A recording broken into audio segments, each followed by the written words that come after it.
and gentlemen, the show is about to start in 10, 9, 8, 7, 6, 5, 4, 3, 2, 1.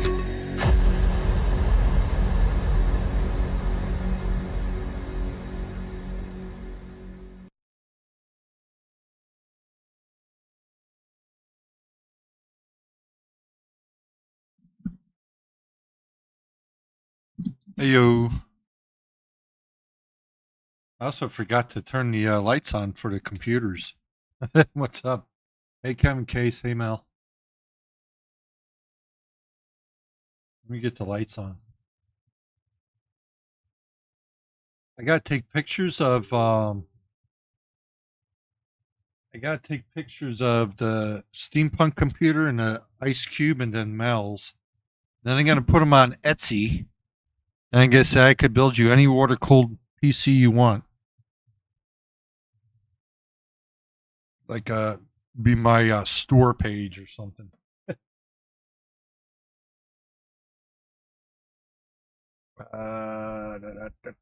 Where's this one? All right, that's starting. Let me bring up Ice Cubes, lights.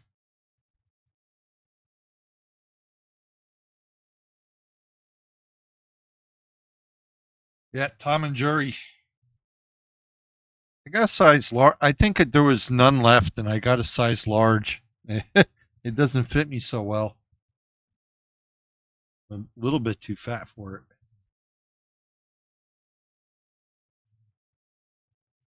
Right. Actually, I left the lights on for it.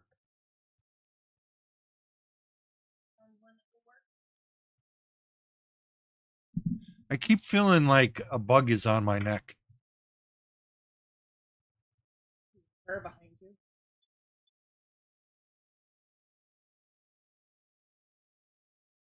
All right, here we go. What? Oh, that? Well, it's too bright. It's so bright. That's how bright it always is. I thought it was. I don't know.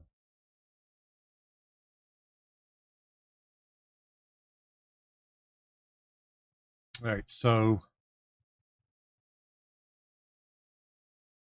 I made a burger I always eat at the beginning of my stream. So this is what I made. It was a chicken burger. But I forgot onion. Yeah, it tastes good though. But you mix the mayonnaise and ketchup together. Kevin gave me a.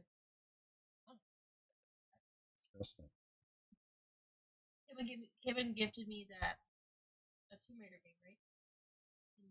I think so. Yeah. I accepted it for you. Yeah, chicken and what? You have a chicken burger or chicken and like something else? So here.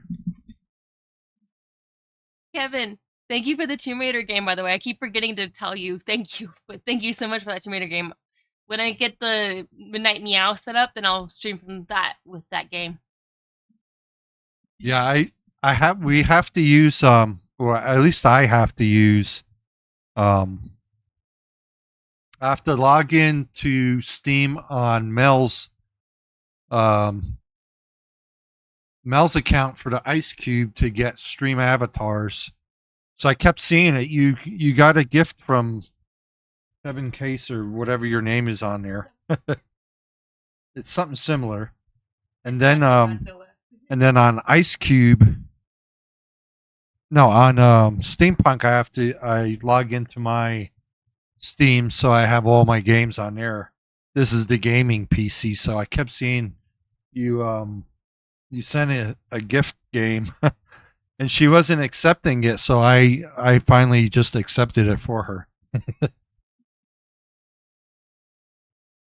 As to not seem rude. Mel doesn't really get in her Steam unless it's just stream nights. Yeah, she only goes in Steam once a week on Steam, a stream night. Chicken, corn on the cob, ooh, and potato.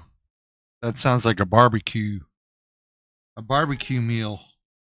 I kept wanting to get corn because the kids love corn on the cob. Everybody does actually. And like 8 things or more for 10 or more. and I was in Safeway, and they had 8. Was it 8? Yeah, I think 8 for $1. But the but no, it was 8 for $1. But they were like this big. They were tiny. So I said, "Fuck that." And then I went to Walmart, and Walmart had the same size corn like this, but 50 cents each, and I was like, "Hell no." So I wish I would have got them at Safeway. I don't know why they're so small. Yeah, something with Godzilla it was. Yep. Oh, you sent me one on Steam. Oh, before I fully open this, let's I saw this on sale. It's called Firestone Mind Haze Lemonade Rage Turbo Rattler IPA. The beer. It's lemonade flavored. I had the watermelon, and that was pretty good. Lemonade, I don't think I'm gonna like because I definitely do not like. I don't like Arnold Palmer's lemonade mixed with iced tea. I don't know why, because I like iced tea and I like lemonade, but I don't like them mixed. So I'm gonna have that. I'm probably gonna have a watermelon next. The other one that it came in a pack. And the other one is grapefruit. That definitely I don't want it. I told Mel she could have it. So here. Right, you said you sent a where's Steam? Did I accept the thing? Oh, here it is. This is probably you. Wishlist sale. There you are. Let's accept. Oh, you didn't see, but I did accept. It was behind my picture. I never look at these notifications. I probably should, huh? What is this? I don't even know what this is. View news. View news, yeah. The only thing I do up here is this: is the VR. Enter VR mode. All right, so that's accepted.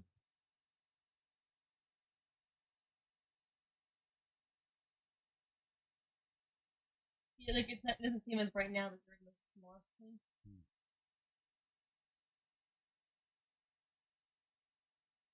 Oh. All right, so with Moloch, ooh, that's weird. Lemonade. I taste the lemonade. The only one I like is the watermelon. Mel.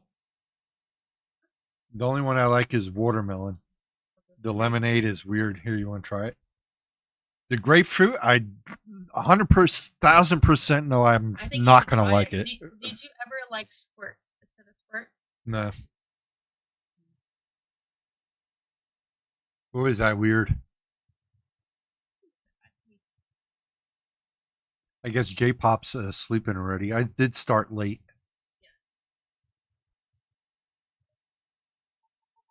I went outside like an hour ago. I got tree and shrub fertilizer, so I decided to give all the trees, since they're looking pretty shitty, fertilizer and some fresh dirt. And boy, did I sweat my ass off. Let's see what temperature it is.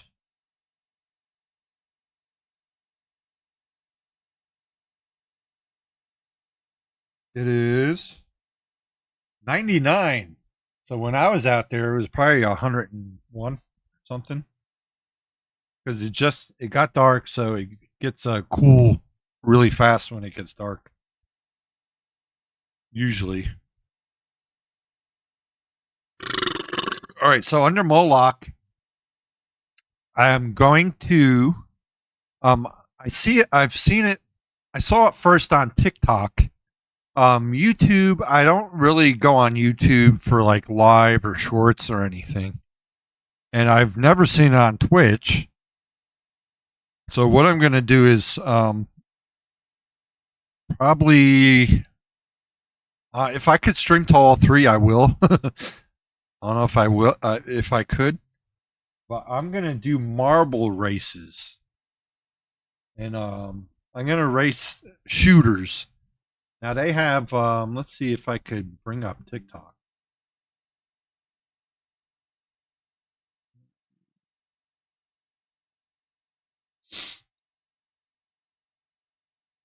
Could I bring up my TikTok? I have no idea. Let's see.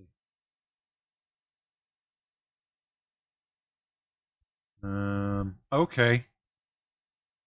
So I did make, I made, I made, for TikTok, I have Dick Dasher, and I just made a Moloch one because I want to do the, I wanted to stream Dick Dasher, through TikTok, but it won't let me do it through the computer. It only let me do it through the phone, which I don't want to do, and I have to have 1,000 followers to do it through the computer.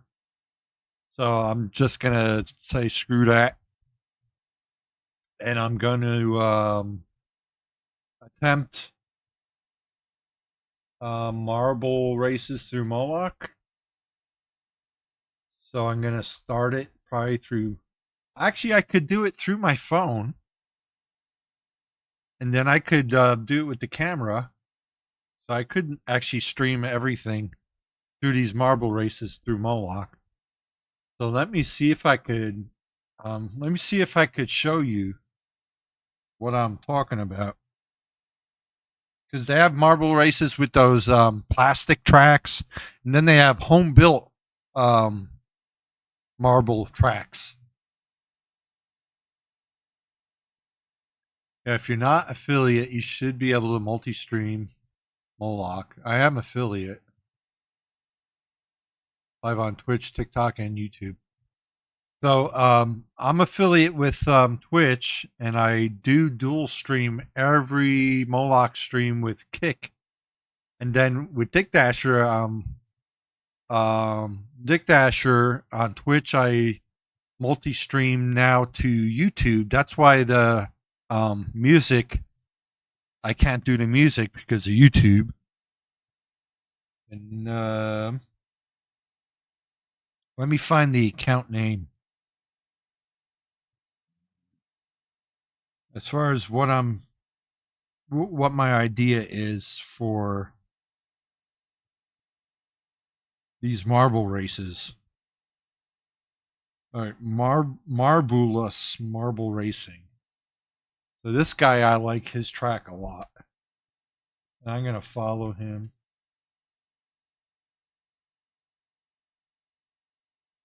Marbulous.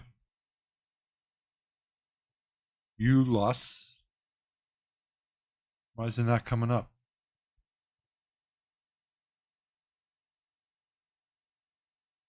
There it is.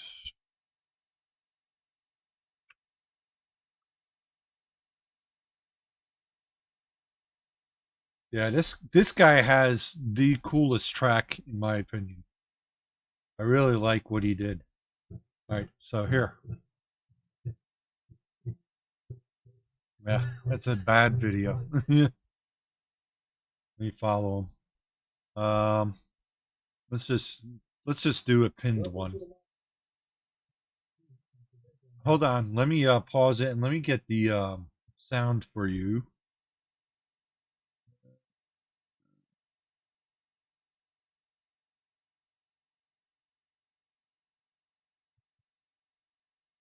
All right, Firefox. Okay, so here, which is Red Eye. Then we have the black one, Humbug. The transparent blue one is Ocean. The blue with the black there is Galaxy. The red one, Ruby. Yellow Eye is the Cat's Eye there. Then we have the white one, which is Candy. The yellow one, Bumble. Blue one is Sky. Green one is Spring. So who is going out here in this elimination race first. Let's find out. Yellow Eye goes into the lead first, being chased down there by Bumble. Bumble was looking for a way through. Bumble does go through though, now being chased down by Ruby. All taking that same line. Bumble's still there though. Red Eye now in the mix. Now Red Eye goes through. Humbug there as well. Bumble drops back with Ruby there. Now Candy takes the win. Sky was second. Humbug third. So you see that? Who is the first to go out here? I just love Galaxy this. I don't know why. is out of this race. End of the road here for Galaxy. So it looks like he actually races regular marbles. To 9 in this race. Regular marbles are so we have 9 left in this race. On the left we have 15 millimeters or blue 0.67 inches. Then we have Red Eye. Ruby wide. Is the red one. Then we have Candy, the white one. The green one, Spring. Yellow Eye is on the end. I have 1 inch next? marbles. Humbug goes into the lead first. Ooh, Red Eye, good move there. Ruby has dropped to the back. Struggling a little bit at the back there, Ruby. Where's now the marbles Sky I goes just got? into the lead. Spring on the inside though. Good move there from Spring. This is just Being repeating. chased down here. This is like the funnest, coolest thing I've ever seen. And the way this guy made this track, like an actual kind of Formula One looking track, is so fucking cool. So I went to Home Depot and I saw a piece of I don't know what you call it, particle board. It's like 1/8 of an inch. It's 1/8 of an inch thick, and it was 8 feet long. So I told the guy, cut it into one foot pieces. So he cut it into 1 foot pieces, and it had damage on it. So it was marked with that purple paint. I don't know if you've been at Home Depot and saw the scrap wood that they sell dirt cheap because it's damaged. So I went up, and then right next to that was a cart with like garbage in it. And I had these pieces of, I'd say 1x2. And I put those in my thing. I was like, what's with this? He's like, oh, it looks like garbage. So I went up to the register. I told the girl, this is like the scrap wood, damaged wood. And he cut it for me, and it's 1/8 thick, and it's an 8 foot long piece. He just cut it into 1 foot segments. And then this other wood, he says he thinks is garbage because it was sitting with garbage in a cart. So she's like, okay.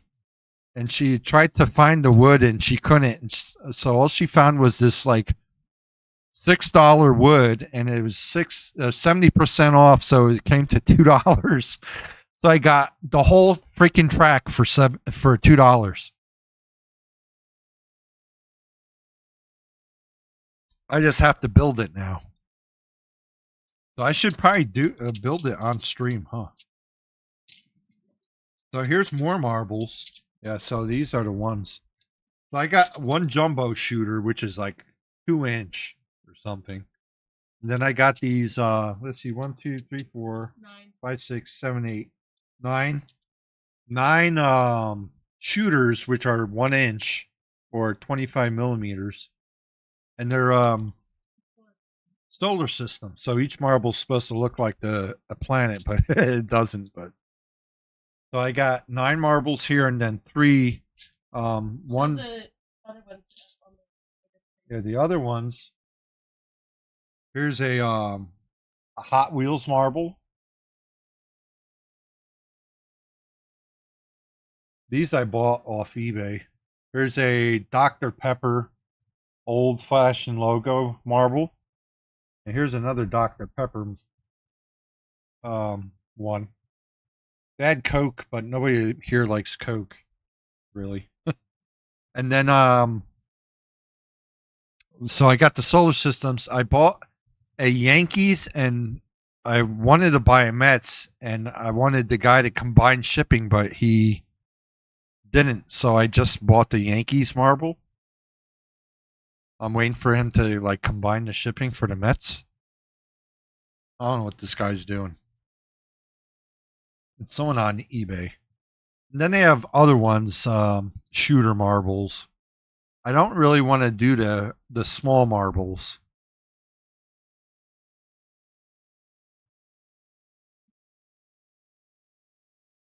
All right, let me eat.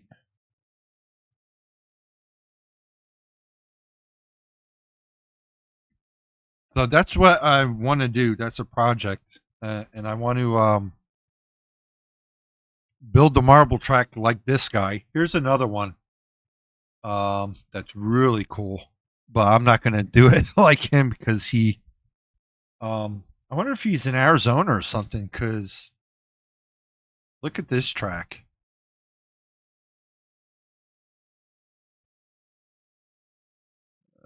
There it is, marble. This guy.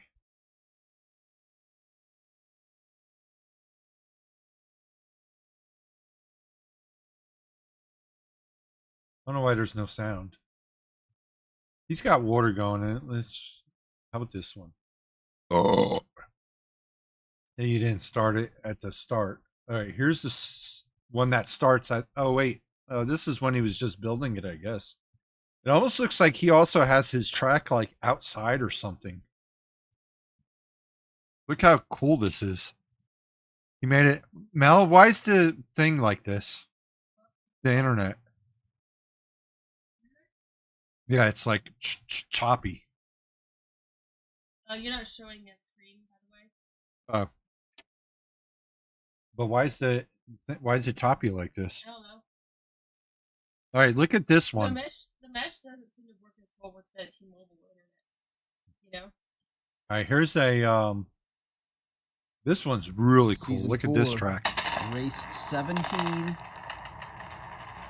See what happens. This guy must be in Ranger with the Arizona. early lead. Okay, Ranger takes over. It's the marble in the back that gets eliminated if you're new here. So that's why we don't watch that very first one. His Blondie track in is the like back too now. fast. Lane 3, last chances. Big pinch, jump section. very Blondie nice. gets hung up. Last Yeah. chances, something magical. Try. It's like over instantly. Here are your season stats so far. Team Texas Red out in the lead. Top 8. Strawberry. Also has a bridge. Ooh, Texas.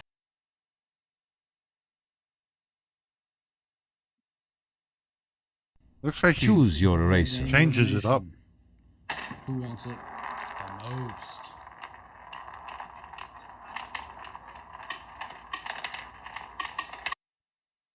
Yeah, I don't know why it's jumpy.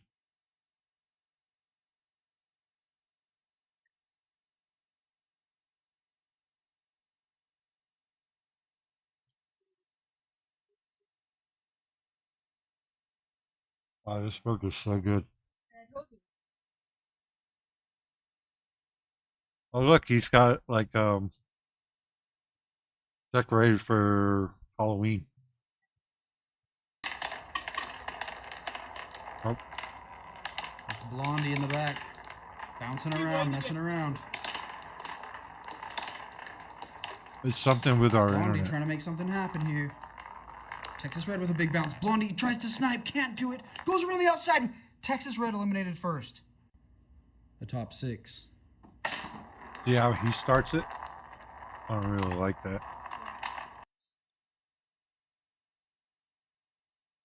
So he changes his track up, kind of. Yeah. I don't see a bridge. There's one with the bridge. Showed me that one earlier.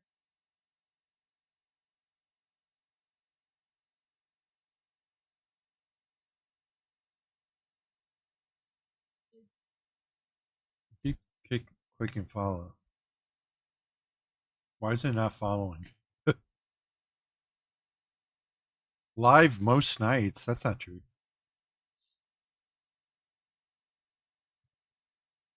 All right. Yeah, I don't know why it's so jumpy like that. I wonder how he changes it up. I think this might be the one of the ones where it shows the bridge. This? Yeah. Nope. No, the bridge is not there. So it's like basically that same track, but he has a bridge that goes there. Mm-hmm.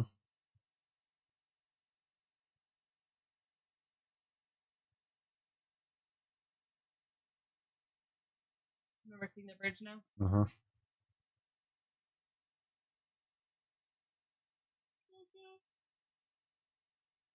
All right, so that's that.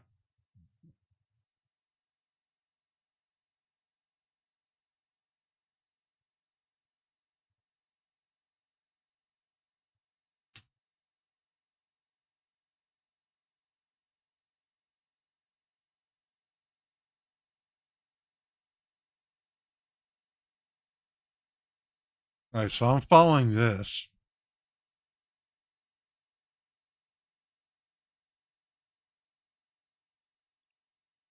This guy wrote flying the Boeing 737 in X-plane.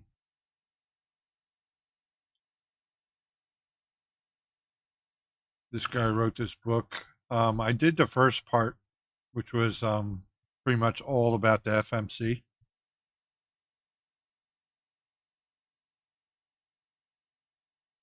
Setting up your plane like from the main menu and then programming the FMC.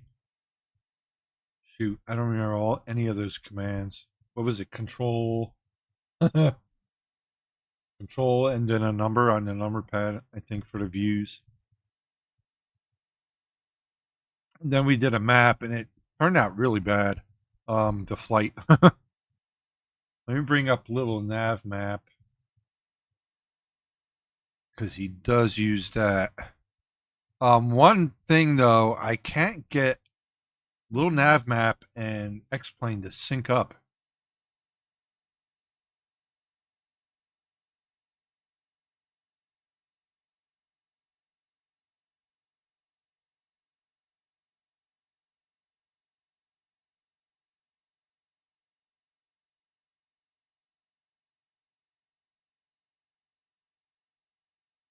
Weather's messed up. Let's see. So DXplane12 output real weather does not exist. Make sure that your Xplane base path is correct.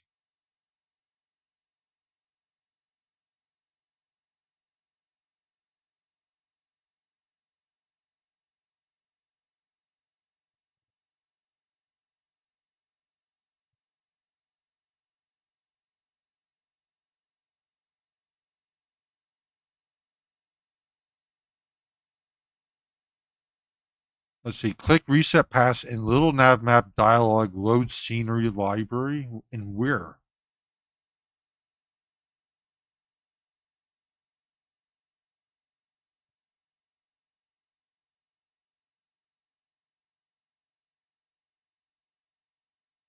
Reset pass in little nav map dialog. Load scenery library.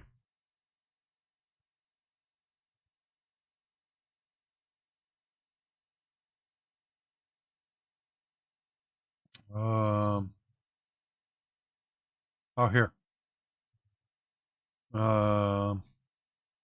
Sim Xplane12 flight sim base path. Is it? I wonder if that's the right path.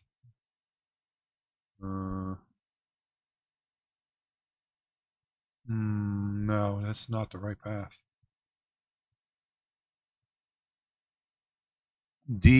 Oh wait, yeah, DXplane12. Okay, that is actually the right path. DXplane12. So where's this reset? A reset pass. You click in and does nothing. What a joke. Read inactive or disable soon. Wait, let's see what this does.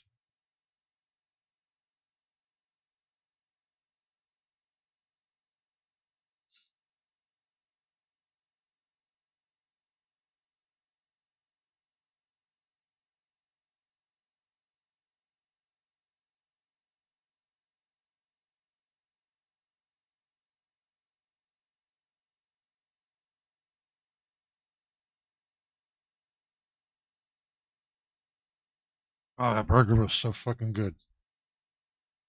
The patty was delicious. I got it from Safeway.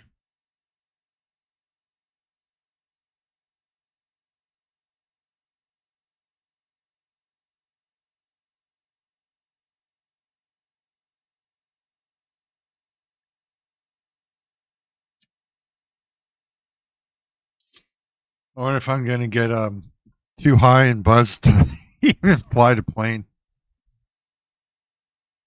You know, be like a real airline pilot. Fly all fucked up.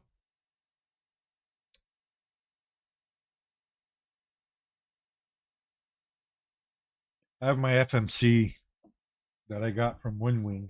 I'm not going to unplug it to show you, but it's right down here. It's a WinWing FMC. It's for the 737.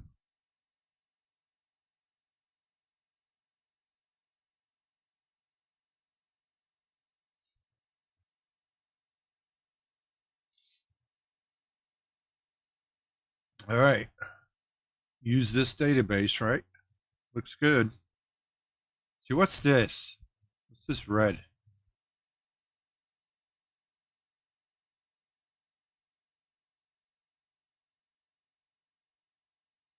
Load user space, validate scenery library.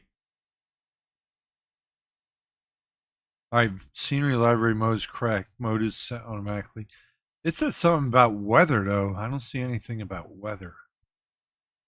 I don't know what they're talking about. Install little XP Connect and Xplane. Let's do that. All right, hopefully they'll see me this time. Oh wait, how do I reset? See, I don't use little nav map. I used to use nav map. I'm not paying no $100 a year for pretend flying. All right, new flight plan, probably.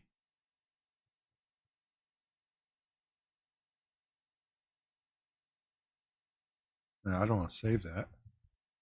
Let's just new reset all for new flight. Okay, reset. Create an empty flight plan. Delete my trail.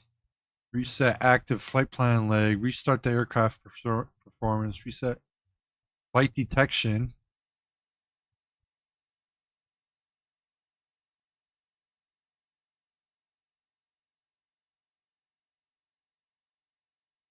All right, there we go. So that's where I flew last time, was Portland. And it really screwed me up because they wanted to use airports on an IFR flight.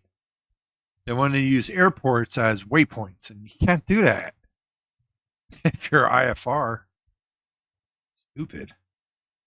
That was this guy that wrote this thing.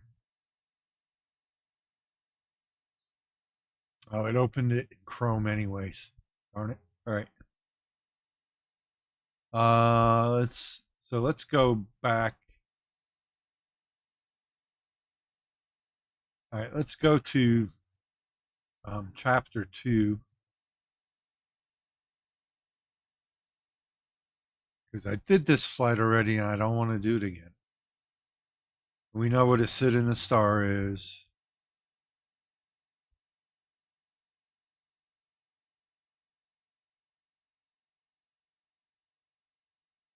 All right.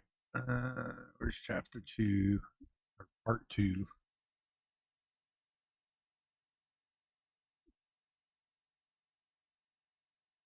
This was the whole flight part.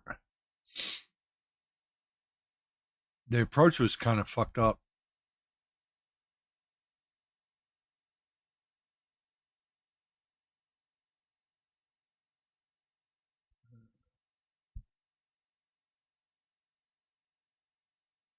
Oh yeah, I needed the approach plates. See, I didn't have this. I don't know where they expected me to get this approach plate.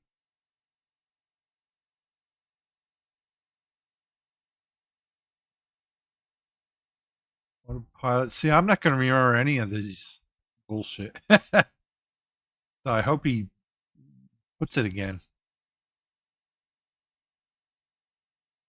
If he doesn't, I'm kind of screwed. Wait, what's this? All right, part 2. The Zybo mod of the 737. Simple, important message. Most readers will only want to fly the Zybo modification of the default Laminar 737-800. If you haven't already, old tradie gone through the first section with the default 737, go back and do that section first. Do not jump straight to the Zybo. There are many concepts and explanations. They're very basic and are dealt with in that first section. Part 2, the Zybo section. To keep the size of this ebook manageable, I will assume that you have read, understood, and flown part 1. So he's not going to repeat. All right, intro. Maybe what's this say? Mailing list. No. All right, intro to more sophisticated 737-800. Right. So, part 1, we did the CDU FMC is a little limited, but played around. You also undoubtedly have noticed that the FMC was only sometimes consistent. You'd program it carefully, and off you went. Suddenly, it didn't want to behave the same way the second time, and that's how it always is for me. I have to admit, being a bit naughty, this guy's a dork, I wanted you to tear your hair out and get totally frustrated, because that way you would learn a lot, which you otherwise wouldn't if everything went as smooth as butter. We humans learn the best when something doesn't quite work the way we think it should. Blah, blah, blah. I have to be brutally honest. If you're serious about learning to fly the 737, you need to use more sophisticated aircraft than the default. 2 magnificent freeware add-on Boeing 737-800s. One is called Zybo Mod. I think I downloaded it. The author Lubos Zybek has taken the default 737, ripped out its guts, and improved it tremendously. All right, so that's the one they're going to use. The other one is the EADT, which I didn't do. Software still there, blah, blah, blah. All right. How do I install the Zybo? Pretty sure I did it.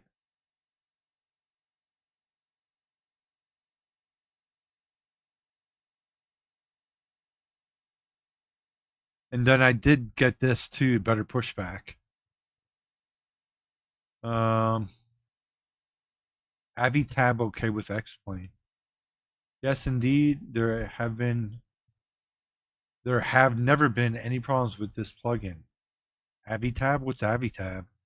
I think I have that too. Let's see.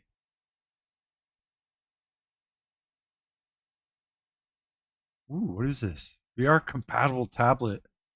I think I have it.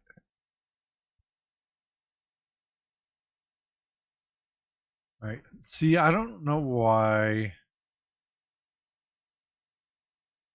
I don't know why that's opening in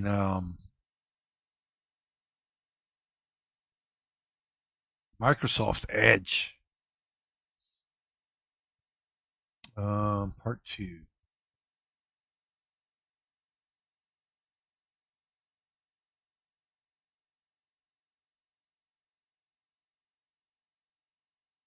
All right.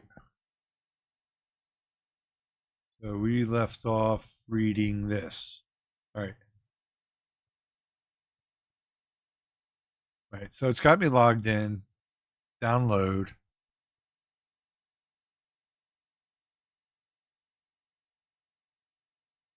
Because I do fly VR. I'm not doing VR right now just because I want to use this physical Windwing FMC.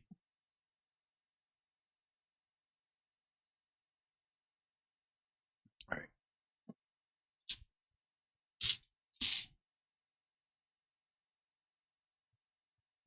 Okay.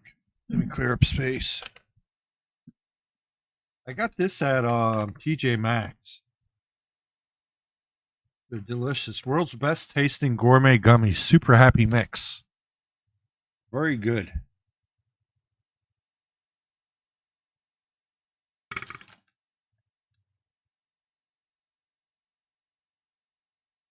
For VR users, when hovering over the edges of the tablet. Yeah, I read this. or talking about that, so I definitely did download this. I'm not going to do VR now anyway, so I don't really need to see this. All right. We're going to go from Gatwick to Bale, wherever that is. Gatwick's in England, and Bale, Molehouse. The code is LFSB, so I'm not sure what country that is. All right, so plan the flight. Use your preferred flight planner or little nav map. So let's use the little nav map, wherever that went. So we're going to do EGKK London, runway 8 left or and 8 right. I thought this was supposed to tell me. I thought it was supposed to teach me how to start the plane and like start from cold and dark. Well, I'm not sure.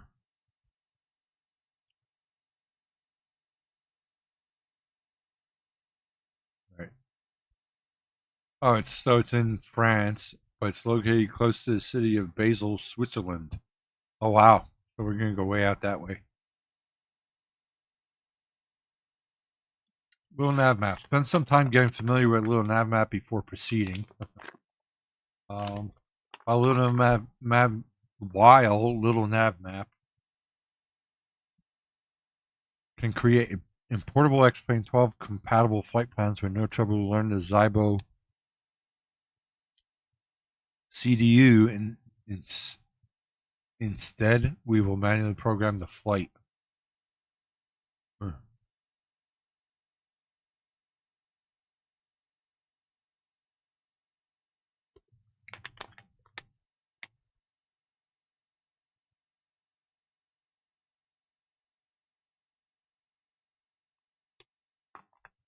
Ooh, look at this. So, to get little nav map to calculate fuel, you'll need to create a fuel performance profile, or save yourself the trouble and download a pre-made Boeing 737-800 Zybo file from Little Nav Map download repository. Let's see. Oops. You know what? I want to open these in separate tabs. All right.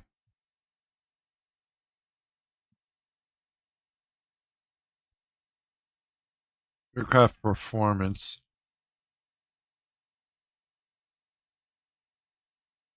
Oh, God.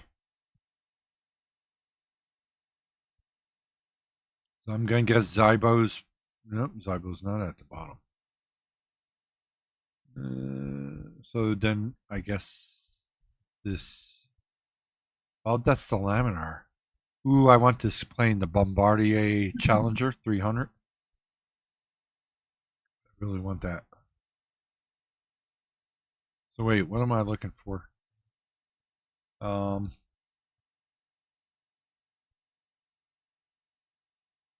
737-800X Zybo. I didn't. Oops. Do that again. See, there's laminar, but there's not the other. I guess that'll do. It's the same plane.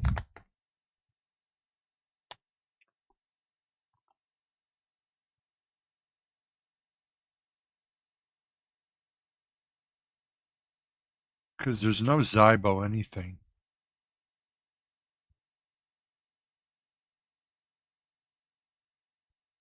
Ooh, you know, it's the 737-200. No.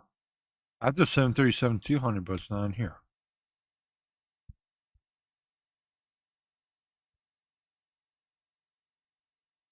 Let me, I want to get some FS ones too.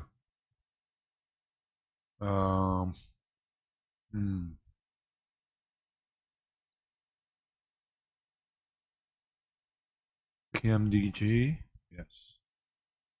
All right, so we got that one.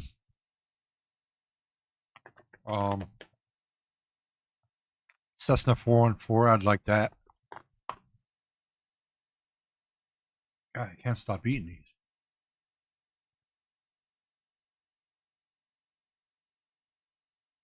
Who's that by again? Cessna. I don't see a 414. Coronado makes it. They had the Skylane, but not the 414. That's weird. Huh.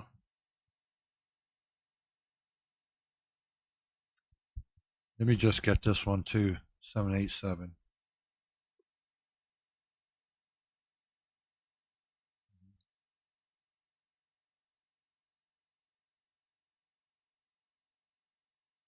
All right. Right click on the files and select Save Target As.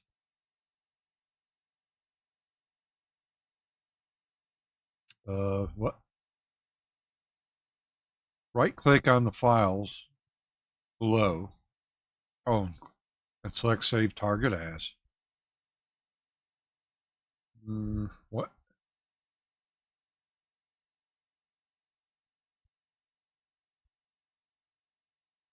That doesn't make sense. Here's instructions.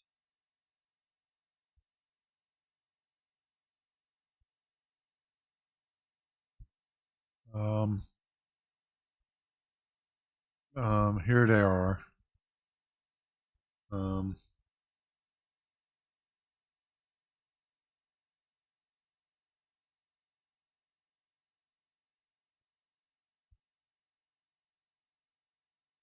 Flight planning.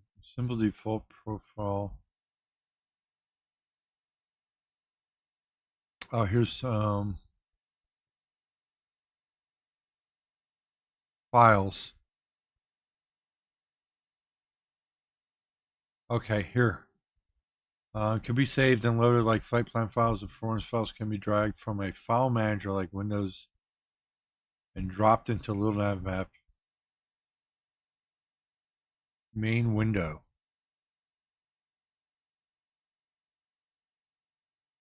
Do not save the files into Little Nav Map install directory since they might be deleted when doing an update. Either save them in the C programs or in the subdirectory. Save the files into your documents. Documents directory or a subdirectory in there, like documents, little nav map, little nav map, performance, aircraft report, performance. Yay! All right, so that's there.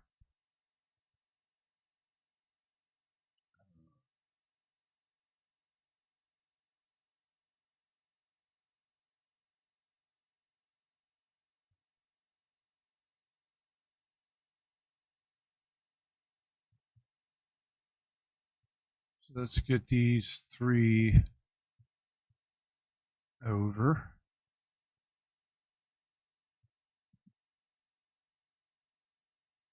All right, so that's done.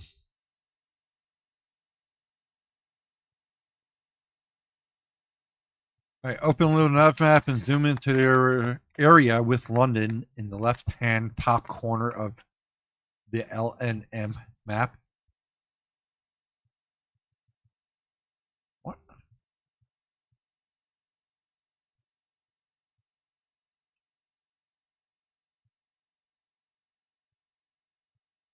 All right, let's all right, here's a little nav map.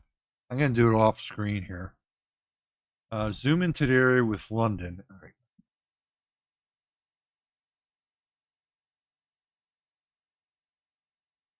All right, here's London. EFKK. It's all EG. Let's see EF. EG. It must be EGKK. This guy made a lot of errors.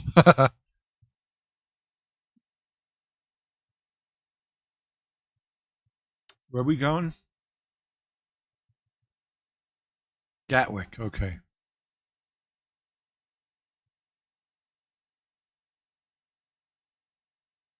Where the fuck is Gatwick? Oh, here's Gatwick. So it's EGKK, not EFKK. Open zoom interior with London in the left hand top corner and Basil in the right hand bottom. All right, I'm trying to get a guess where Basil is. So Luxembourg. All right.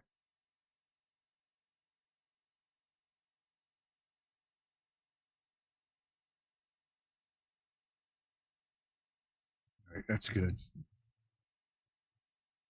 What's Luxembourg? LFSB, supposedly. Here's Luxembourg. I lost it.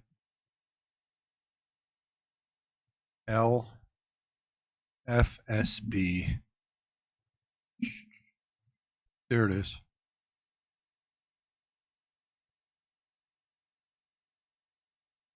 I can't fit it. Or could I? LFS. Keep losing it. There it is. All right.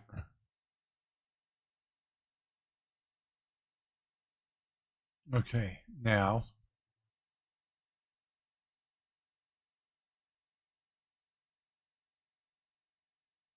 waypoints. Okay, and what's that telling me? The flight plan should look like this. No flight plan. Right click the center of an airport symbol on the map and select it as okay. EGKK. Says departure. LFSB, which is up here. Set airport as destination. All right, and then I gotta look for this DME's, these waypoints at VOR.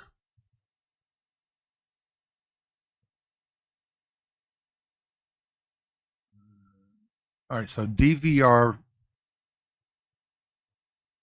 Let's see, do I have VORs? Yeah, I do have VORs. All right, so where's Dover? It's gonna take forever to find this shit. Seaford. Mayfield. Let's see Dover.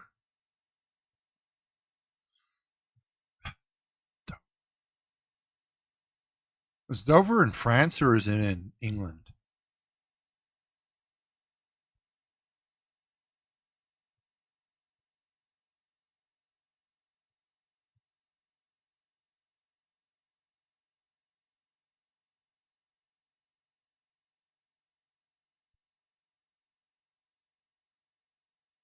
Oh, I see. They're showing us right here. Duh.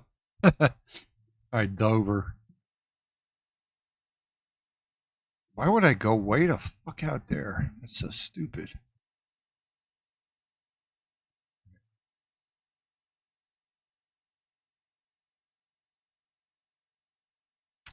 Add VR Dover to the flight plan. Okay. 3 is going to be Rinty. Sorry, this is so damn boring, but I gotta learn it the right way. There's Rinty. Add Rinty. And wow, then it goes all the way to this VOR RLP. What is that? That's a square. What the fuck is that? What does he say that is? DME. DME.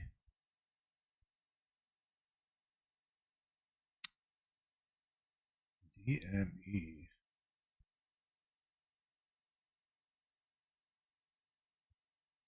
All right. DME.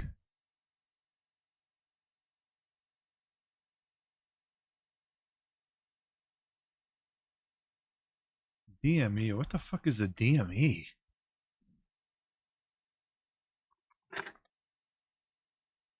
Like a VOR DME? Can't navigate to a DME.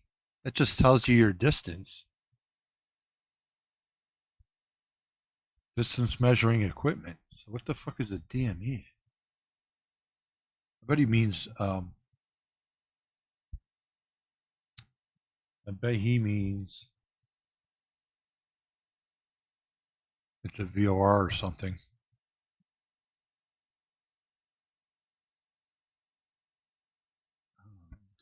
He's talking about. I'm looking for it on NavMap too, and I don't see a DME.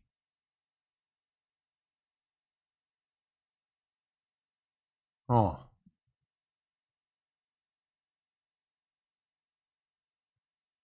Well, let me find 5, which is LUL.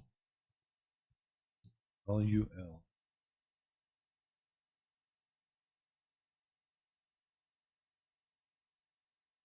This is. Oh, here's LUL. Oh, I'm looking in the wrong spot. I might be able to find it.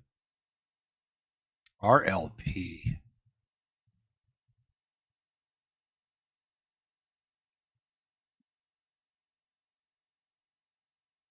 LUL.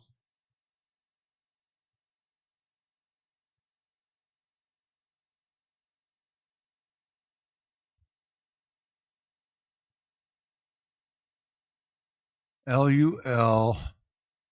Is this one of his tests to frustrate me? Because it's working.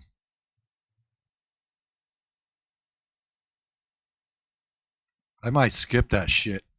What is LUL anyway? Or RLP? Roland Pont. Roland Pont.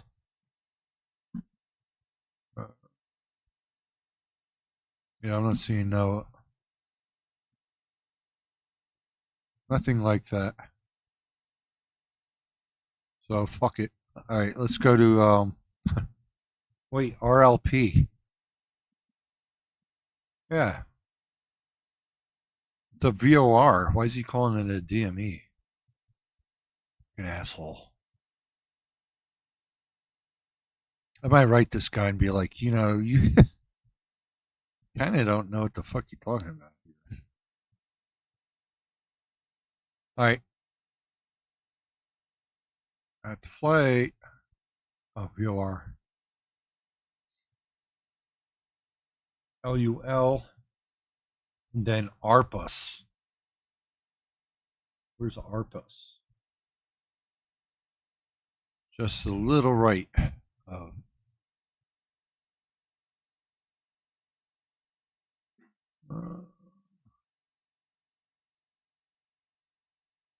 There it is. I see ARPUS.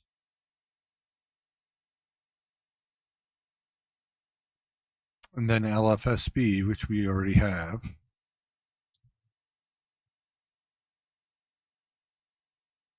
All right. So that's it there. With all those waypoints. Here's this. Here's the SID out of Gatwick.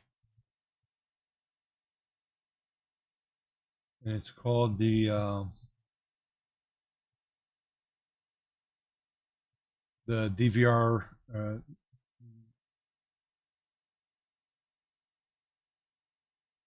called. Nope.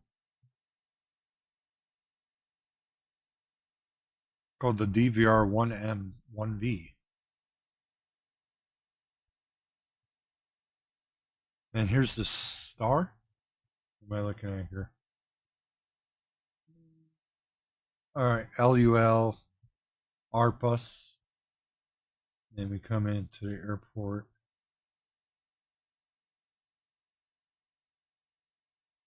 All right. Wait, what is this? LNM flight plan? What's a LNM? I don't understand what that is. All right, so I could go in to EGKK, and I guess we're taking off. Telling me on 8 left.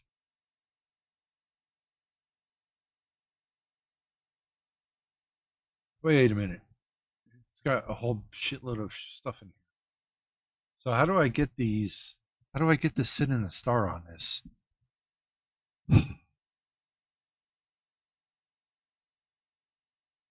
Let's see. How do I get procedures?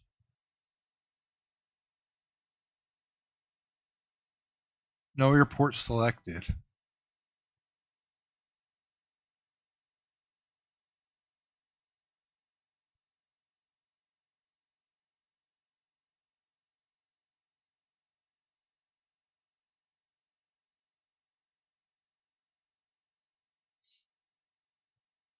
Oh, look, select departure runway for London Gatwick. It was 8 left. 8 left.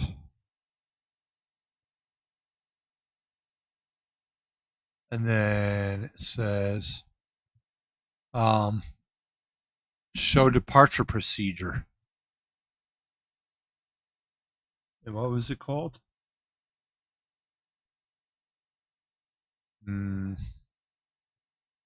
All right, 8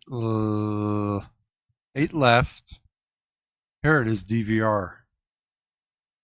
That's DVR 1M though. This says DVR 2W. See? I'm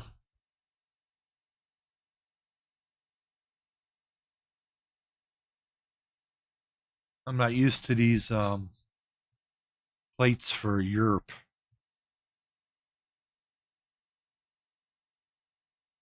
Eight right and left.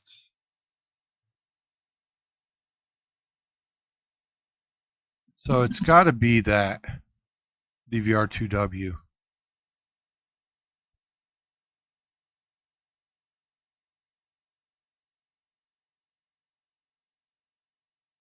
Insert SID into the flight plan. Found problems. Oh boy.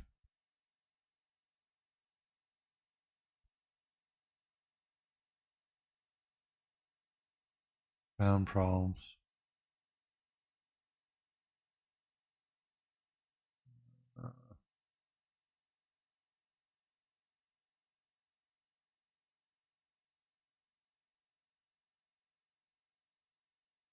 Oops.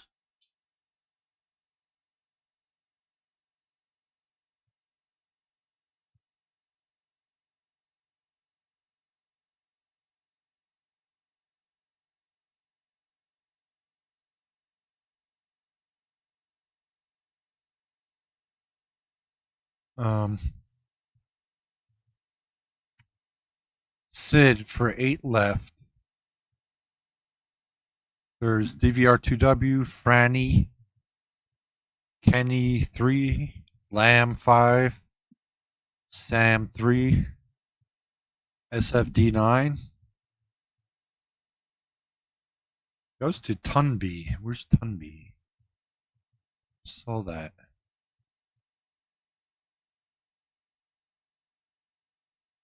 Yeah, let's try it. Let me put that in again. It's what is this?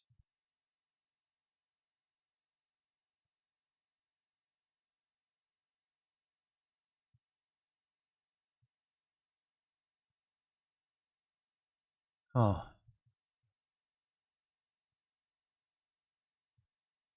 So whenever I try to put this in, it gives me this. You can just blah, blah, blah.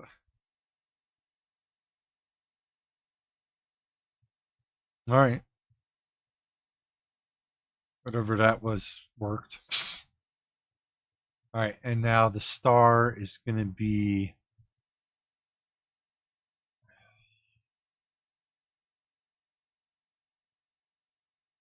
no name.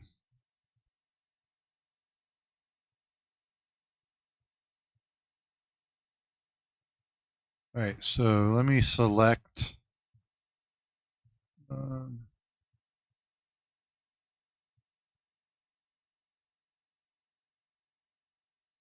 right, so let's go back to Bale.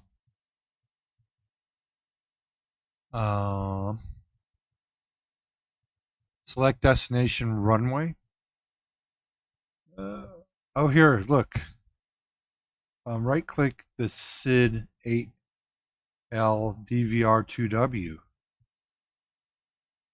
That's what I did, right? DVR2W. Thought I did.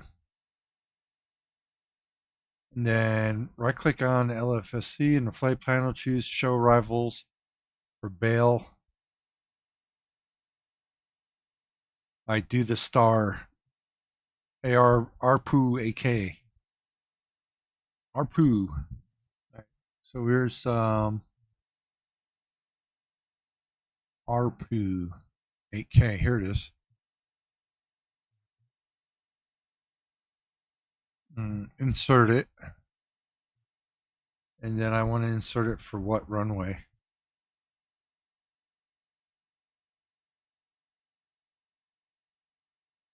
See, it wants me to choose a runway, so I guess it's going to be 15.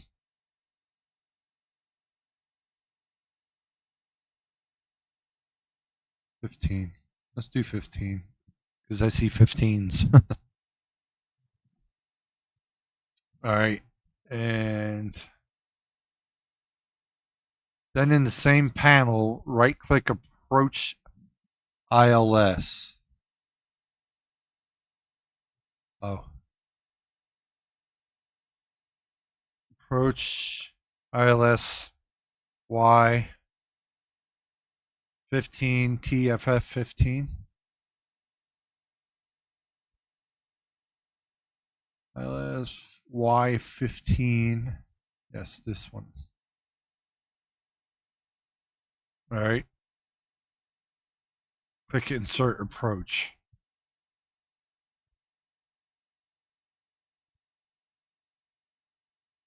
Wow. Okay. Now, so now our set of LMN little nav map screens should look something like these maps. So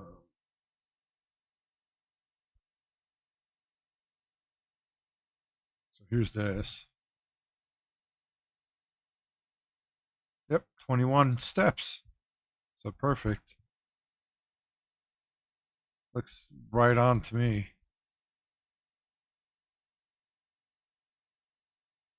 Right.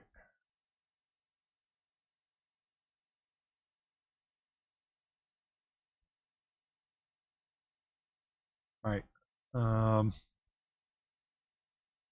Yep.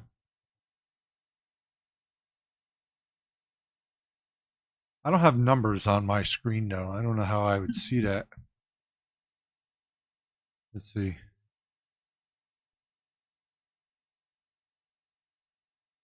Oh man, this is boring the fuck out of me.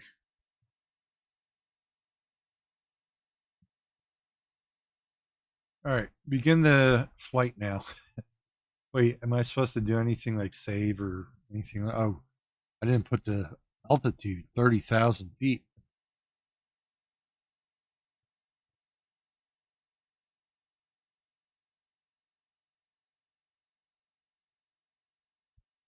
All right, 30,000 feet.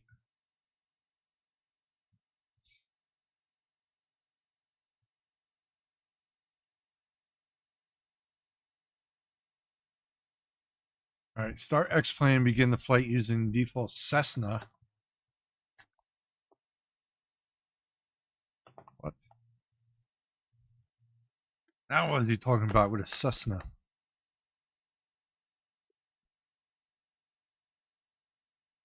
I think I need a break.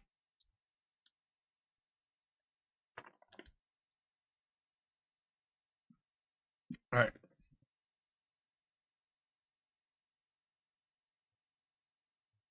So I'm gonna put you in the be right back screen. Where you could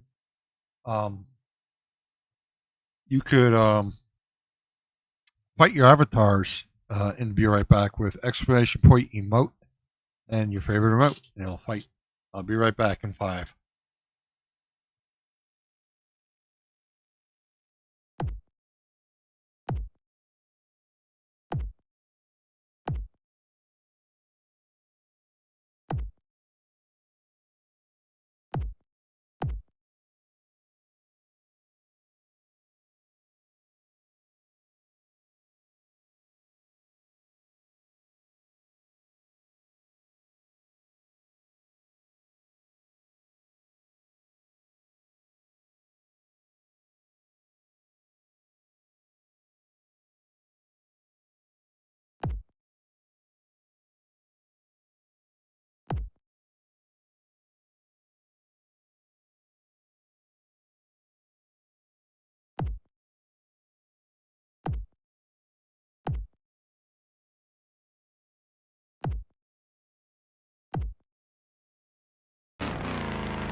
Yeah,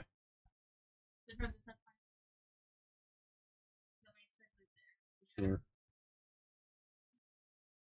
All right.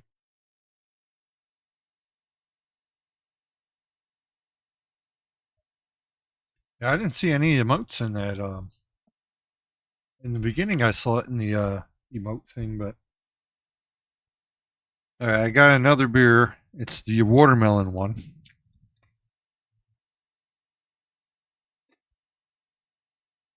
Throughout the whole house, it's cool and whatever. And you come right here into this area, and it's like 5 degrees hotter than everywhere because of these computers. This Ice Cube and the steampunk.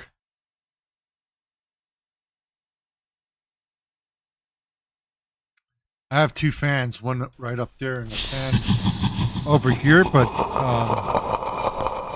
the center console thing of the airplane's blocking it. So, Demon, hey Larry. I don't know if you guys are bored out of your mind yet, but all right. I'm trying to learn this 737. I could fly the small planes, the small twins, and the single engines, Cessnas, Pipers, all that shit. But airliners, I could be put on a runway, take off, and then fly somewhere. I was able to program the FMS, but all right. So it says bring up Xplane, which now it's up. New flight. Start Xplane. Begin a flight using the default Cessna at any airport except for EGKK. Well, I don't understand his reasonings with this, but what's the default Cessna? 152 or 72 or 82? 72? Is that the default Cessna? I guess so. I bought this plane. This is my favorite plane. Very old school. No glass cockpit. 737-200. Yeah, two fans and hated both. Just got a new fan and it ruled. What kind of fans you get? Because I've been seeing fans without blades. They're just like little ovals, and somehow they're fans. So, what kind of fan did you get? Because I'd like to get one that actually works. All right, so it's got to be that 172. I don't know. I haven't messed with X-Plane much at all. All right, so there's that. What else? Once X-Plane loads up into the Cessna cockpit, click the flight config pull down option. What? Flight config pull down option. I don't know what you're talking about. Flight config. Oh, up here. Wait.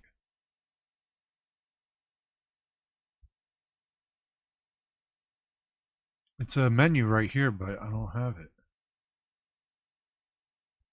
I'm not seeing it. Oh, here he says, "Why float? Why load up the Cessna when we want to fly the Zobo or Zibo?" Honeywell.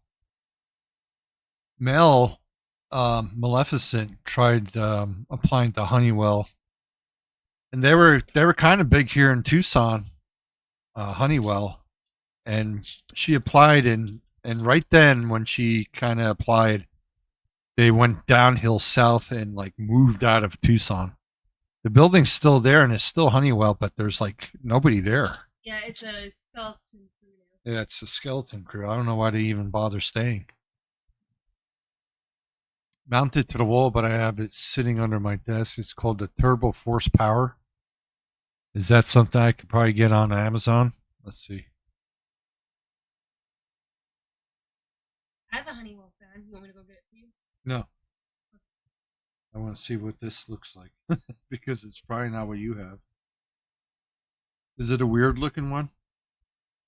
$15 on Amazon. I can go get my Honeywell one I have underneath my desk. Honeywell. I'll go grab it. Honeywell here. Turbo Force.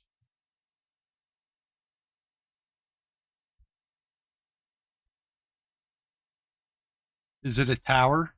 Probably not. Oh, this one. Yeah, I see Mel using it. Just a little round one. Almost looks like a freaking airplane, airliner engine. I've been seeing these like they're like pill shaped, and there's no blades or nothing, but they're a fan. I don't get it. Desk fan. Actually, I do have mine's not Honeywell, but I have a fan just like that right here, blown at me. I have it on low. If I put it higher, I think it would the mic would pick up. The one I have underneath my desk. That's pretty good. That's a Honeywell. Here, I would have it over there, blowing cold air to this corner. This corner's like a dead man's area.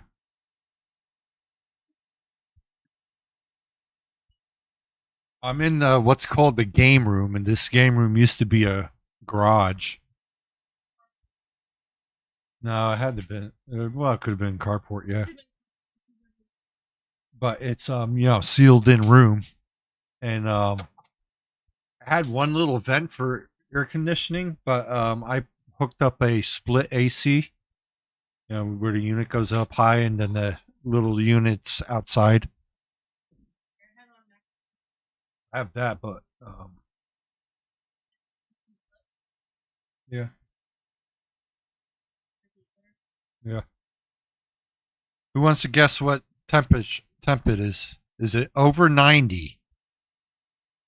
Not in this room, but outside.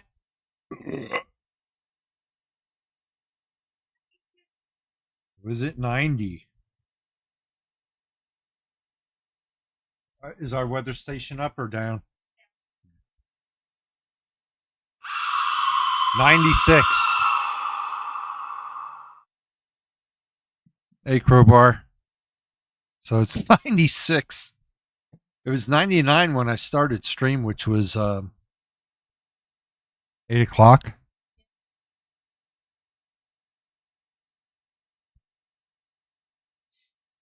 All right. So there's the Cessna. The reason that we do this is to initialize all the Xplane processes first before loading something as complex as the Zippo.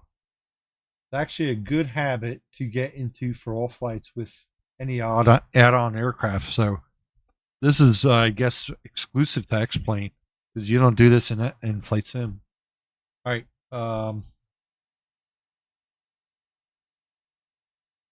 Once Xplane loads up into the Cessna cockpit, click on Flight Config. Okay, so I don't see those menus up here because we're not in a flight. Choose London Gatwick and see that he worded this bad. See,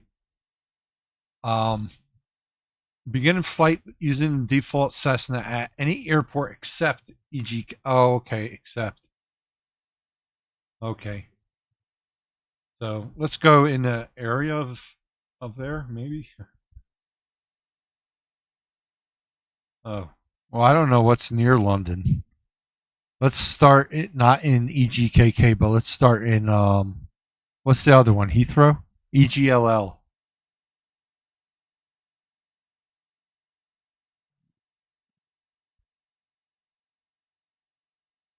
Nine left. Who cares, right?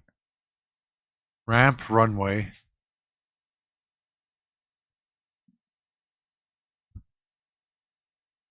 I'm very new to Xplane. All right, so there we go. And then it says choose clear for weather, which it is. And March 22nd at midday. All right. So I guess start flight. Oh man. No, it wants me to start anywhere but Gatwick, so I picked Heathrow, I believe. There's London City Centre.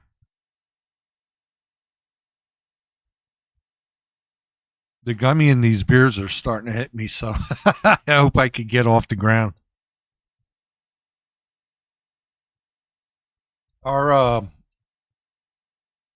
Did poop work, Crowbar? I don't know what it is with you and my, what you call them. Oh shit.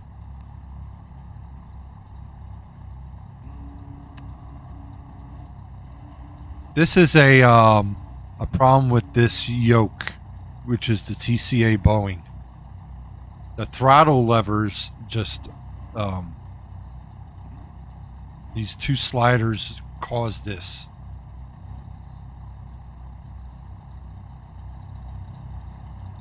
Still.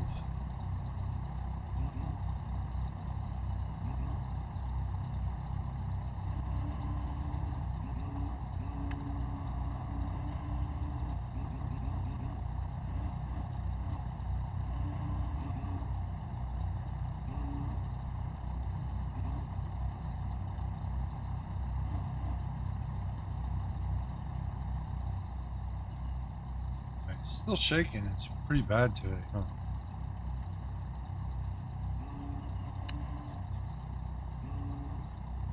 All right.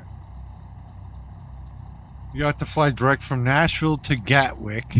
Nashville to Gatwick, back when they had an American hub. I've never gone to England. I'm surprised you got Nashville to Gatwick, because Nashville's not that big. I've driven through Nashville shit tons of times. When my parents used to have a house in, they had a house in New Jersey and a house in Tucson. And every summer we'd go to New Jersey.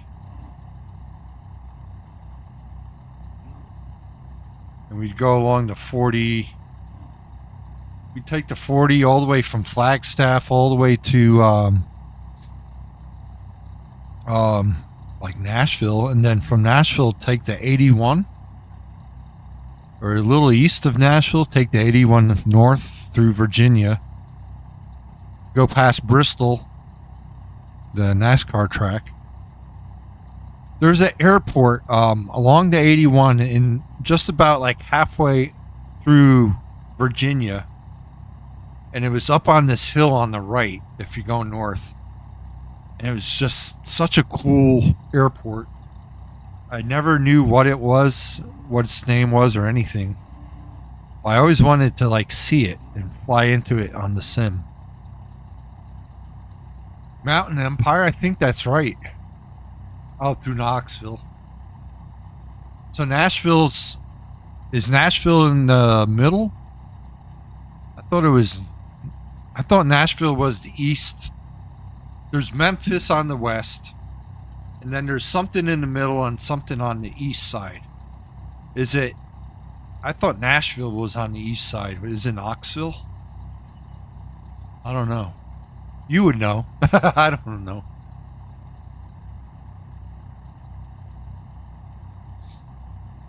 I always liked that drive, though. I liked going through Tennessee, even though the cops were horrible. The state troopers. And then Virginia, they were pretty damn bad too. Then you get into Little Rock, and you wouldn't even see a cop. Oklahoma was probably the worst state of all the states. And then above Virginia, you don't see a cop really.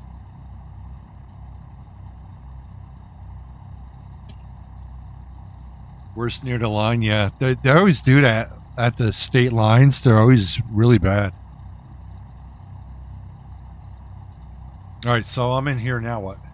Oh, I go to flight config. Flight config. Choose London Gatwick. Select the Zybo. Oh. What do you say? London Gatwick.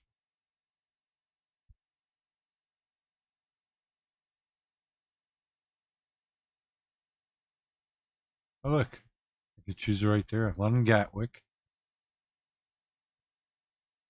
But I probably want the runway.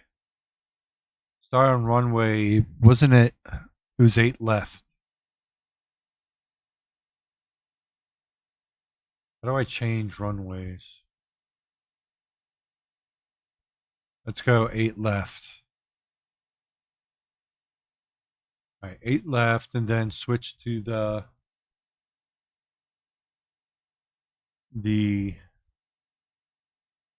737 800K or 800X 4K. I do want to. Ooh, I love this. I put this livery in. It's the Eastern. That's a cool livery too. All right, let's do the Eastern. Hope it works out right, because I haven't tried it yet. Choose weather and date. All right. Now, should I do engines running? He doesn't tell me. Oh, wait. Oh, wait. He wants click the location. See, look, he doesn't he just tells you to do this, and then like, should you start the flight or what? Click the location customize button, move the starts switch to ramp, and choose gate 10. So obviously I don't want my engines running. All right, so let's go gate 10. Oh wait, how do I? Let's do ramp. Gate 10. How did it know I wanted gate 10? What is this, Google and Meta? Where it listens in on me? All right, I guess I'm on gate 10. This shaking stuff is not good. All right, untick the checkbox, start with engines running. We want to start cold and dark. Do not click weight and balance fuel. The Zybo electronic flight bag handles all the weight and balance fuel issues. Select your desired livery and click start. All right.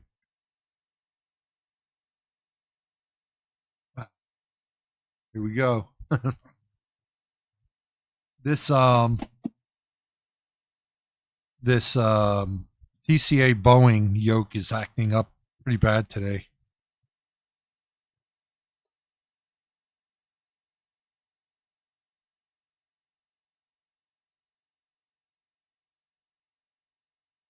It's these two slider switches in the front.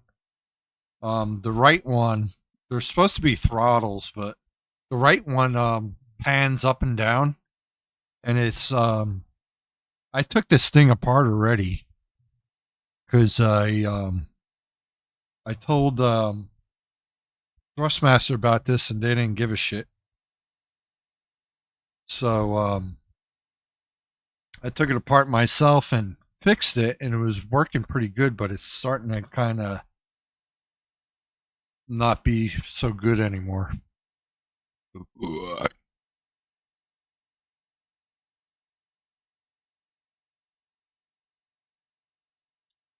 So although this yoke is really nice and it feels like a real like Boeing airliner yoke,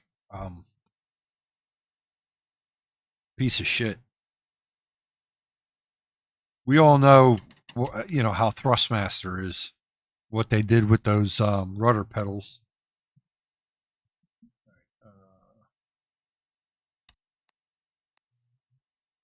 Uh-oh.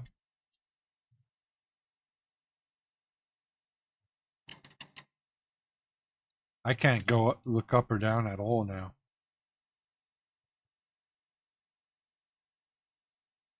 This yoke is really screwed up. Oh, there we go.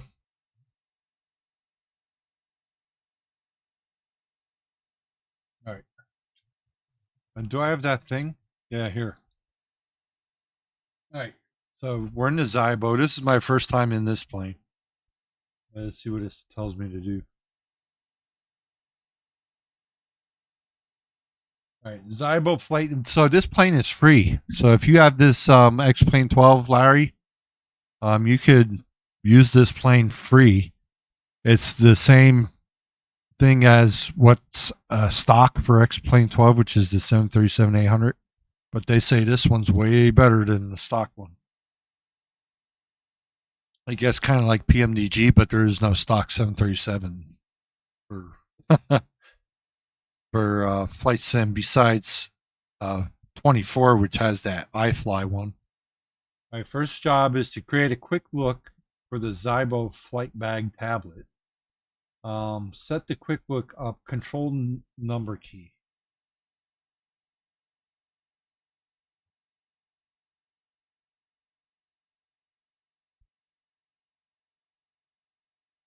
All right, so I did 4. Button 4. Although it looks like fairly simple, this tablet is actually astonishingly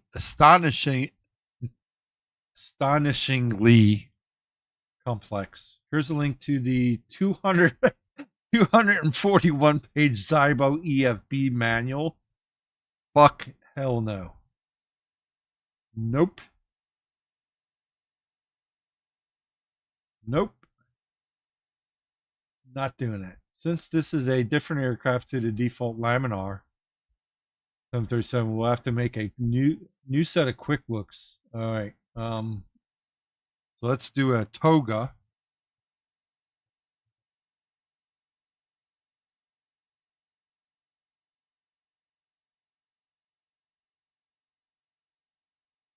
So there's the toga switch. Right there. Oops. And trying to think what do I want? I'll do control 1. All right, flaps, so we got to go on the other side. Wow, look at that, like whatever you call that effect.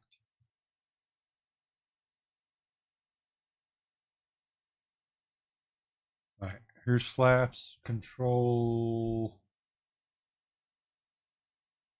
3. All right. Cockpit quick look.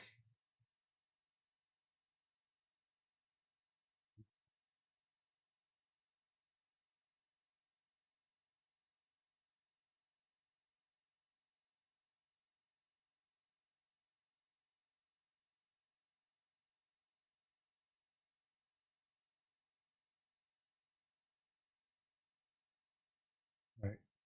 He's got it zoomed out, but it's not letting me zoom out any further.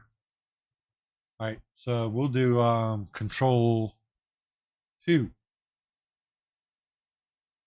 or control 5.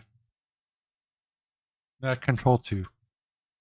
No, control 5. I want control 2 for these. Well, yeah. Oh.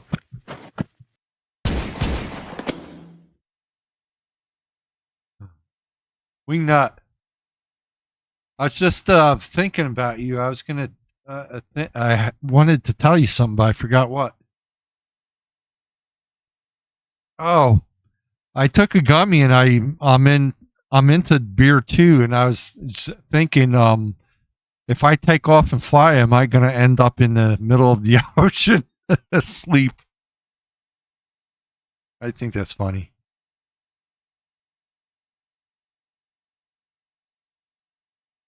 That was hilarious. All right, I'm in Xplane trying to learn how to start this. If I could start the plane in Xplane12, I think in Flight Sim it'd be a lot easier or the same. It wouldn't be harder, I don't think. That was so funny, Wingnut. I'm not making fun or anything. I thought it was fucking funny as hell. Oh my god. Was your plane bobbing in the waves? A UFO? There probably would be a UFO.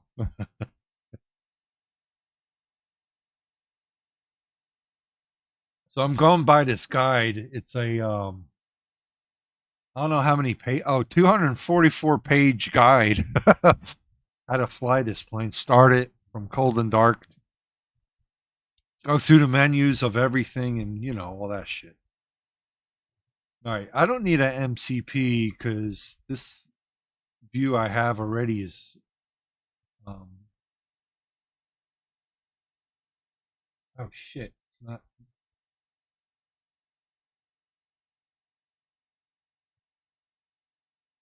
It didn't save any settings. Fuck.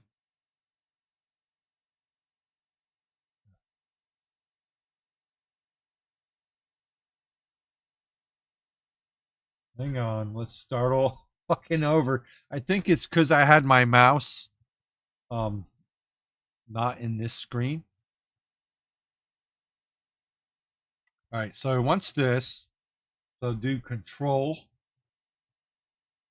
4. All right, I did Control 4. Now that should have saved my hotkeys for looks. What you up to, Wingnut?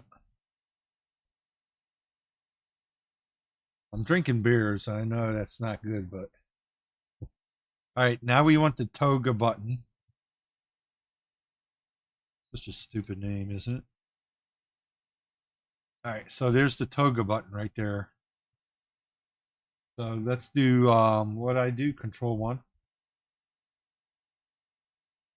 Now, let me go and press 4 and see if it brings me. Yes. Control 1. Yes. Okay. So I had my mouse off this screen. That's what the problem was. All right. Now let's flaps. Let's do flaps.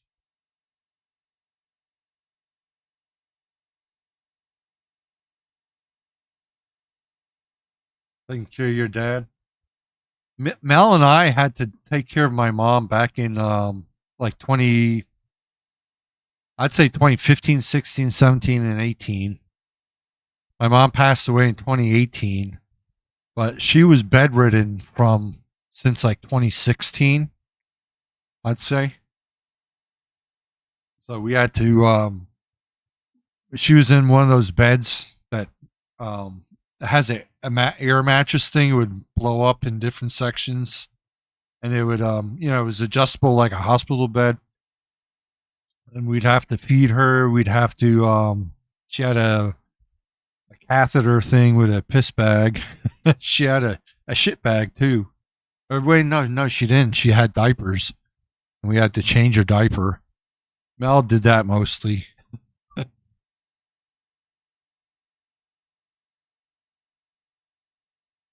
Laryngectomy. Yeah. Was that from? Oh, you said he didn't smoke. I wonder what that was from. What do you do for work? All right, so here we're looking at the flaps. So I'll save that one as Control 3. Wait, see how my mouse is purple? I wonder if it doesn't do it when it's purple like that. All right, and then I wanted to come back. Construction with no mask. You think it's asbestos?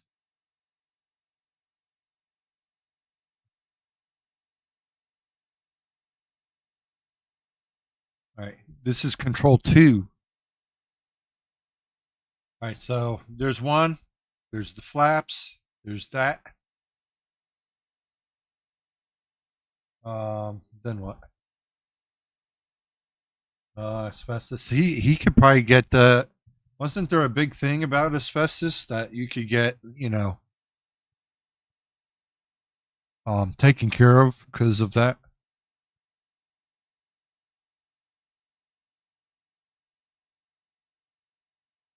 All right, cockpit look.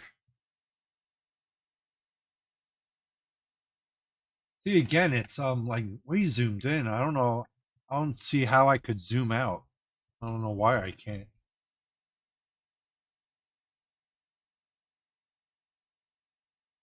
Huh.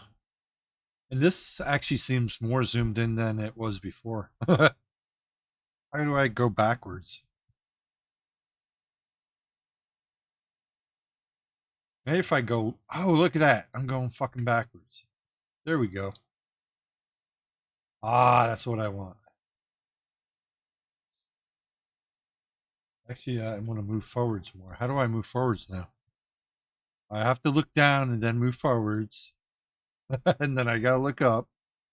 It's kind of stupid. All right, so let's save this as Control 5. That's like center cockpit view.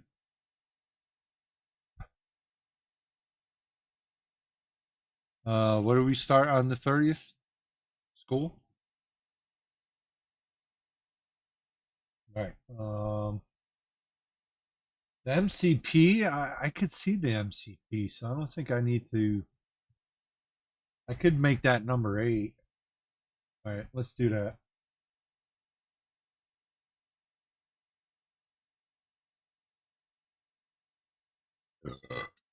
Control 8. All right, then we want the FMC.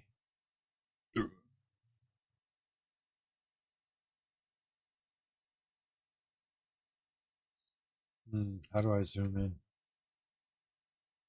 There we go.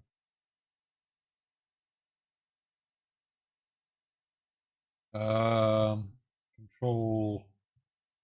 I'll do Control 7. Control set. So 7 will be the FMC. Why are those rudder pedals moving?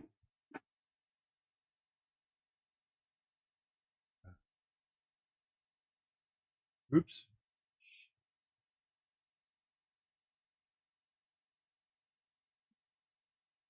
Overhead. I definitely want to zoom out of that. Right, so I think I have to. Do I go backwards?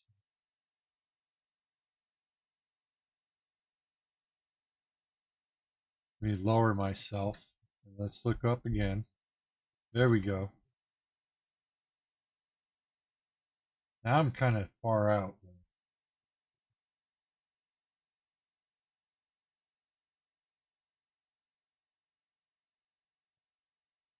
All right. We'll do Control 8. Or did I use that already? I used that for the thing. Control 9. Or 9. Radios, I saved that one already. All right, so let's go to the flight bag, which is this thing. This is kind of boring, ain't it? EFB contains a detailed set of checklists which you can happily use on later flights. There are also other checklists available for the 737-800. We don't hear up here. There are checklists. We won't use any of them in this book, because if you think about it, this whole ebook is one long abbreviated illustrated checklist. To keep this book manageable, we'll assume that all the preparatory checks and tests are okay instead of going through all the checklists laboriously. We'll do the bare minimum to get this aircraft in the air. Okay. All right, starting up from cold and dark. So it looks like I'm going to go to the overhead and to the center console.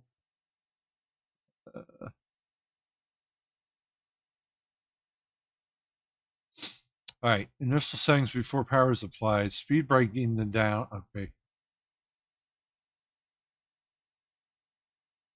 PA system.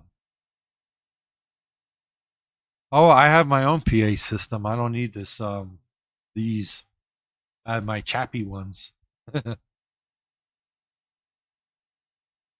right. So, it's just like that. Actually, let's look at that. Oh, no.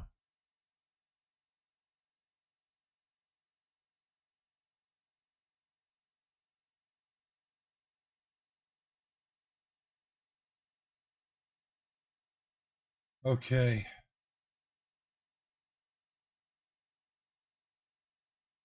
Actually, I have this. Oh, look, this is set up wrong. The speed brake's got to be reversed. How do I do that? Let's see.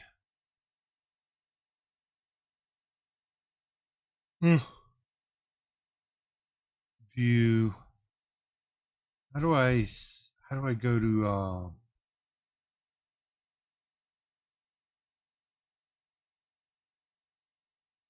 you know what? My site type. Oh, the plane's not started, so my radios aren't going to work yet. Yeah, look, I have AviTab, better pushback. I don't know what that is. SciTech. How do I go? Oh, here it is. Controls. Joystick. And if we look at this, number 3, we don't want reversed. Okay.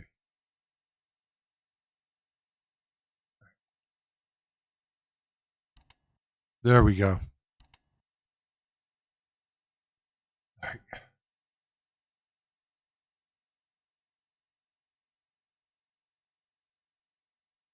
All right. So speed brake in the down position, which is full forward. Flaps fully forward at 0. Okay. There's 0. Park and brake fully back, so that's the park and brake and it's back.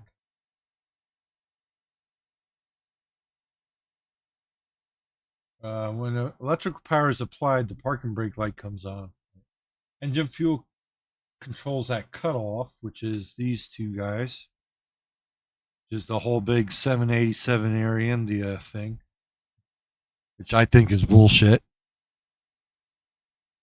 Throttle's pulled right back, or the alarm horn will sound.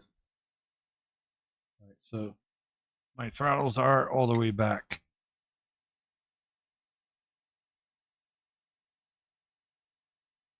Okay. Set transponder to standby. We're going all out with realism. Where's the transponder?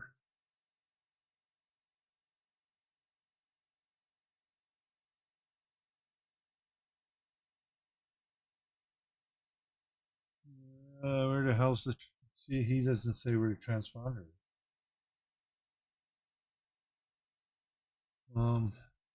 Usually it's over here. I think.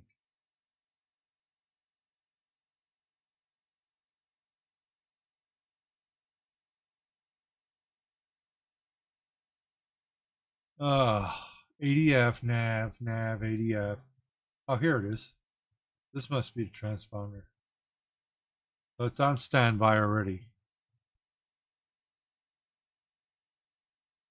See, this is the shit I'm probably not going to ever remember.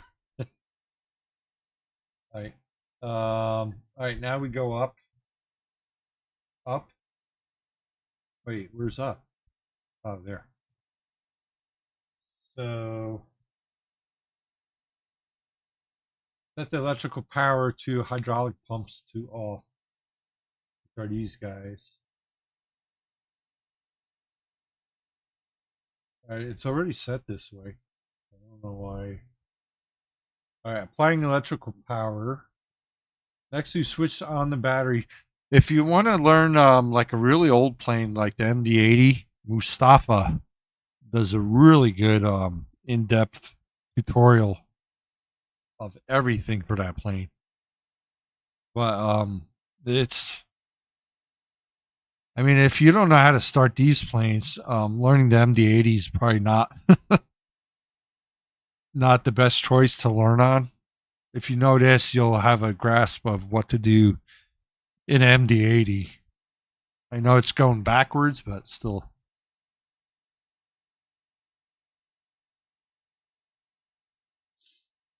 All right. So this goes to battery. Whoop. And that goes to on. Ooh, look at that. We got some lights. Then we should see 24.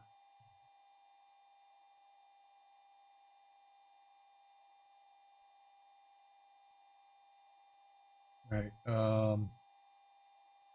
Load the Zybo tablet defaults. All right, so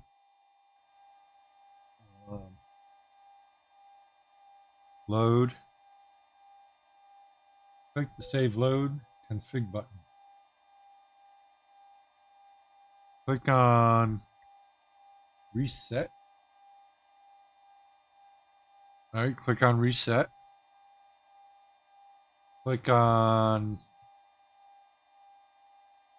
home. I'm not going to remember this shit. I'm not young anymore. Click the arrow. Click config.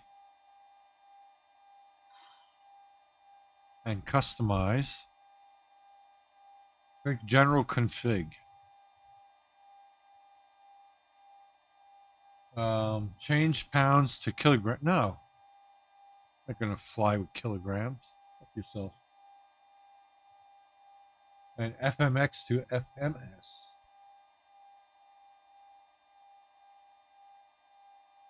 And checklist to detail. Then click home. I'm not changing this to kilograms.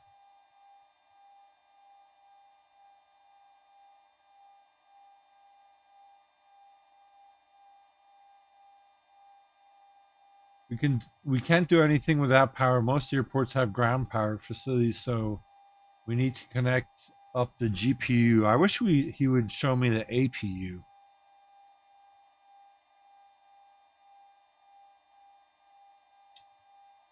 All right, GPU connect, set the chocks. Oh wait, that's removing them. Set chocks. Oh shit, GPU connect. Oh wait, do I press it? Yeah.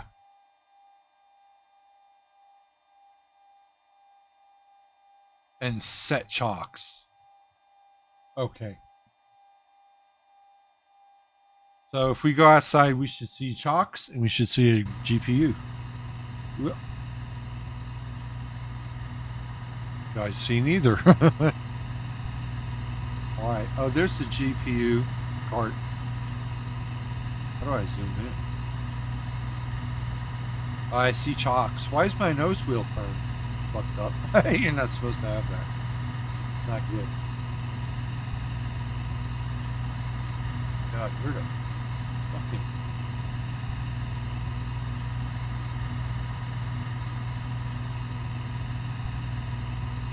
Stuck in the building.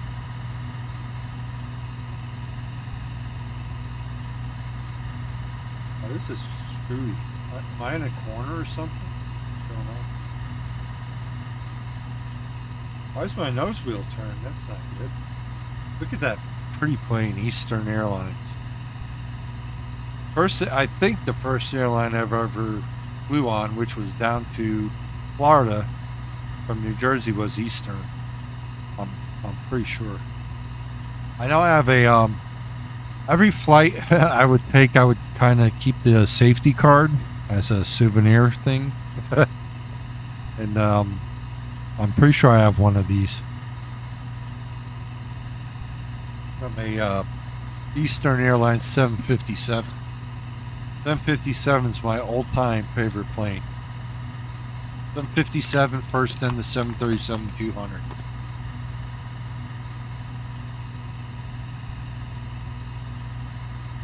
All right. Loading fuel. Boy, that's so pretty. I wish I could hook this up.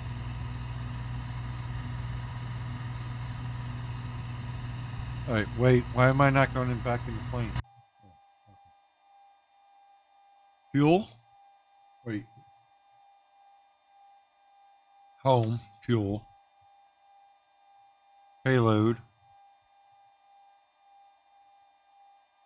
All right, click on the green text next to fuel. In my case, it shows 1662 kilograms. All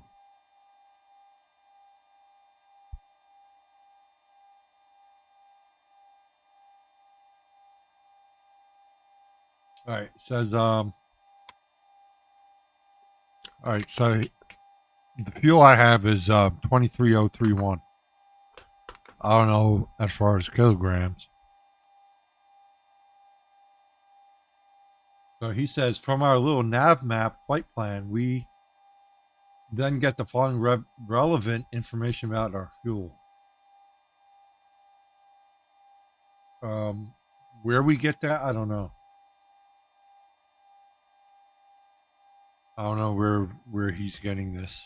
Where's fuel?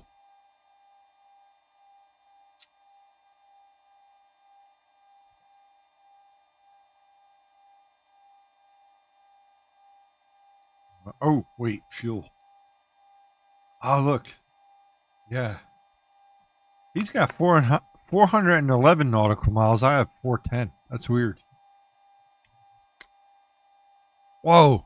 His time is 1 hour and 2 minutes. Mine's 2 hours and 53 minutes. What the fuck? Oh, it's on Cessna 172.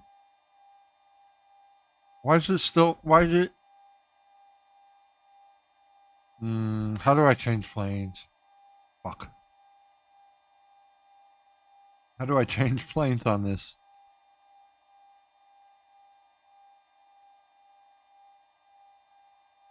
He had me going to 172, so that's why this is like this. So how do I fix that? I want to load a performance profile for a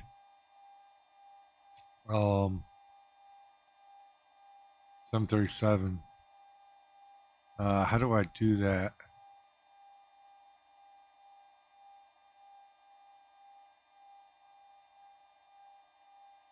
How do I load? How do I load the performance for?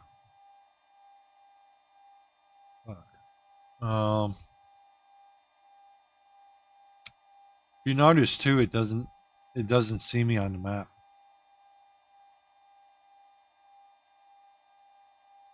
Again.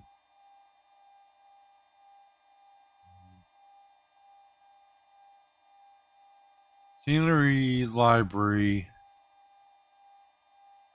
Oh.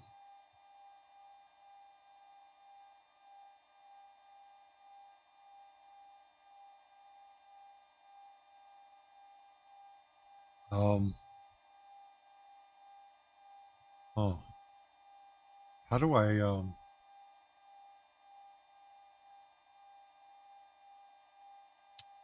it doesn't have the right profile in it. Map view, let's see, map.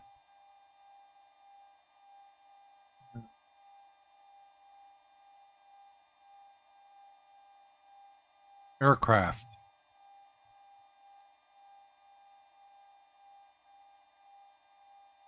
Probably should be open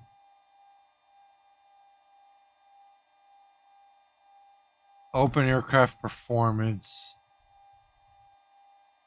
Where was it? Documents. Oh shit, how did I get to it? Documents.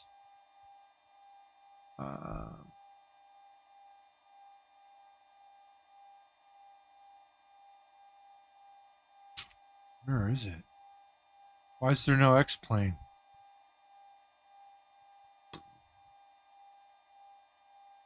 Where did I save those damn things? It was in documents. Oh, documents, little nav map, aircraft performance. Here we go. That guy. Here we go. At least that's what? Oh, range. Okay. 410 miles, 1 hour and 2. I have 59 minutes. Close enough. Average ground speed 397. I got 417. I think this is the stock 737. I couldn't find the Zybo one.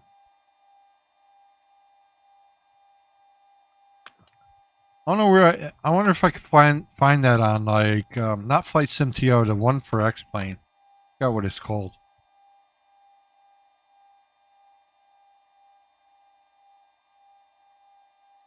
Let me see if I could find the exact whatever it was called. Um,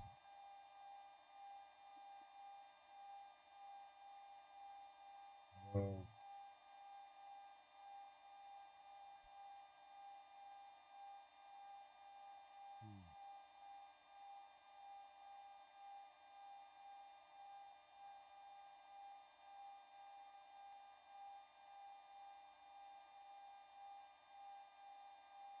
maybe this is it.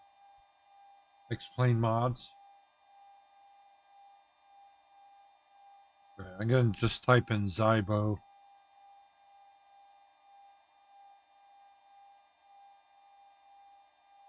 Ooh, a Zybo level up 737 PFP7 multi-flight profile. PFP7.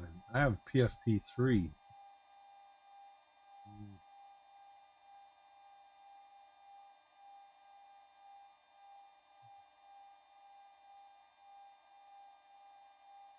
Right, some. Oh wow, there's pages and pages.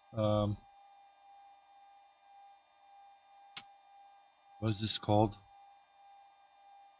All right, aircraft. Zybo performance.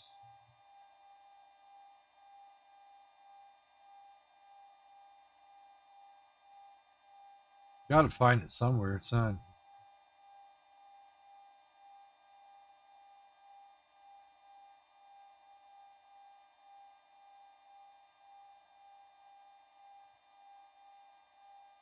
Performance calculator for the Zybo. I don't think that's it. Performance data. You know, I wonder if it was in the download of the. If it was like included of the download. Let me look. It was one of the last few recent things I got was that. I think this is it.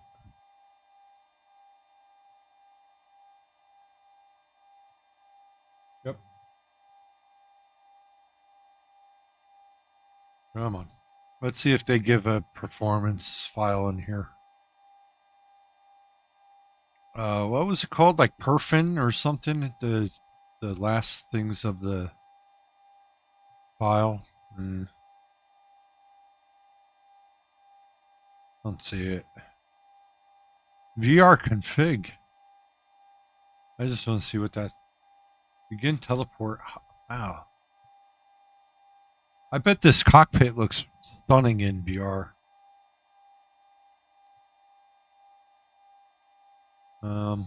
Yeah, I don't see that weird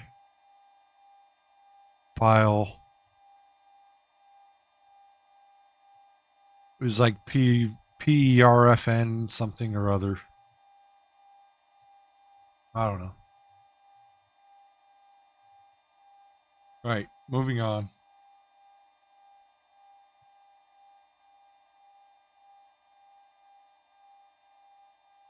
All right, so from our little nav, we see the following relevant information. So that's this here.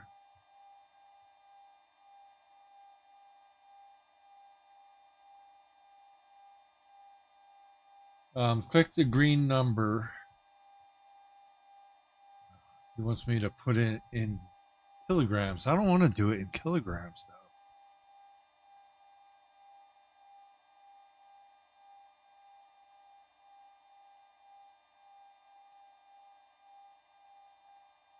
All right, so click on the green number opposite the word fuel.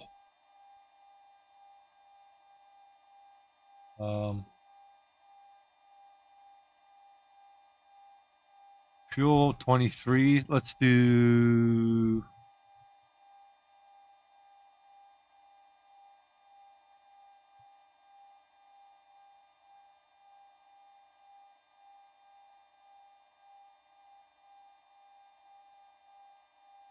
Click the enter button. Oops. How do I get rid of this now? Click the enter button. Oh.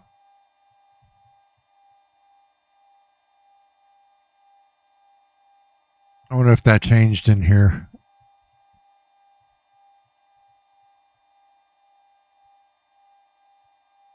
See, I don't know if it's picking up my plane.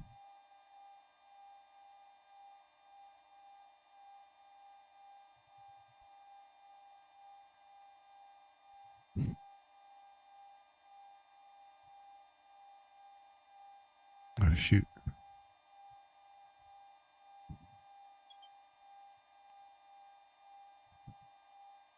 Where's number 10? Yeah, I don't think I see me on here.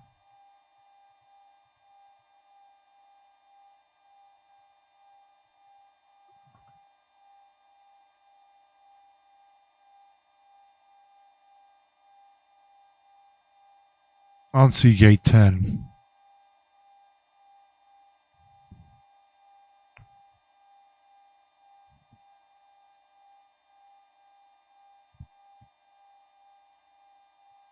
So I'm obviously not here.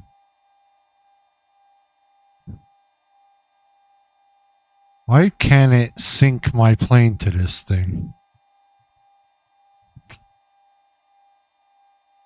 All right. Blah, blah, blah. If you make a mistake, blah, blah. Enter for example. All right.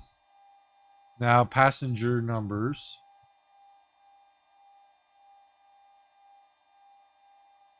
Click on the green number next to payload.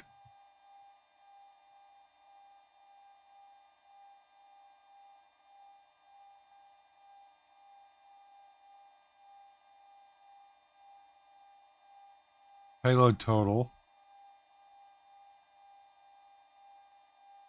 All right, so this allows you to enter exact number of passengers and where they're sitting.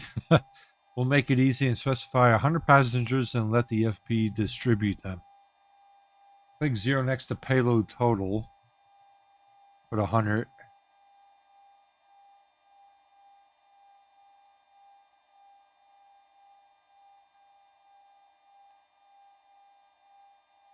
Wait a minute. Oops. I did that wrong. Oops.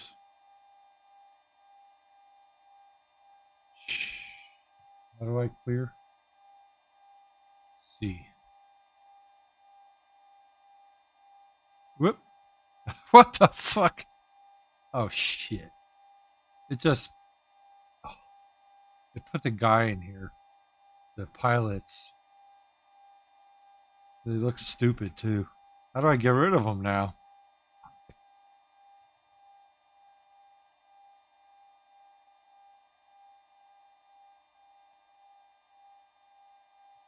I don't want to see them.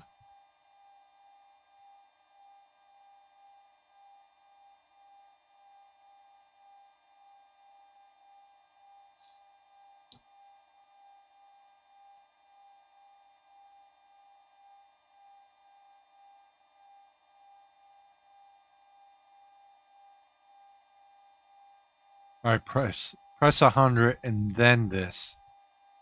Ah, there we go. The plane just like shook. How do I get rid of this guy now? Fuck.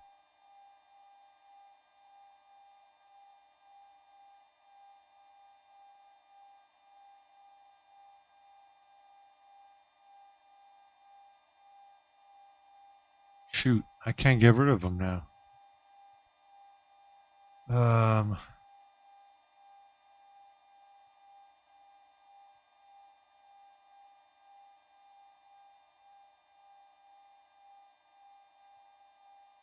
Okay, good.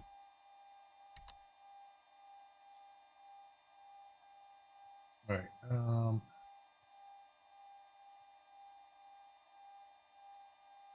Now we click on the 0 next to cargo.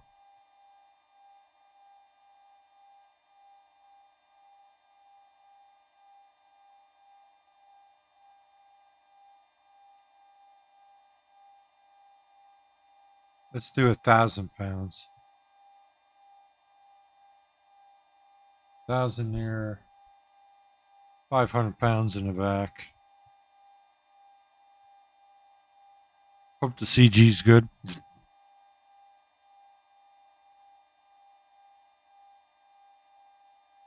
Because he's going by kilograms. Oh, we'll see the CG actually. Now we click on the arrow for the next page. Ooh.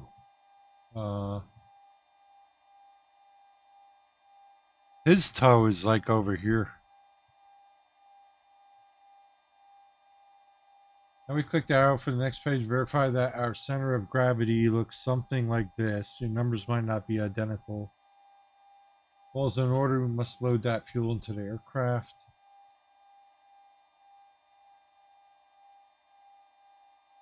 Looks too heavy, maybe. 0 fuel weight 115,723. Man, we're gonna be over. All right. Fuel truck call. Get fuel. After a few minutes, the fuel truck arrives and the loading manager announces that he's beginning to pump fuel. This will take a while. The tanks were empty. Take about 6 minutes.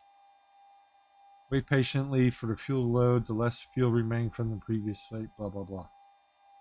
All right. So if we look here.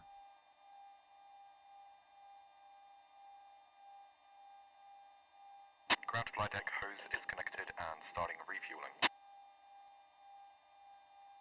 Right. Okay. You have too much fuel already in the tanks. The excess will be drained off until the total fuel aboard. Okay. When the fuel truck operator announces that fuel has been delivered, the icon on the Zybo tablet turns green again. I don't know if I'm going to be able to get through this and do a flight. I didn't think it was going to take like 10 hours. I might have to do this like another day. This is brutal. Really brutal.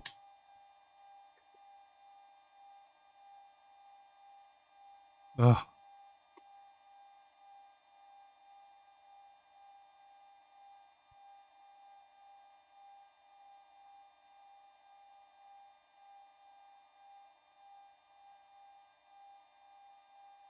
I see fuel going in the center tank, so.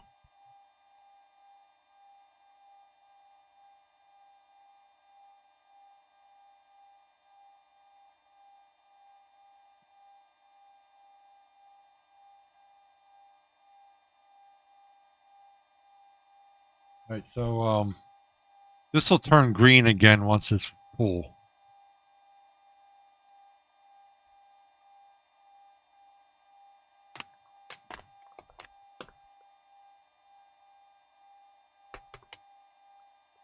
Anybody finding this interesting and fun?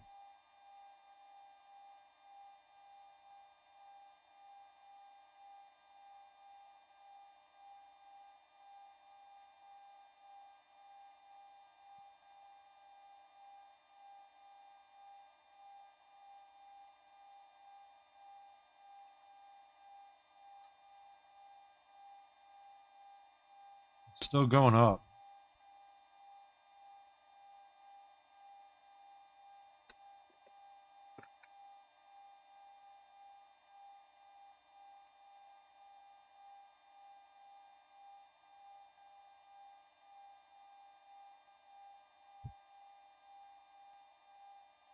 Still going up.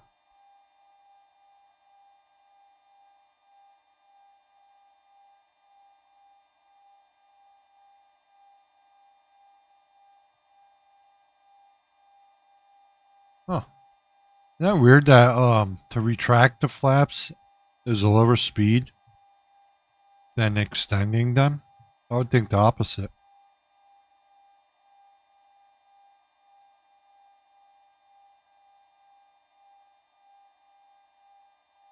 So the fastest you could extend them is 250. Flaps limit, indicated airspeed. The other's the landing gear. That don't make sense either, though. I would think you could retract the landing gear at a faster speed. Weird.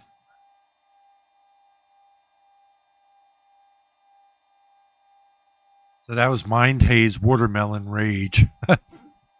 Turbo Radler IPA. That's a stupid name. Very Sour Patch Kids looking.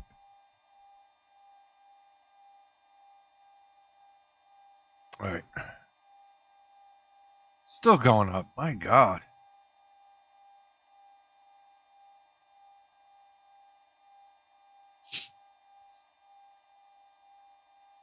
And we didn't even get to the FMC yet.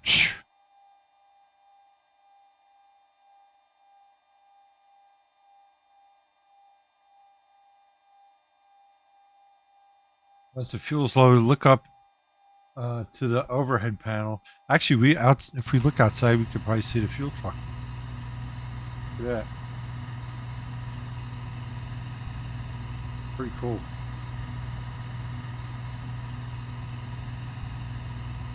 Guy filling our tanks. Shell. See that? Pretty plain. Eastern Airlines definitely did not fly a 737-800. They didn't fly any 737s, as far as I know.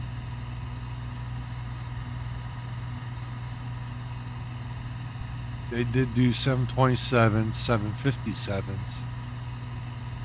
I think that was the main MD-80s. They did do MD-80s. Right there. Finally, he's done. Go back. All right, so that's green. So let's look up, and we want to go to ground something or other.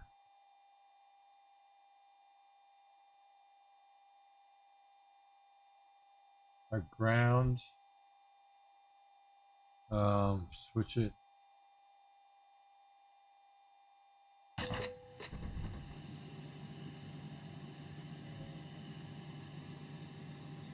Switch forward to turn it on.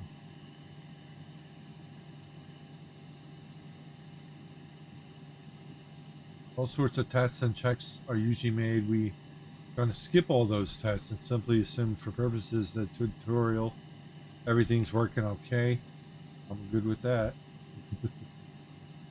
All right, let's go here.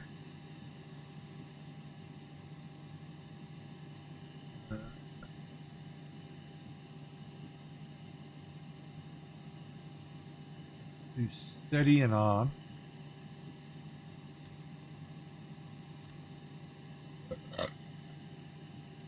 Then where's this? We also need to make the instrument lights more visible. Twist the knobs of the panel lights, floodlights to maximum. Now they're assuming I know where the fuck that is. Oh, that's going to be down here.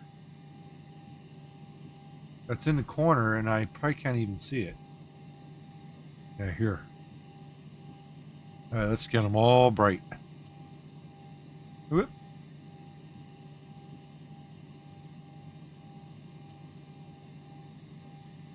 Come on. Alright. Fully bright. Setting the IRS. Oh, fuck. We gotta deal with the IRS. Fuck the IRS. Alright. Up here.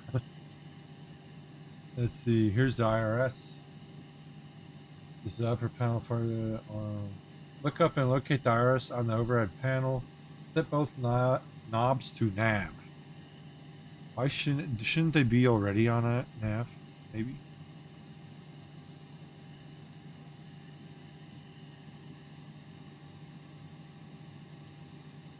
Alright, they're aligned.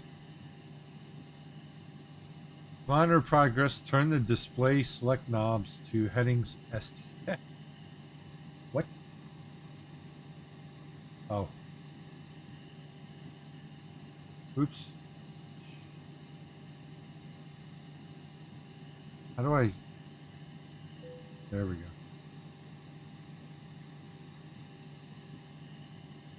See progress. It says 8. I don't know what the fuck that means. What good that does for me, I don't know. Alright.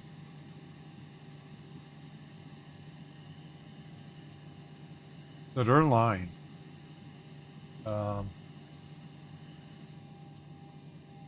Let's see. Click that again. FMC. Wait, what does that say? Oh. FMC position reset. I almost think that it has to do with the IRS, but I don't know. Master caution light's on. Click the yellow button to extinguish it, and the yellow problems will disappear. Alright, it says align. We saw it said align already. Now, program the FMC.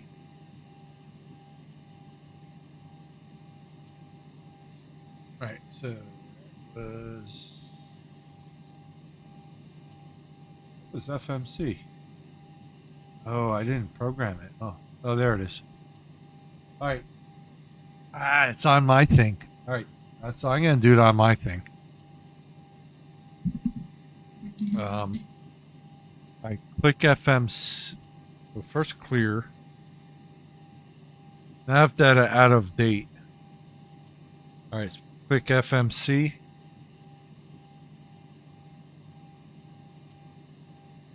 Click the button next to FMC and the ident page appears. All right, yep. So that's, I see engine rating. Woo! ACC. 737-800W. I don't know why it's W. Should be X, I would think. All right, press position initialize. Yep, and it brings us to here. I don't know why he has us going like this. Should be like this or something. Click the button next to position in it, and the first position initializes. We have a bunch of square boxes, meaning we must enter the GPS information there to get that. Despite the empty boxes, click next page. Alright, and it brings me to position reference. Yep. I do not get that down below though. I don't have this. Oh. Alright, so I press 1, GPS left.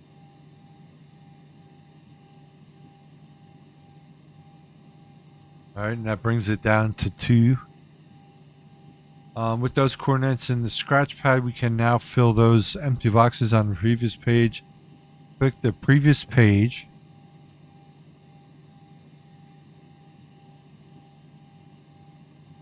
And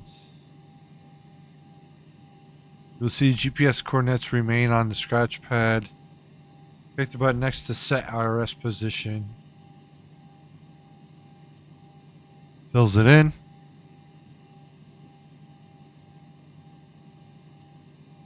After a few seconds, automatically disappears the initial. No.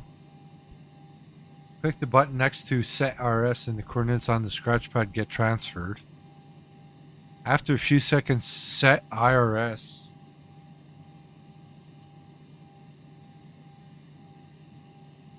Set IRS automatically disappears. Nope. I don't see that. It didn't disappear for me.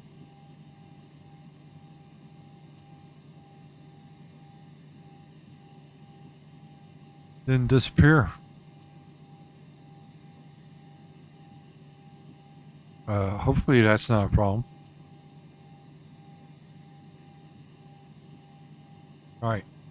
Whatever. In real-world airline ops, the flight plan is entered into FMC at the last moment. In case ATC changes the file flight plan for this exercise, however, we'll enter flight plan now. Click init ref button.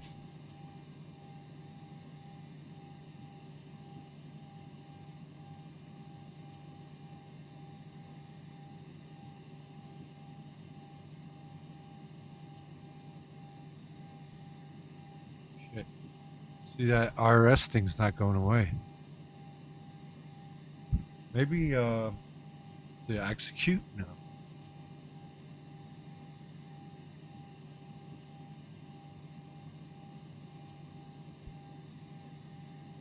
I actually pressed the back button or whatever that was. I clicked index. Okay. See, he's saying he didn't say click index. He didn't say it. Good douche. Clicking init ref button does nothing. All right. This guy. All right. So ident.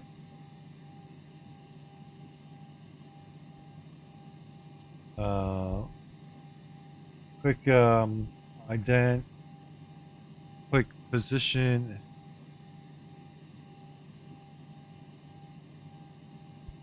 initialize,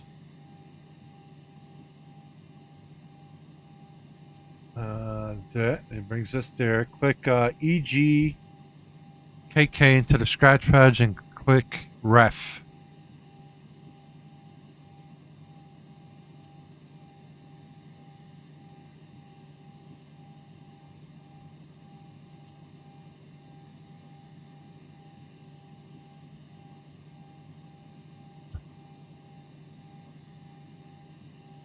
All right, and then gate 10. Oh, hey, Alex. This is very slow going.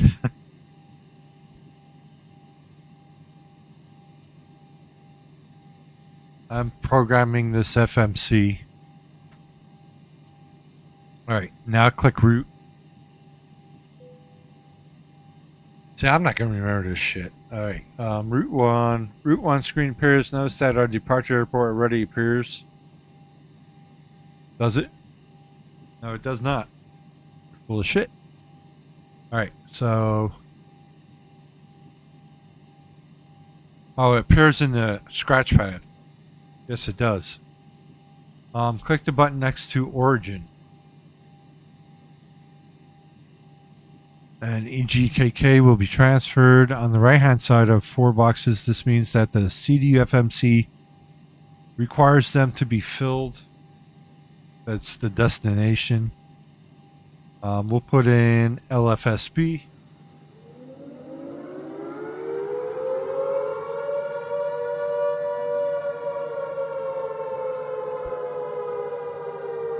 Ooh. Whoop. The thing went haywire. Beauty and the Bricks, thank you for the raid. What'd you build?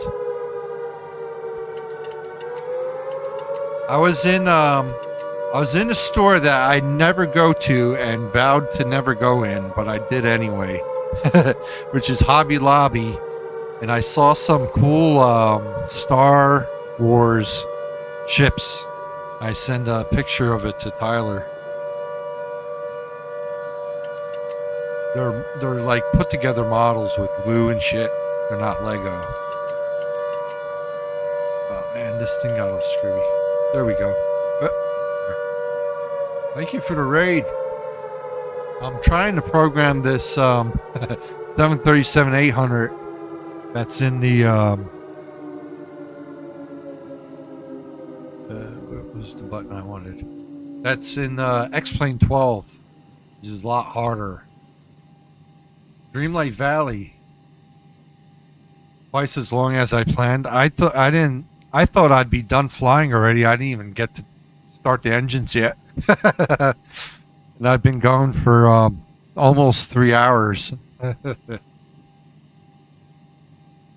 Man, we're doing good, but freaking hot as heck. Last I looked, it was 96, like an hour ago. Let's see. It is 94, and it's almost 11 p.m., which is crazy. So we are roasting. I'm in my game room, which has AC, but the AC just...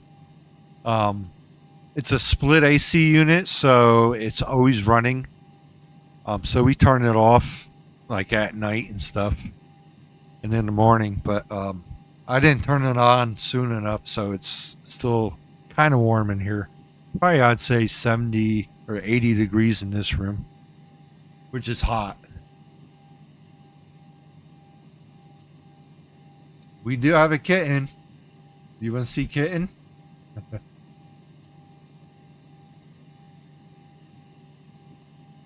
Kitten is asleep in our daughter's room, but she couldn't get up. Mel, are you getting... she's bringing Kitty. You haven't seen Kitten yet? She is so dang cute. When we first got her, she was all shy and everything and just would sleep. And I built my daughter a Monster High dollhouse out of wood and stuff. And it's like a dollhouse, like Monster High doll or Barbie doll size, but it's handmade from scratch. And it's in my daughter's room. It's her kitten, and the kitten goes in there and sleeps in the dollhouse. It's so funny. But so when we first got her, she would sleep in that dollhouse all the time. And after like 3 or 4 days, she's not shy anymore. She's a crazy nut. Yeah, if she's left alone, she cries and she plays and attacks our dogs and other cats, and she is nuts. She screams. All right, here's Kitty. Kitten. Yeah, my daughter named her Skylar. She's so cute with those little pea eyes. They look like 2 little peas. She's a calico. Very cute. Looking at herself. How old is she? 9 weeks now? I think so. Yeah, she's probably 9 weeks now. Yeah. She's looking at herself. Yeah. Look at how she sat so pretty on my arm. Very cute cat. Very well behaved. Uses the litter. We had one instance where she did not use her. She was born from an apartment complex whore mom cat and a whore master male cat. You know, all apartment complexes always have a local cat that just has litter after litter, so she's from that. And there were 2 girls and 4 boys. 4 boys or 6? 4. 4 boys, 2 girls. This is 1 girl. The other girl got adopted out immediately, just before her. The boys were remaining. The boys were white with tan, no gray in them. Yeah, she said she's so calm too.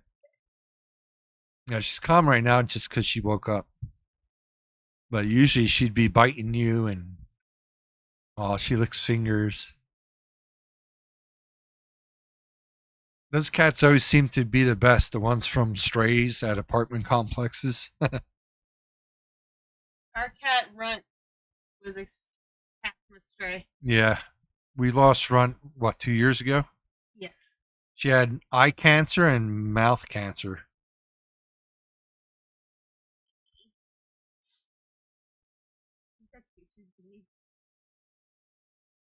She's like, I had enough. She's weird, has like long hair, but it's just weird, isn't it? Yeah, she's a little puffball. Daddy kisses. Look at Daddy. Look at Daddy. She's funny. Yeah, we've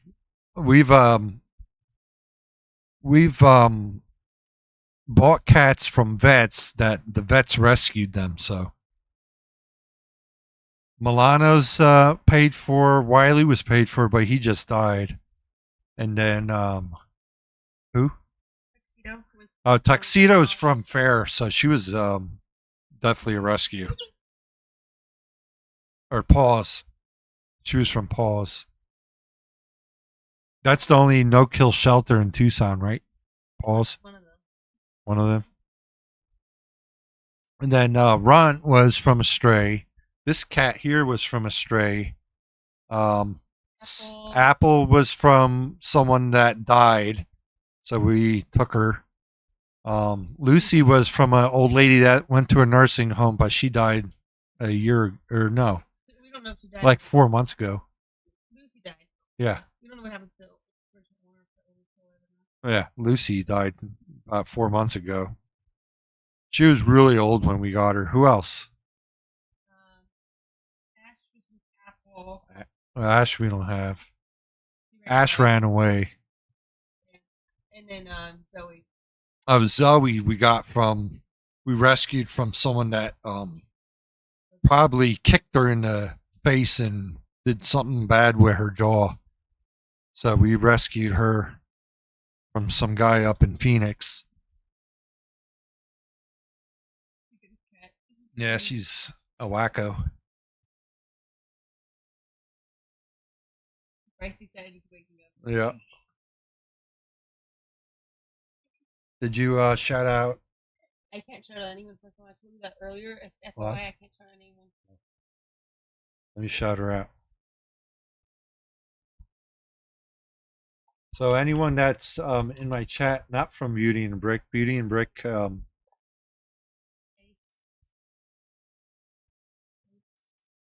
is lives in our same town.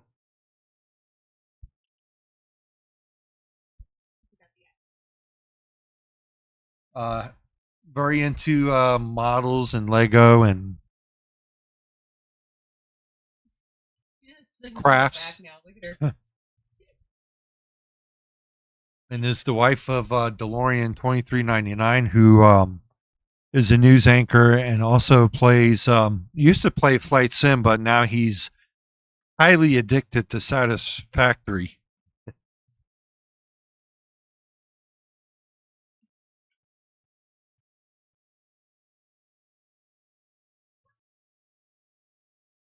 I haven't seen Tyler do.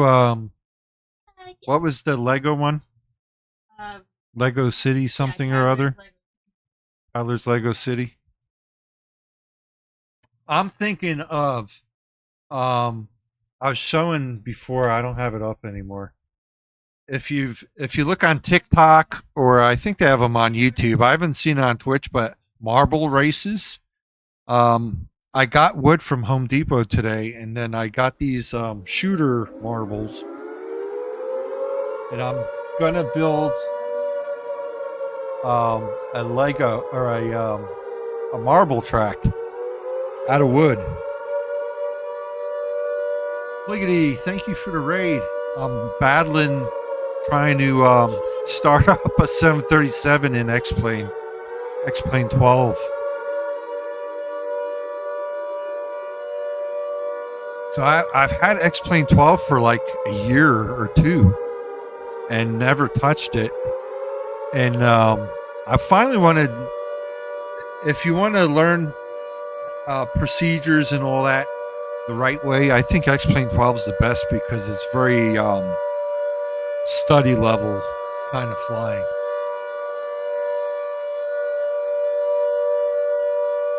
So that's why I got this guide. Let me remember what page I'm on. 150. So I got this guide. Whoops. I think I have to put in one. Here. Yes. So I got this. Oh, Change. you can't even see what I'm doing. Oh, Flig, you want to see? Look at this kitten.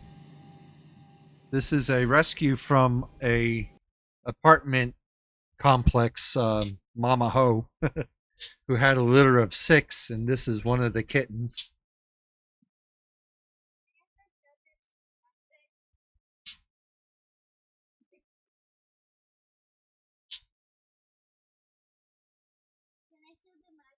Everyone's saying sweet baby. Chrissy, thank you for the follow. So this is my daughter picked this cat. Once our Wiley cat passed away, what, like a month and a half ago now? Fly out of A my month head. ago. A month ago.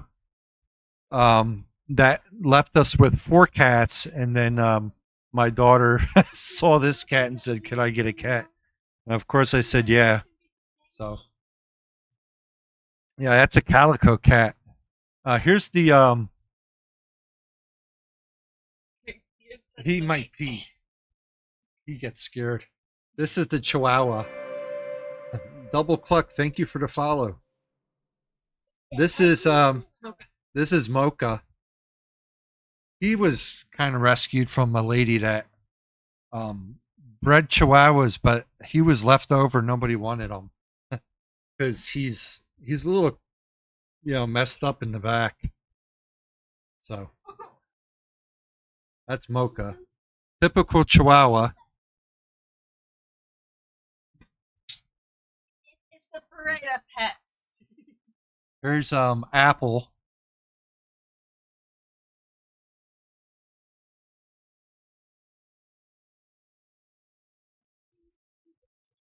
Okay, to do shout 'em out. Yeah. Let me shout out Fliggity. Okay. My son wants to show magnets. These are those magnets you toss in the air and they go click, click, click, click.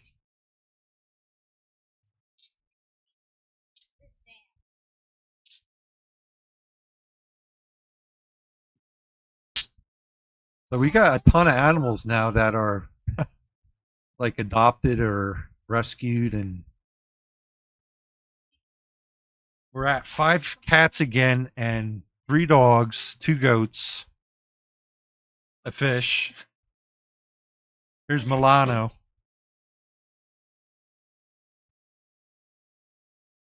He was from a vet office.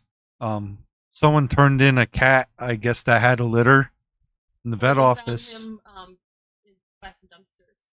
I don't know where the mom was. I thought that was Wiley. That was him. Wiley was found at a park. They were found at a dumpster. Oh, so Milano was found in a dumpster with was it 2 others? Mm-hmm. 2 girls. Yeah, 2 other cats, and we adopted him and his sister. His sister lived only 2.5 years, but then had complete organ failure for some reason. But he's still going. We got him, what, 6 years ago? Or more. 16. Yeah, 8, 9 years ago.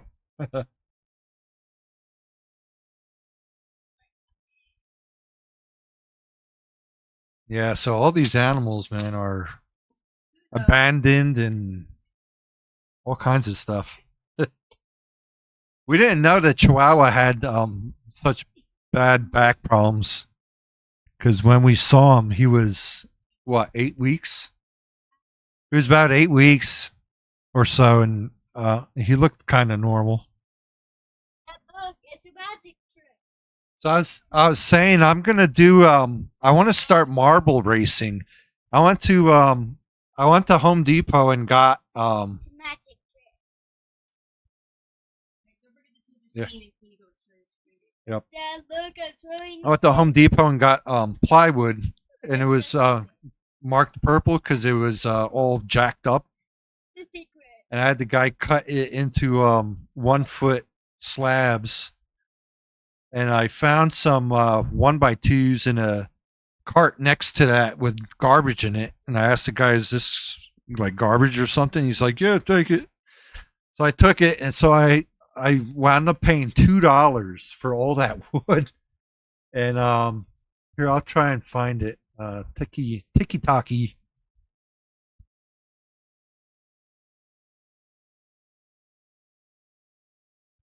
This is what I'm talking about with marble races. They have where's who I'm following? All right, there's Laz, but where's the let's see.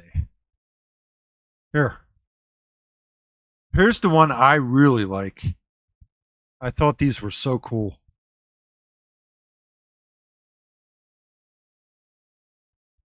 Oh wait, you can't hear it. Hang on.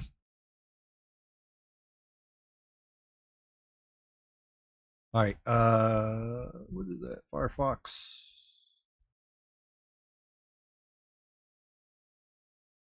Oh, Firefox is in the thing.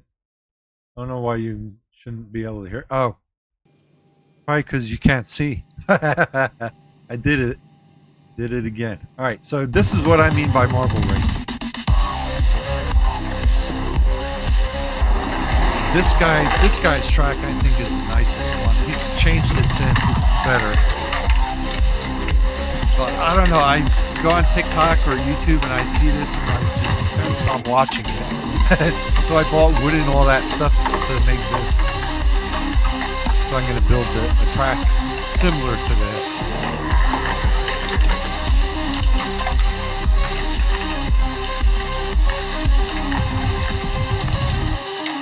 So whichever marble comes in last, it gets taken out, and then you would race 6 marbles then, and go all the way down to the top 2. It's just, it's fun for me. So I got all this wood to build a thing like this for $2 today. Season Here's 4, another guy. He race does. 17. He must live in Arizona because he's See what got happens. like Arizona themed track. This one's really cool too. Ginger with the early lead. Okay, So this is what I want to do.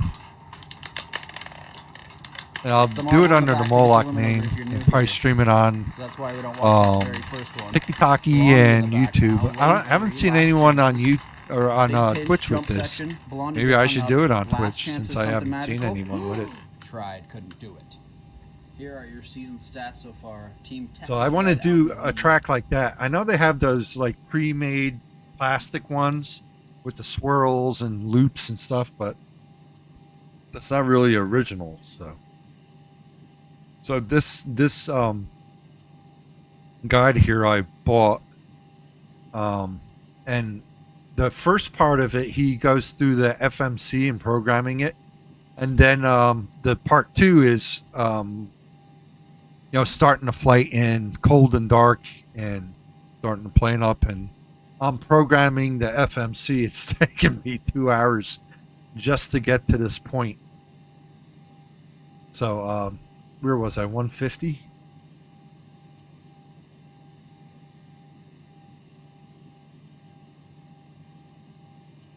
All right, so I'm over here. I do have the Wind Wing. I don't know if you you got this, or any of you there from Fliggity have the Wind Wing FMC. It's the FMC for the 737.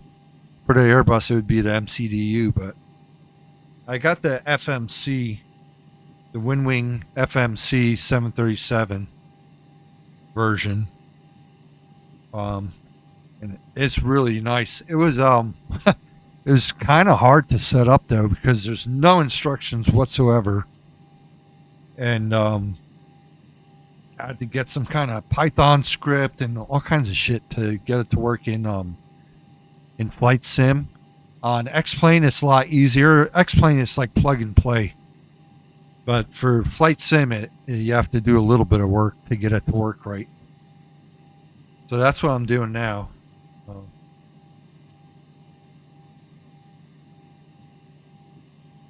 right. So Route 1. I left off here, so let's keep going. All right, I put in LFSB, which is our destination. This guy has me going from London to somewhere in France. Forgot the name. LFSB, wherever that is. So we're going to put that in the destination. So as I press the button here, it's going to actually do it here. That's so cool. So with VR and how I love flying in VR, I won't be able to use this. So it's I've been battling.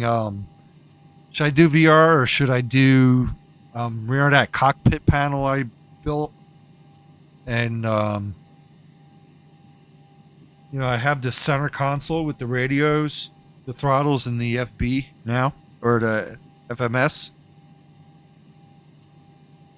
So it's a battle that I don't know if I want to do VR more or do physical more since I have all this panel stuff I built.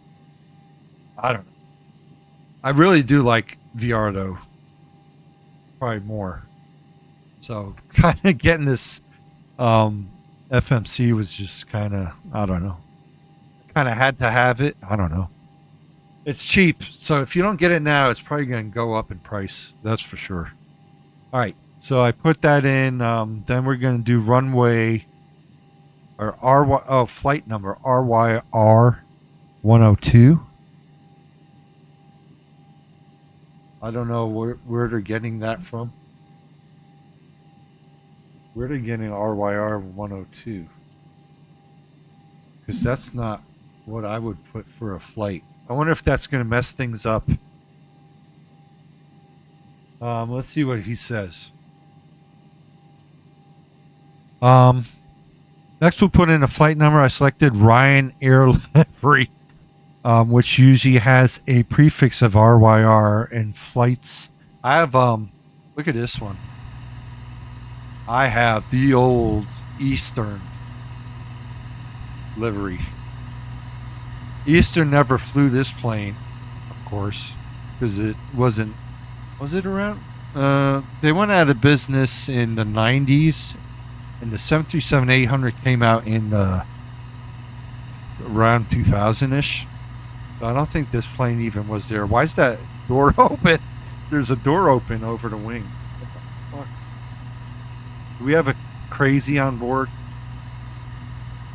I don't know why that was open.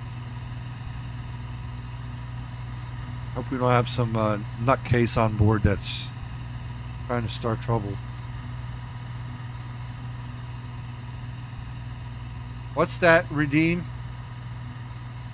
Wing have manuals for all their stuff on their website. I'm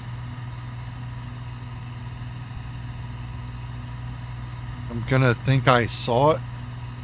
I must have seen it because I downloaded stuff. Oh no, I had someone help me try and set it up. I was getting errors though that they said they'd never seen. So I had a buddy try and set up this FMC, but are those Wing manuals in English? They must be, right? What was I saying? I don't remember what I was talking about. All right, let's go back in. All right, we were looking at the FMC. Oh, all right. So, Eastern, EAL, I think was their code. EAL. So we'll do EAL 102.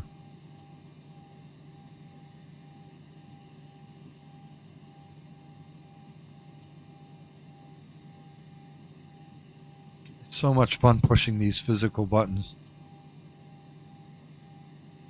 I highly recommend getting this. Especially most people, nobody I know flies in VR, so everyone I know flies, physically, not in a VR headset. So For those people, I would highly recommend this Wind Wing. Just try to know someone that knows has it already, so they could help you set it up. Especially for flight sim, because that was it wasn't working for the longest time.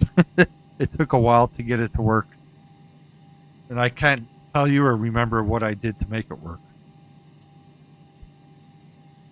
All right, so we put the flight number in. I do have flight plan request, and I'm not seeing it on their screen, which is weird. All right, so let's see what he says to do next, though. Next, we click the depart arrival. See, he said to do that last time. He said to click in initialize reference, and that did nothing at that time. So let's press depart arrival. I wonder if I should press flight plan. I feel like I should press flight plan request.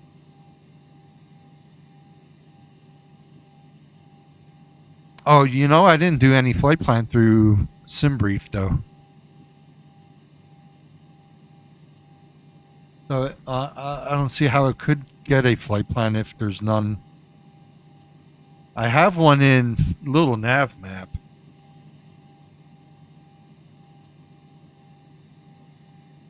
See, I have this one.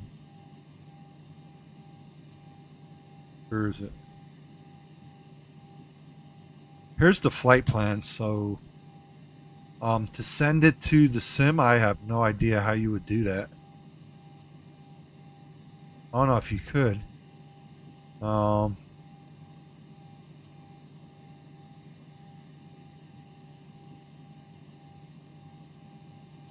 know you could pull a flight plan from SimBrief to here, but I don't think you could do it the other way around. And I don't want to make one through SimBrief, and he didn't tell me to, so I'm not doing it. But what makes me worried is he doesn't have this button here, flight plan request, like I have here. He doesn't have.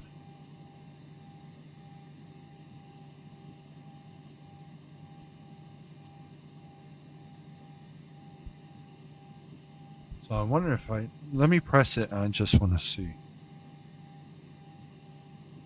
It did nothing. It highlighted it, and that was it. All right, so let's press depart arrival.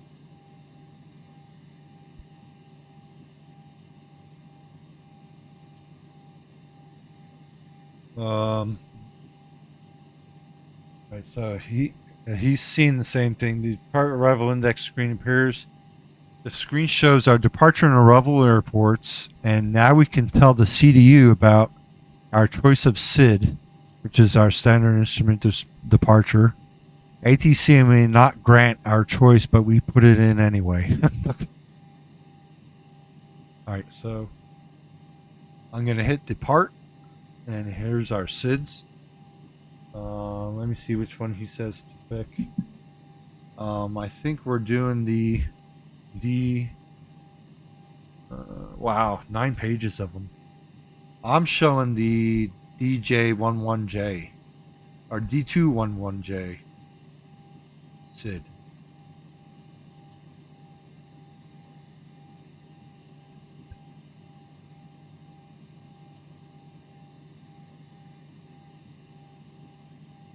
All right, I'm gonna sneeze, so I'm just.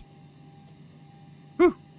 All right, click the button opposite depart, and list of SIDs appears. The possible runways appear to the right hand column, and the SIDs on the left. I think if you pick the runway, it'll narrow down SIDs for you, but I'm not sure. Let's see.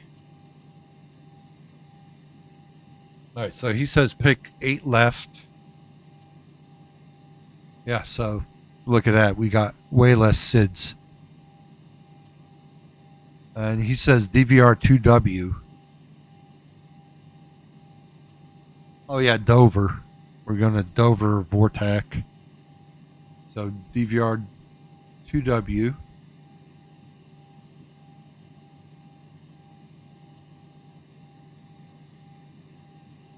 Sorry if this is boring, but I'm learning.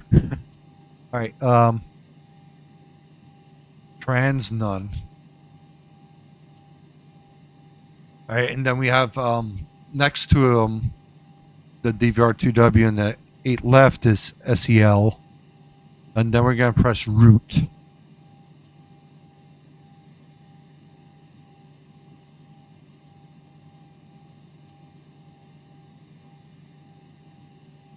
See, he doesn't have that flat flight plan request.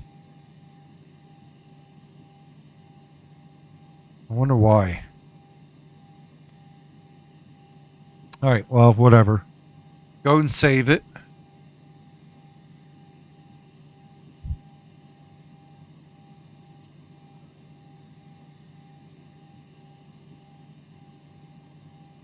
Hang on. That didn't work. It's because this is, why is this? How do I get that request out of here?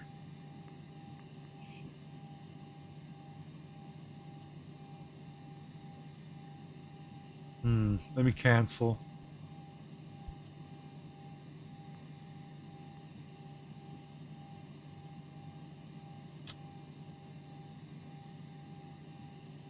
With that highlighted, it's root uplink ready. Save. And then okay, I gotta put the name in. I was seeing that root uplink ready, and I was seeing the airport number for him. Wait, what the? There we go. All right. EGLL.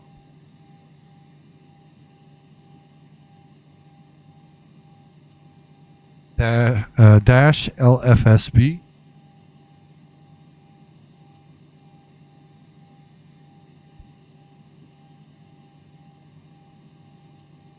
All right.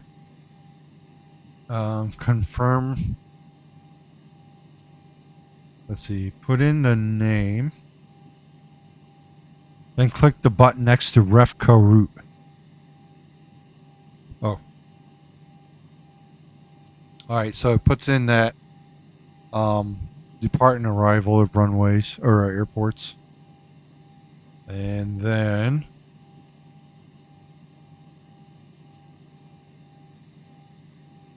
appears as the name. It becomes the name of the saved partial flight plan. And it's saved in the Xplane output FMS plans folder. Click the button next to confirm save. And I'm going to have to go through this like many times to remember it. Please understand that at this moment, all that will actually be saved will be the SID, departure airport and runway, destination airport, and it's not yet a usable flight plan. It will be saved in a flightplan.fms format. Huh. Okay. Now we have to activate it. Now the screen shows the Route 1 page. Notice the field below co-route displays the name of the saved plan. Yep.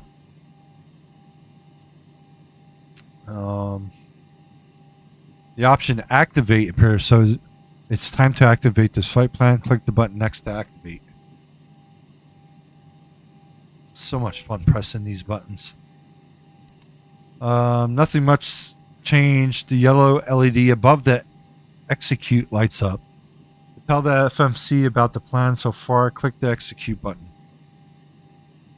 That's not really telling the FMC about it. It's executing it.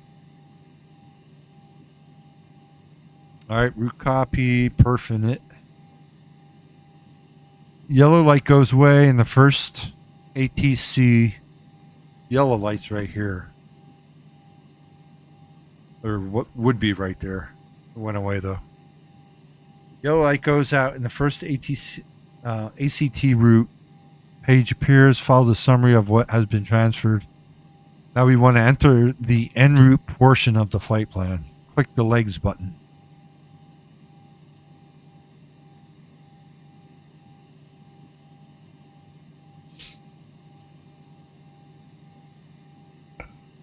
This probably won't take me too long to learn. because I'm pretty good with primitive computers like this, and it's just navigating menus and shit, pretty much. I'm gonna get another beverage. What was I was looking for the vids before. Oh shit. I don't know what I did.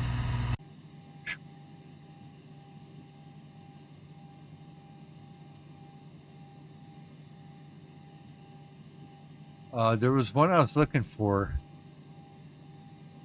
What was it? There's a floating kitty. Anybody want to see the floating kitty out the airplane window?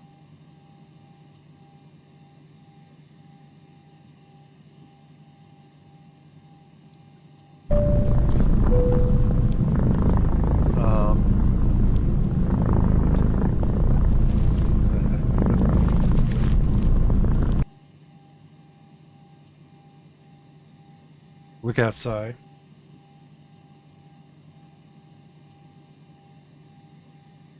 Good afternoon, this is your captain speaking. If you look to the right side of the aircraft, you will notice a giant skeleton. I've turned on the fasten seatbelt sign. Not much else we can do here, but continue minding our business. Thank you. Alright, let's see. Magic meat. Missing. Not impressed. Not real. Oh, not real. That's the one I was looking for. When Crowbar was talking about the UFOs. That was a long time ago. But I am telling you right now, that motherfucker back there is not real. I heard she was, this was all bullshit.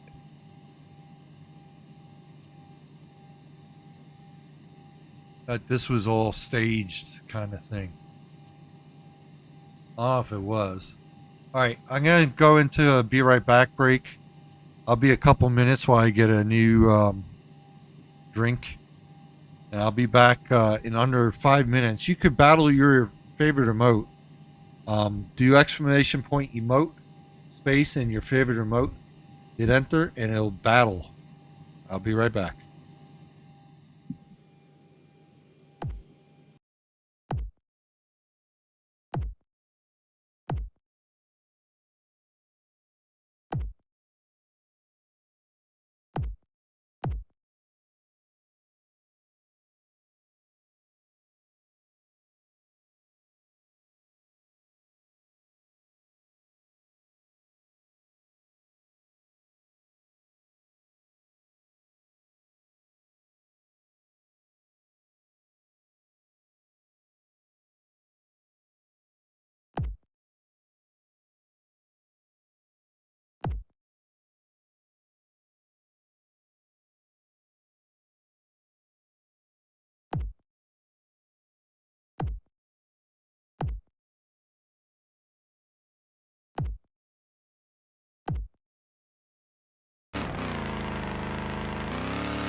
All right, I'm back.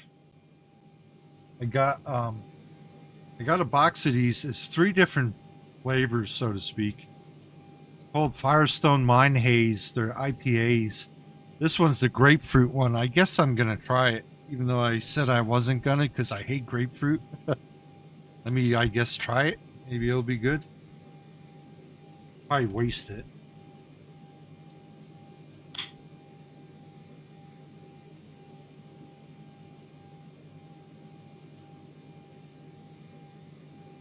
Yeah, I'm not a big fan of grapefruit. I mean, it's not bad, but all right. All right, so now we're gonna do. These are the altitudes, right? Yeah. Okay, so that's the Route 1 leg. Screen shows the start of the SID in detail. All right. Click the next page button. Oh wow, there's just one thing after. Wait, why is there one? Oh, that's how he has it too. That's interesting. All right, the next. Wait, why is it only? Why does it go to Dover? That's the end of the SID, and it's got nothing in between. Why do I have to put all that shit in? Why can't it just bring it over? All right. All right. So now we're gonna put in.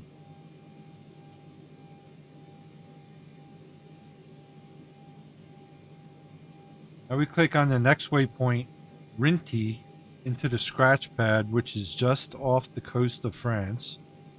Click the button opposite of the first empty field. Yeah, I should move this over here.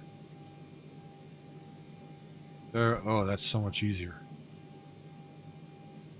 In the scratch pad, which is off the coast of France, click the button opposite of the first empty field. Okay, so Rinty.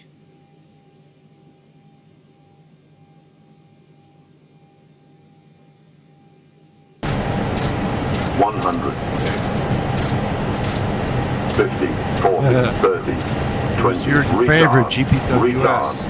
Retard. I'm retarded?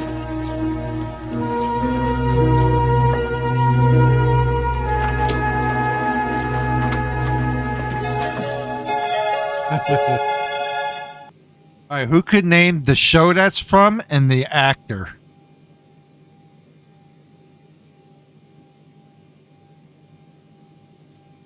Whoever could name the show it's from and the actor's name, I'll give you an air high five.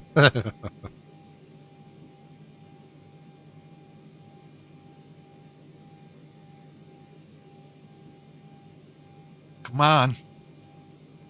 I definitely know Fliggity knows. Yep, Scott Bakula and Quantum Leap. I loved that show. That and MacGyver, I would watch all the freaking time.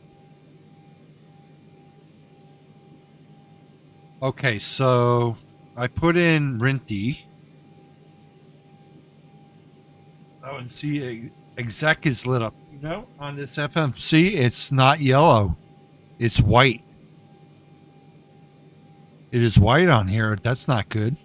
I think it should be yellow. I get a yellow highlighter and color it yellow. I mean, how hard would it have been for them to make it yellow? Ridiculous. Stargate, then MacGyver. I never got into Stargate. Wasn't it like Stargate 9 or something? It was this big round portal.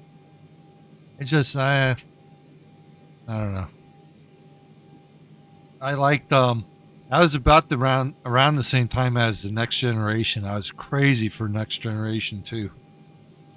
I think yesterday I told the story of when I encountered Patrick Stewart and what a dick he was. All right, Rinty. I press exec. All right, now we go to. It changes to mod. Where do you see mod? I don't see mod. The screen changes with the word mod changed to act. Okay.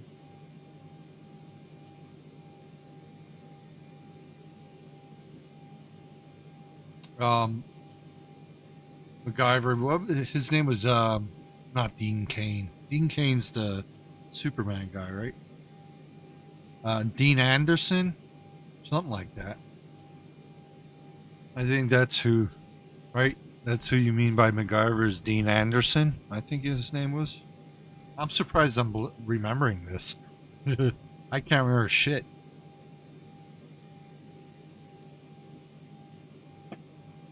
All right, now it wants me to put in RLP. Yeah, Richard Dean Anderson. Yep.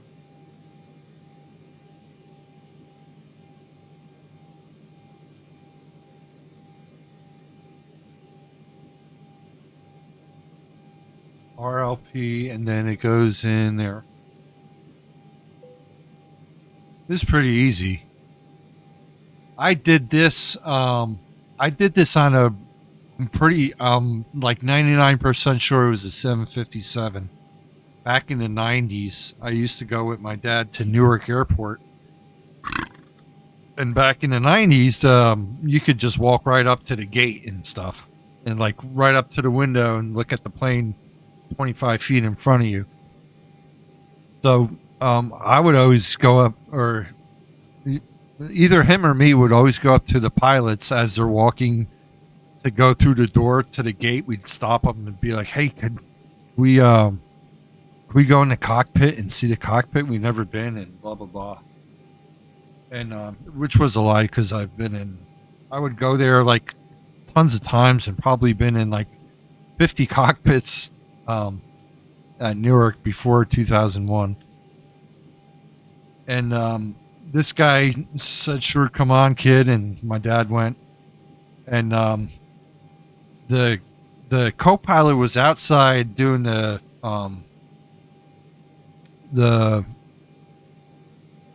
checks outside, and the captain was like, go sit in my seat, sit in the captain's seat. So I sat in there, and he's like, all right, you're going to program the computer. And he had me program the FMC for the whole flight. Some kid that was like probably 16 years old programming the FMC of a flight of an airliner with like 200 something people on it. All right, RLP, and I guess you gotta hit exec every time.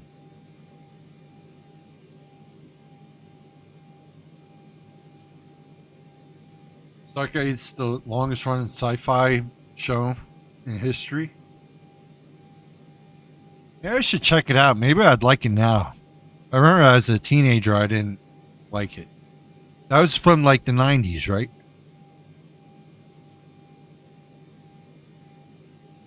Late 90s, maybe. I also liked Xena Warrior Princess. That was one of my favorites. I like the shows with the hot chicks in it. A hot chick in Stargate. That's probably why I didn't watch it. All right. Next is LUL, L-U-L.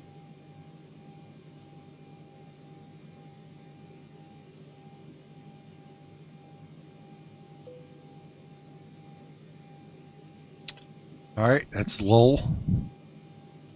What do we have next? Next, we click on ARPUS into this Scratchpad. ARPUS is a waypoint and the initial fix of the star. So ARPUS.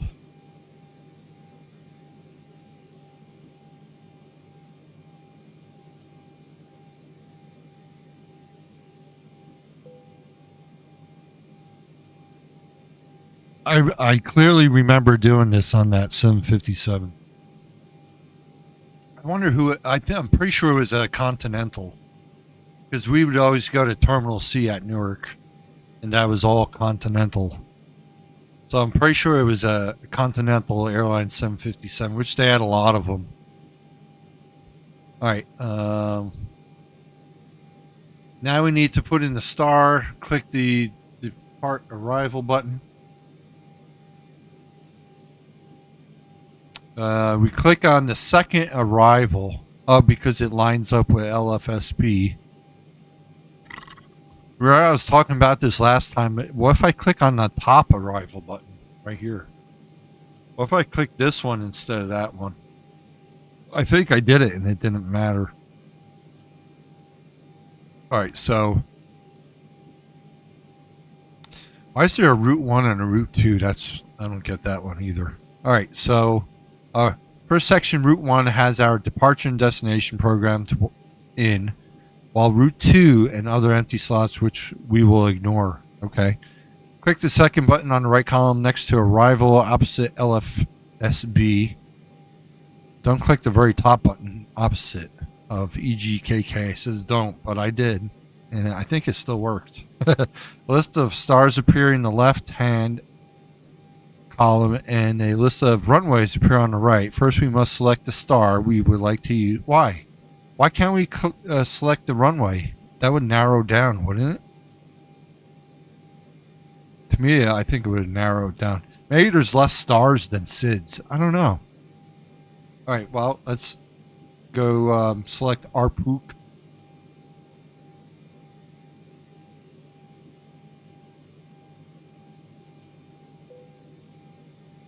ARPUK and what runway? All right, so yeah, mid-90s.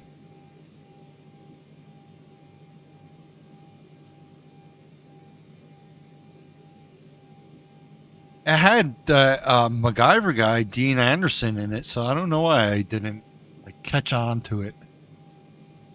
Mid-90s, though, I graduated high school and then I was just girl crazy and going to college and flying a lot.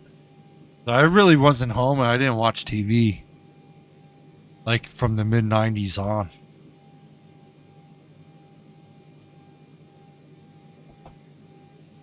That's probably why. It was just timing. ILSY 15. That's the one we pick. It's so much fun pushing these buttons. Now runway 15 is selected with an ILS approach. A list of possible transitions appears, but we won't select any of them. Why? Why not pick a transition? The yellow LED light is on again, so we click the exec.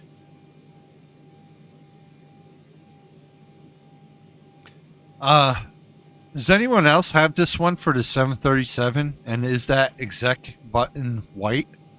Because I don't like that.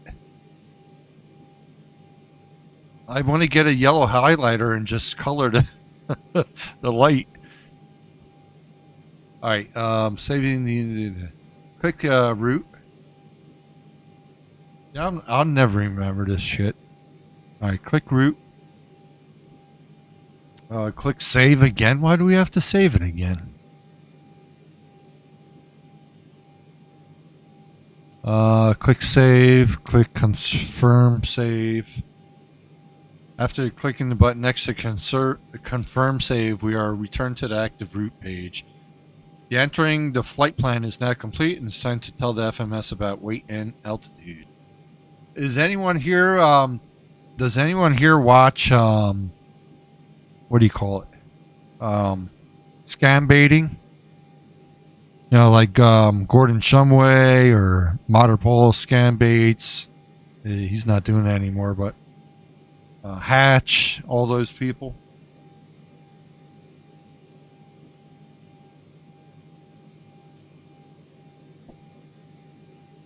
All right. All right. So we saved it. Clicked the init ref button. All right.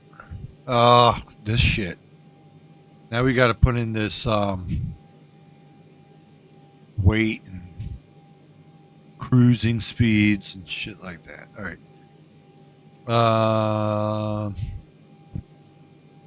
Here are our fuel weights in the Zybo tablet. Fuel weight and balance payload, next arrow and next arrow. See, I didn't like him choosing kilograms. I don't know why he chose kilograms, but kept everything else,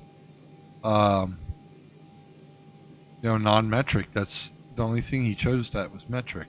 All right, let me look at that tablet. Was it 4? Oops. 4. All right, so fuel weight and balance.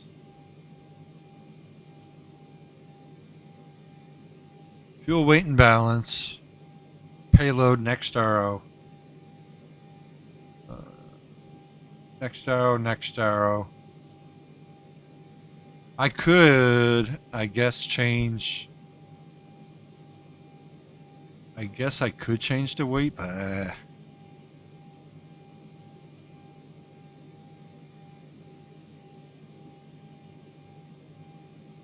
I was watching The Next Generation. I think that ran till like 98 maybe ish. And then like maybe 2000 Deep Space Nine started. And I only watched it for 7 of 9 and that was it because I didn't like Deep Space Nine. Like anything about it. Alright, this is over the green line. Is that a problem? I wonder. Am I overweight? I'm not sure what that means. Takeoff weight, 14. Wait, how's that? How could that be higher? Alright, we are looking for the takeoff weight. Takeoff weight, which is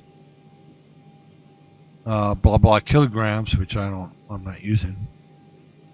Oh shoot, but that's gonna screw with this now. First set of boxes on top left hand column are for our governor or gross weight. So we enter 60.1. Shoot. So I'm gonna put in. Where's he getting this? Oh, I'll put in 148.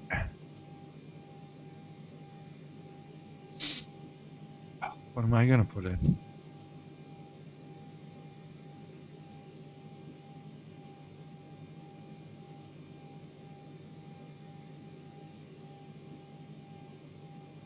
I guess I'd put 148.2. Try it, I guess.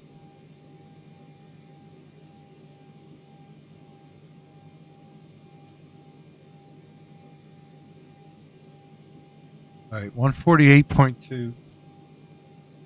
Yeah, it's got 3 places I can put in.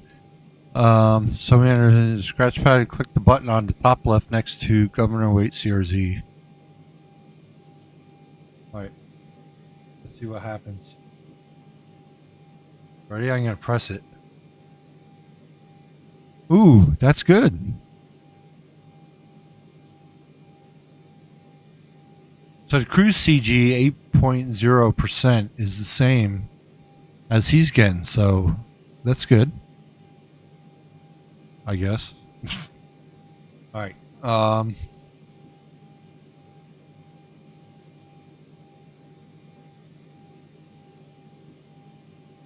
The next one after Deep Space Nine was it was garbage. It's not even worth remembering the name. It was junk, that next one. After Deep Space Nine was okay. It didn't suck. Alright, once we enter the gross takeoff weight is entered, has automatically entered the 0 fuel weight. Okay. Now you must enter. Now you must enter an extra 45 minutes flight fuel as reserves, according to the Boeing standard operating procedures. That's not Boeing. That's more like FAA. All right. At flight level 300, this would be 1214 kilograms per engine.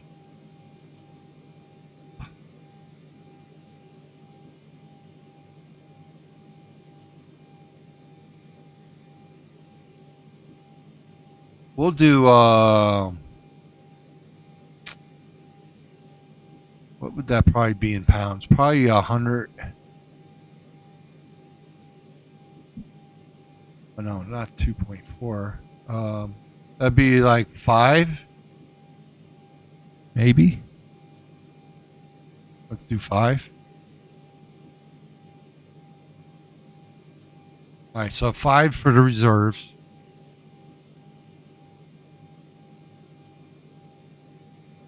I'm just guessing. I have no freaking clue. Because I did it in pounds. I didn't do it in kilograms, though. I don't know why he insists on kilograms. Cost index, cost time, cost of fuel, 100. 100? Holy crap. Isn't that a lot? Cost index 100? Most of you people on Twitch, I see you put in like 8 or something. Should it be 100?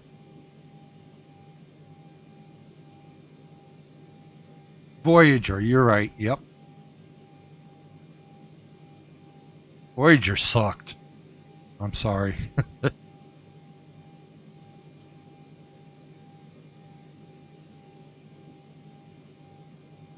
Cost index 100. That's what he puts in. So whatever.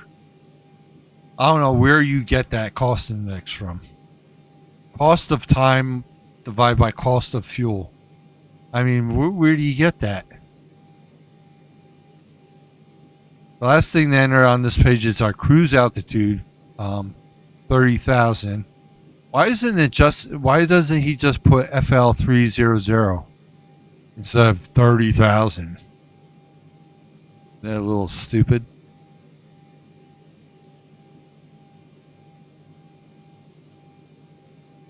All right, so we'll put 30,000.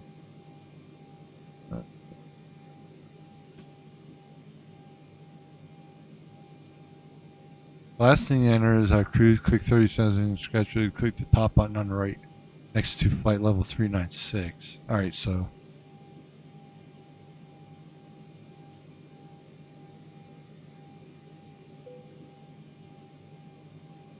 Okay.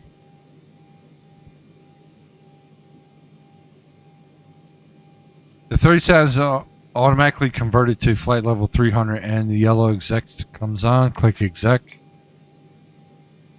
or execute. All right. Message using reserve fuel might or might not appear. It has not appeared for us. Click the clear button to remove it, but we didn't get it. All right. Noise abatement procedures. Now click the button next to N1 limit. Wow. See how in detail this is? Like, you wouldn't give a shit about this with Flight Sim. All right. The N1 limit screen deals with noise abatement procedures. Ignore this screen and click the button next to takeoff.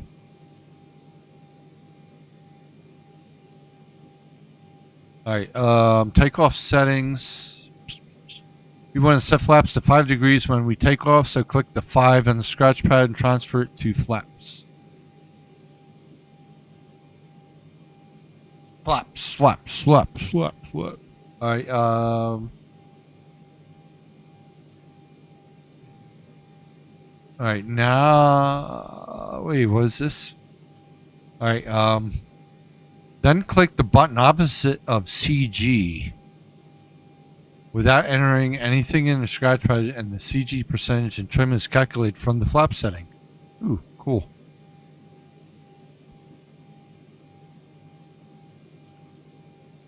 He gets 18 or 19%. I get 21. All right. Click the top 3 buttons next to V1, VR, V2. In turn, don't enter anything. Just click the buttons. Oh.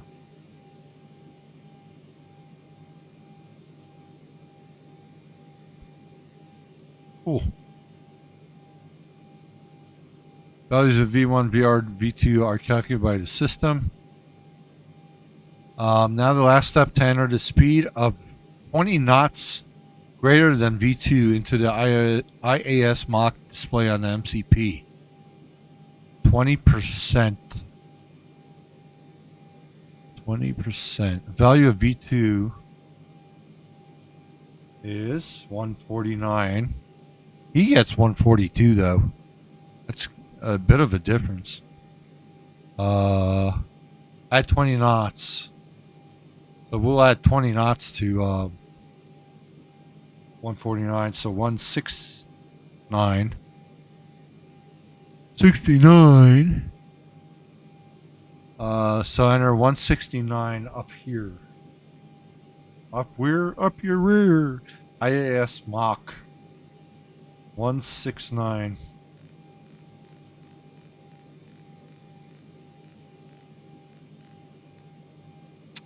Here it is.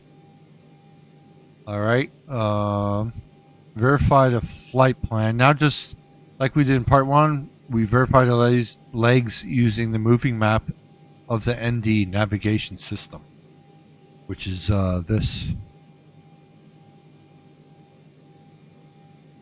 All right. Let's slide over just a little. All right, so turn the knob to plan. I can't see where that is.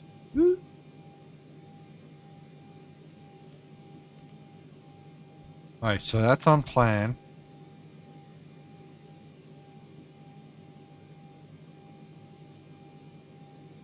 Okay, and turn it up to 10, 20, 40. Let's do, well, let's zoom in. Let's do 20. Whoops. So that's 20 miles. 10 this way and 10 that way. So it's really 10. If you think about it.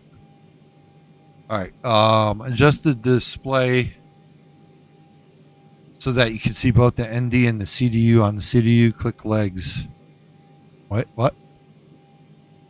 Just the display so you can see both the ND and CDU. What?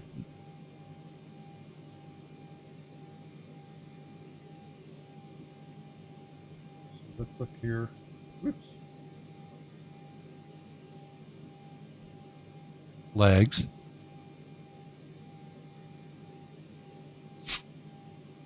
All right, that looks good. Let's click the button next to step to go through the legs according to the full flight plan. Why can't you just press next page? All right, let's click step and see what happens.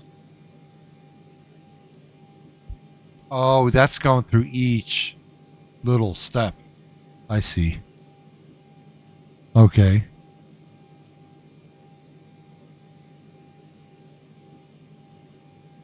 Uh-oh. Route discontinuity. Oh, shoot. Let me get back to 1. All right.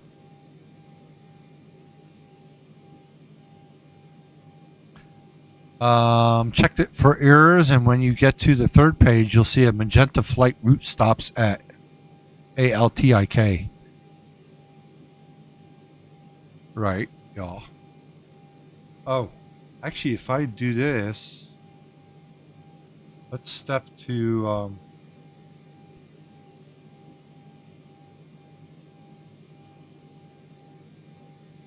here's that discontinuity. Look. See the route stops? Purple line stops at Altic.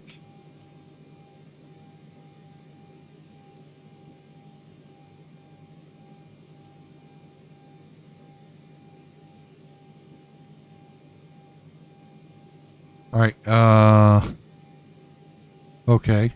Check for errors, and when you get to the third page, you'll see the route stops at Altic. Again, the CDU is seen between Altec and CF15. There is a discontinuity. Yep.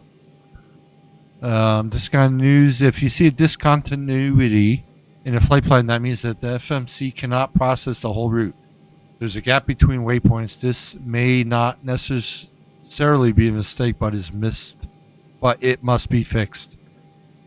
The route must be closed up. All right, that makes sense. Bring up the CDU. Quick look and click the button on the line between discontinuity and waypoint. See if it will be copied to the scratch pad.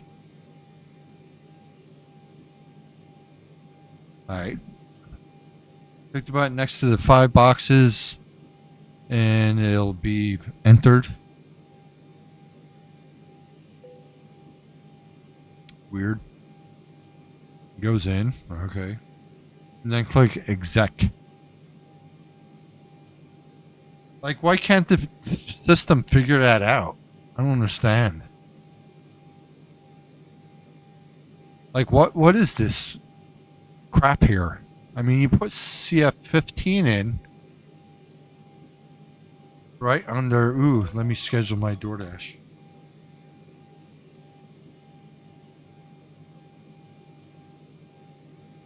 At midnight, the schedule opens up, so if you don't schedule yourself,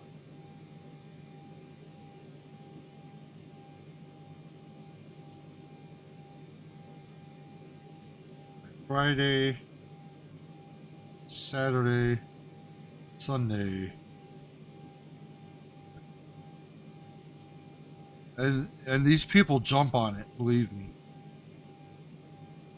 I'm gonna put 2 p.m. even though I know I'm not going till then.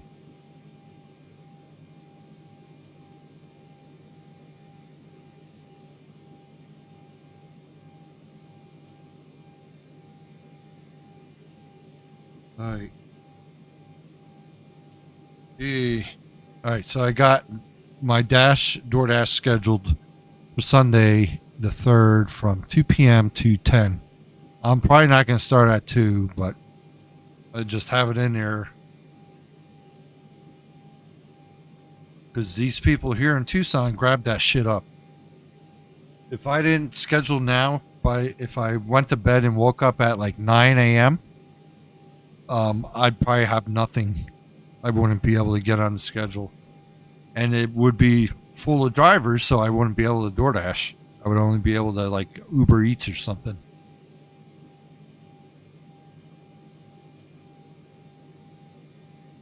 All right. Yeah, so I don't know why it I mean, CF15 was down here and it was just blank. Why can't it connect the dots? It's stupid. All right, but it didn't. It's got the purple going up there, so click the button next to step, resume checking the flight plan. If all's okay, we can contact ATC, file the flight plan, and proceed to start.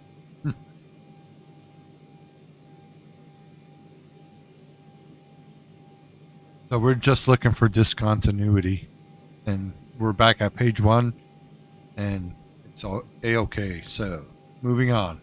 Filing a flight plan, I assume that you are familiar with talking with ATC. If not, I suggest you get my Flying Low Intro to Xplane12 ebook. I know how to do it, but I don't know really how to do it in Xplane. Alright, when entering comm radio frequency, you use the ATC panel. I have my lovely SciTech ATC thing here, or radio stack. I do want to hear ATC, which is 136.525 for Gatwick.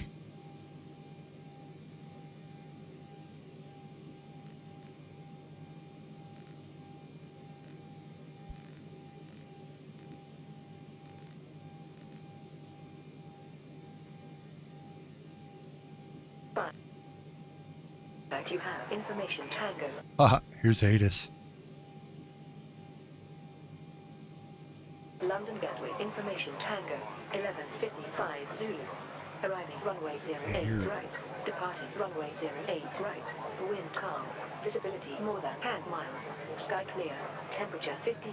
Dew point minus 13. QNH 1013. Transition level flight level 075.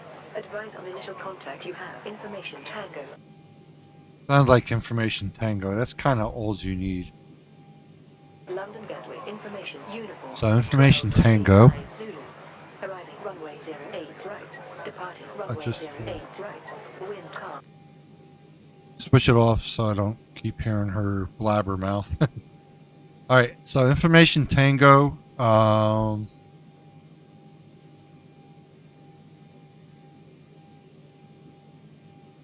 No, shoot. What is this? Click and hold when the curved arrow appears. Toggle it to. All right, so we have it on ATIS. We heard it. It's tango. Click the lighted button on the audio panel when the curved arrow appears. Click and hold. The button will rotate sound volume. Oh, that's the sound volume. But I can't get to it because it's down here. Oh, here. Wait. Where's the sound button? Where is that? They're showing it. They're showing it here, but it's not here. Maybe it's... Oh, maybe it's this. VHF.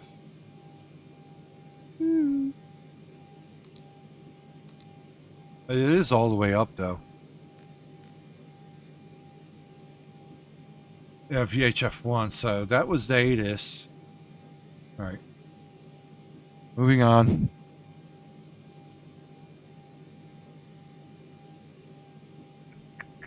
Oh, next we want to put in Gatwick clearance delivery, which is 121,955.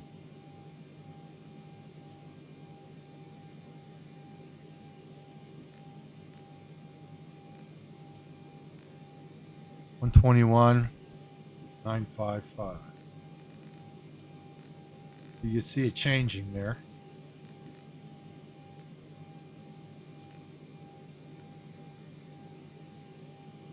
Why did they say 955?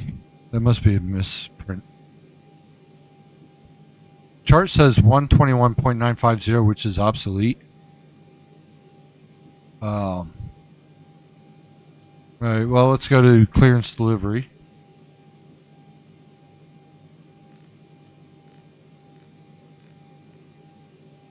That button's touchy. Okay, so here's ATC clearance. Bring up ATC, press enter and click radio check.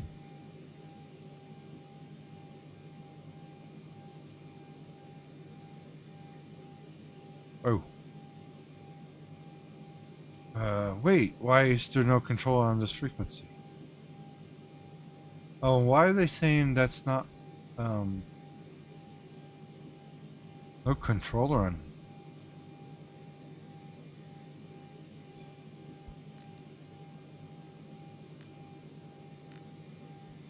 Oops.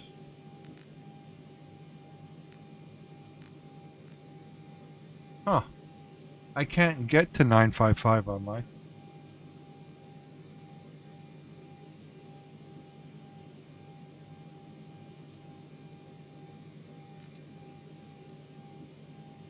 London Gatwick delivery. Zulu Bravo 738. Radio check 1. ZB 738. 5. I thought I put in 738. Reading you 5. I thought I put in EAL 102 101 or something like that.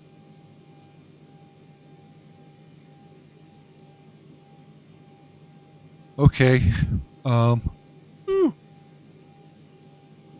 We need to inform ATC of our intentions. That yeah, with this, with Xplane, it's not like Flight Sim. You have to tell the controllers what you're doing, otherwise it won't let you move. I don't like it, but all right. So now we need to tell them our intentions. Click the clipboard icon.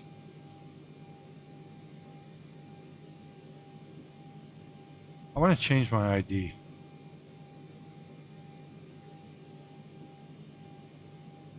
What was it? EAL 102?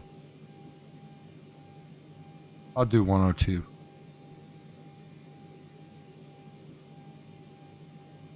I wonder if they even have Eastern. Is this alphabetical?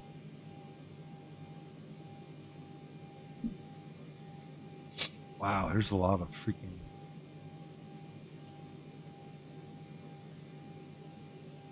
Can I type E and... No, nope.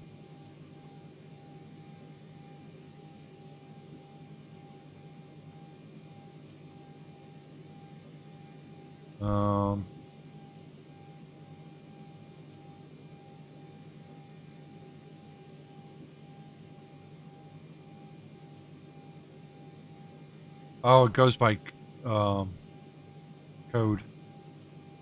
Oh, European Air Express is EAL now.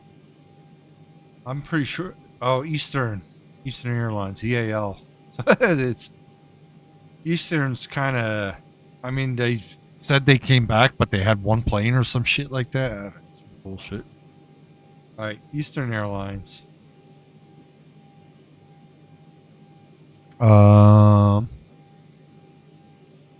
Altitude or flight number.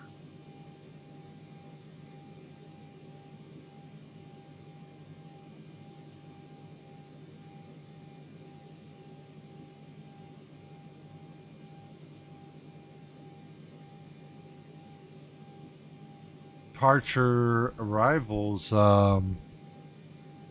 LFSB. Why is that not in here?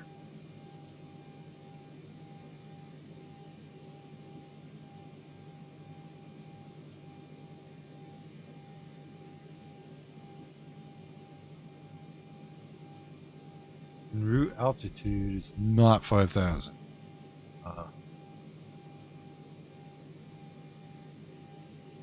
Alright, now we see the ATC rejects stat flight plan because star divert is not usable.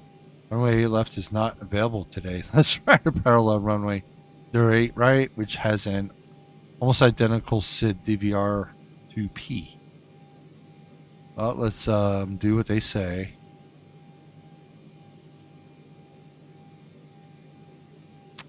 Which is DVR2W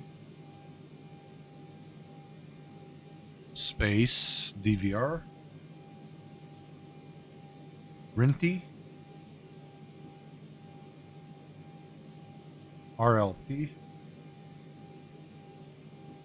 LUL ARPUS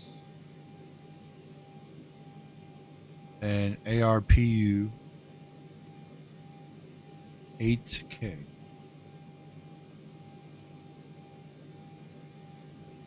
That's in there. Let's see what happens.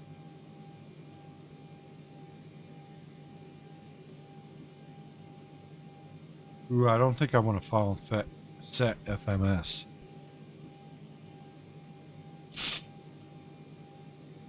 Click the File Flight Plan button. Alright, some fields above need your attention.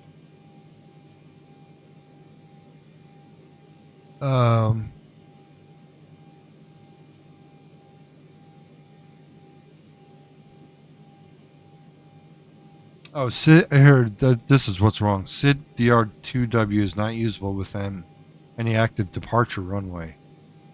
Alright, so... Yeah. I don't remember if I took my allergy pill today. I probably didn't. I probably should go take one now. Alright, let's try to parallel runway 8 right, which has an identical SID of DVR2P.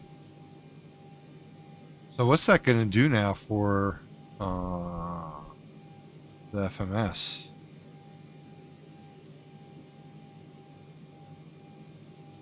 Try DVR2P on 8 right.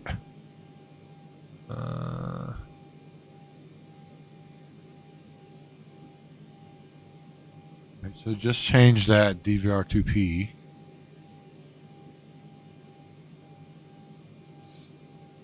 Click file flight plan. It's A-OK.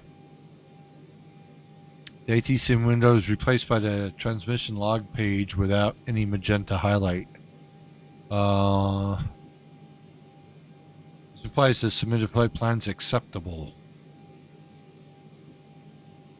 I couldn't hear the ATIS. ATIS might have said what the departure runway was.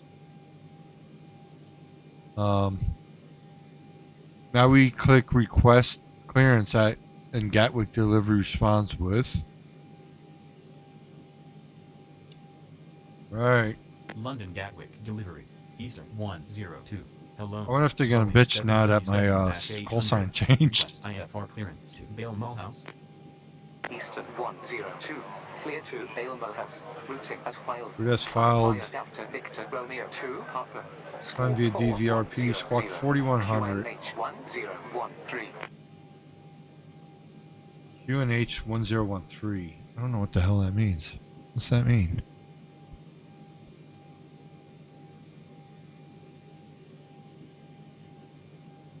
Let's read it back to me. Routing as filed.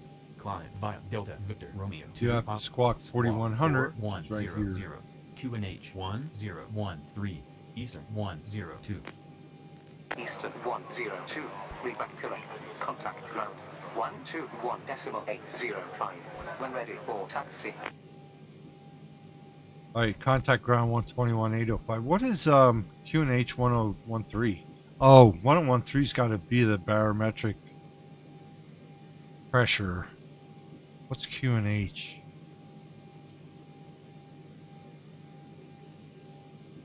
One three's got to be the pressure, right? I should go get a pill. Does it tell me somewhere up here? 2992. 1013 is standard. So 2992 is also standard. That's in milligrams, something other, MGHB or something like that. Which is 1013 is the same as 29.92 in inches. That's standard. If it was different, I don't know what I would do. How would I know how to calculate this? All right, 121.805.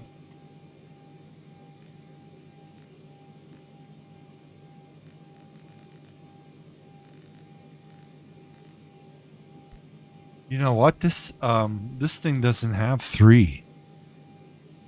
The SciTech thing doesn't have 3. It just has 80, and it's not going to work.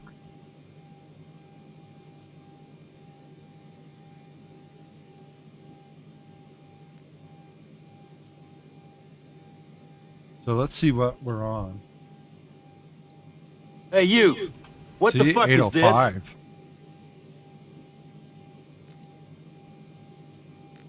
So is that something new? Is that how come this SciTech thing doesn't have 3 digits after the decimal? Because I remember forever there's been 3 digits.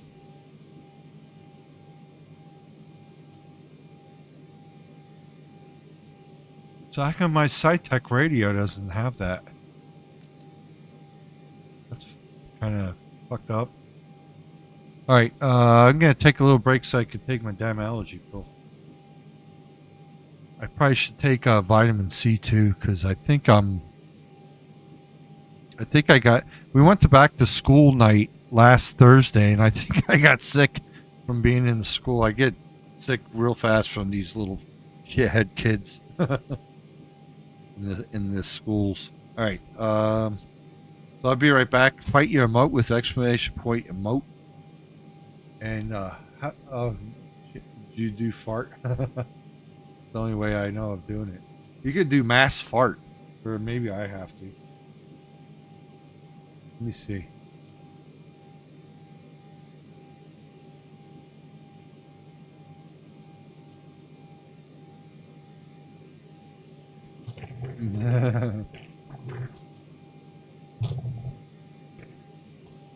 When we get back, remind me I could do a battle royale. But I'll be right back in a couple minutes. Under 5 minutes.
Wow, Mel's on a 10 kill streak.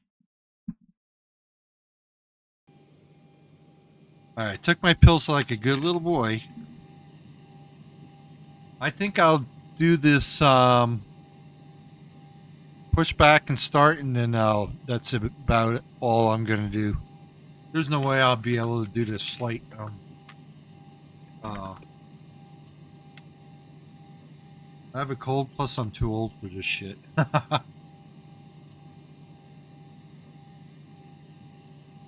Been going for 4 hours with this. I am learning.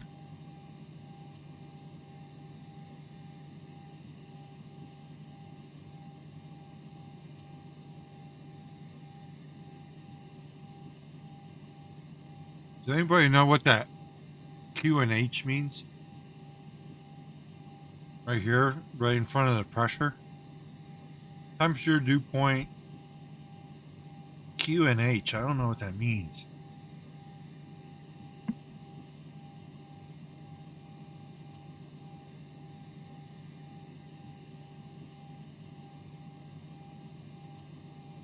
Transition level, flight level 075. Ooh, like I said, I have information uniform. So it changed since Tango.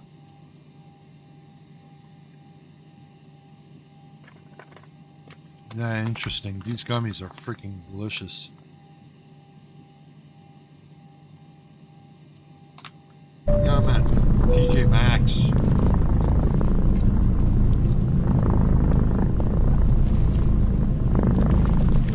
Says world's best tasting gourmet gummies. I'd probably have to agree. Albanese are really good, but these are way better. Alright, so it looks like I'm gonna request a startup, but what other vids? I saw vids, and let's see vids 2 again.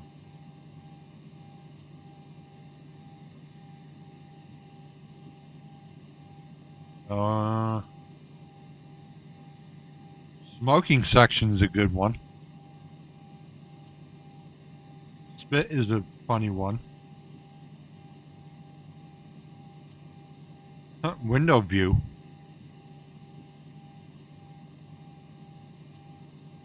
What's window view? Oh, I know.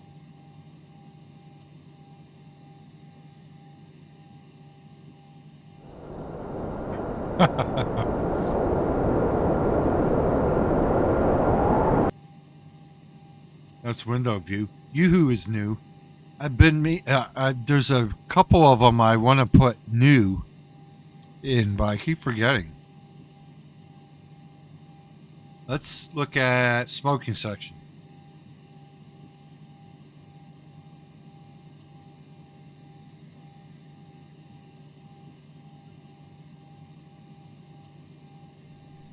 I bought my ticket for the smoking section.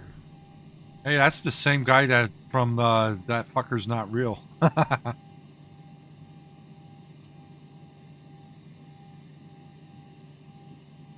Now, look at his mouth. This one's so funny.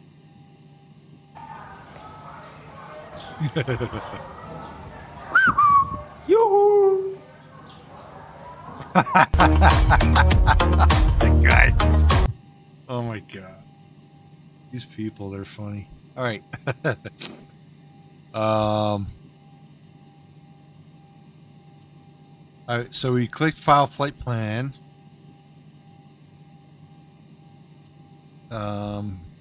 Now we click request clearance and Gatwick. Oh, we did that already.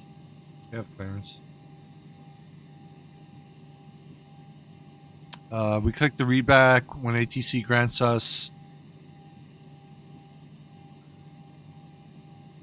clearance. That means that the flight plan is fully accepted. ATC hands us over to ground control. We would contact ground once we're ready to start engines.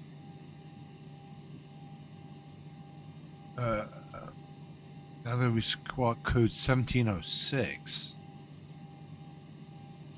I got, what was my squawk?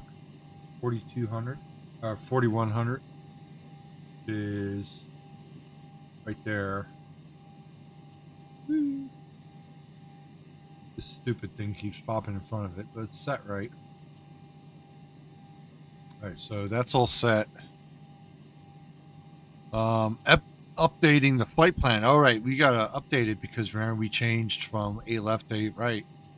Since we had to change our departure runway and SID to suit ATC, we must update the flight plan. Click depart arrival.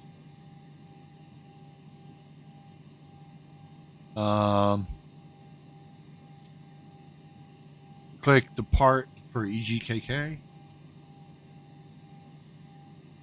8 right.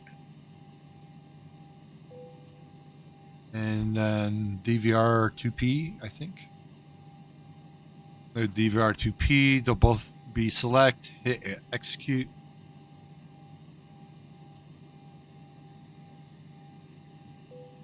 All right, they went from select to act. Takeoff speeds deleted. Ew, that's not. I don't like that.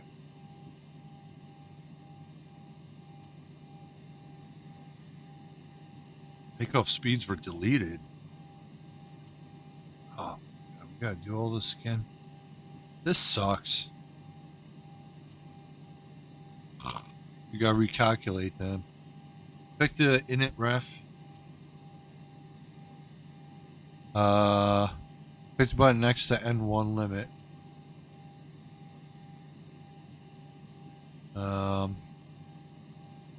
We ignored the noise abatement on the next screen and click the next to take off.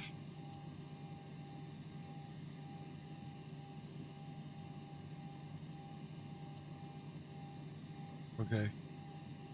And then V1, VR, V2. Yep. You just click them. They're the freaking same. They didn't change. V2 is the same speed as before, so we're done. Alright. Engine start procedure. Alright. Now, before we can begin the engine start procedure, shouldn't we push back first? No? Or start the engines while we're pushing back? I would think. And before we could begin the engine startup, we must contact ATC ground and ask for permission to start the engines. Talk to the ground control. We must change to 121.805. I'm on that. Instead of dialing the frequency on the pedestal, which is realistic, it's easiest to cheat and use the ATC panel. I have the physical buttons, so I'm gonna just do it. So I'm not gonna even pay attention. All right, request startup. London Gatwick ground. Eastern 10210. QNH 1013. Request startup. East of 102. Information uniform current. Startup approved. That's stupid. Pandora stopped. Said, "Are you still listening?" They never did that when I paid. Alright, alright, startup approved.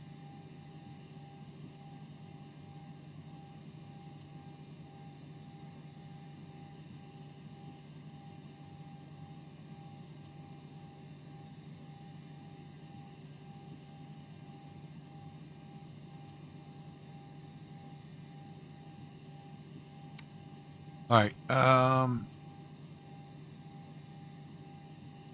now we have a whole menu of shit. Request weather.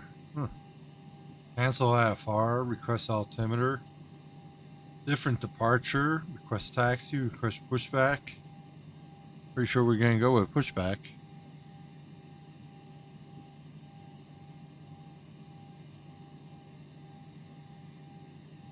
Oh, fuck. I didn't do this. They wanted me to do this. Shoot.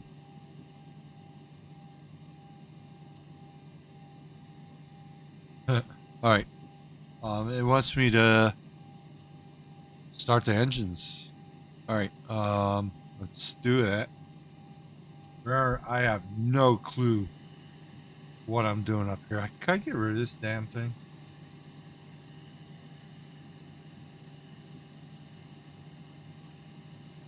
Alright,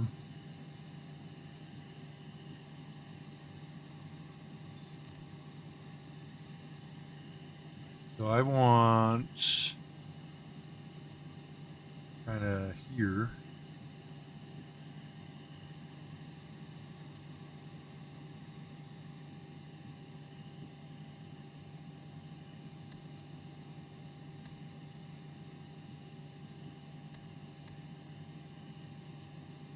That's window heat. Alright, see, he doesn't say an order of doing this. So I don't know. I mean, normally you probably go in a circle like that, so do it that way. All right, fuel pumps. What else? I turned on the oil damper. Now let's go here, and I did that. Turn on the hydraulic pumps.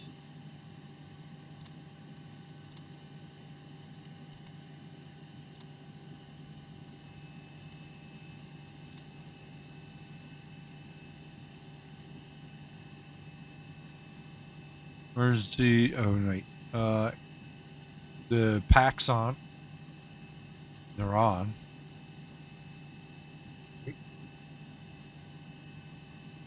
Oh no, they're off. Hydraulic pumps on, they're on. Those are on. Fuel dampers on. Fuel pumps on. Alright. Let's turn the packs on.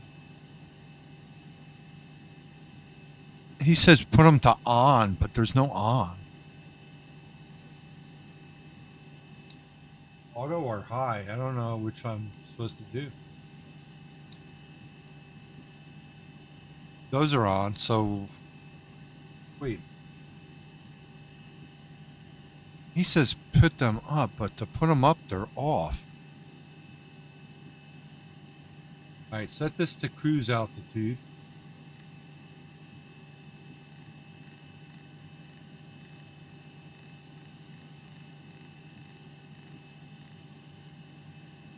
Set to LFSB altitude. Alright, he doesn't. Compressor should be set to cruise and to landing airport. Oh, that's the landing airport. Okay.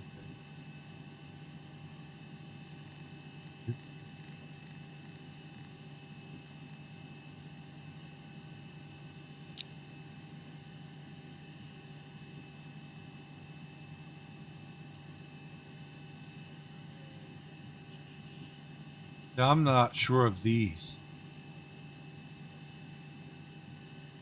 In the picture he shows up. He's saying put them up, but up is off. And he says put them to on. This guy needed to proofread his shit. Put them on auto. Because it's off, auto, or high.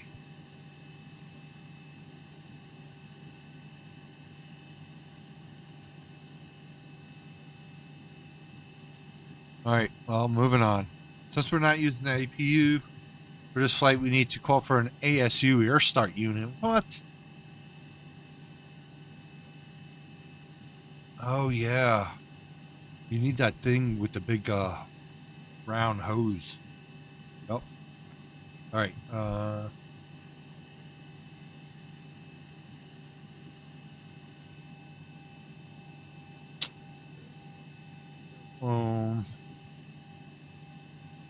ground service. ASU disconnect.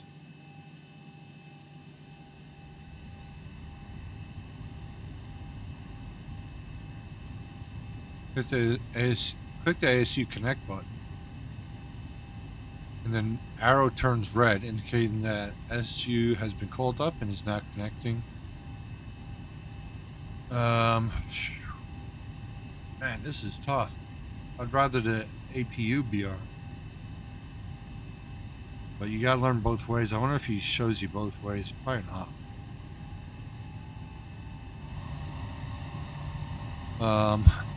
Now on the overhead, we first click all the switches in the bleed air panel switches to off, forward. That's not forward, that's rearward. This.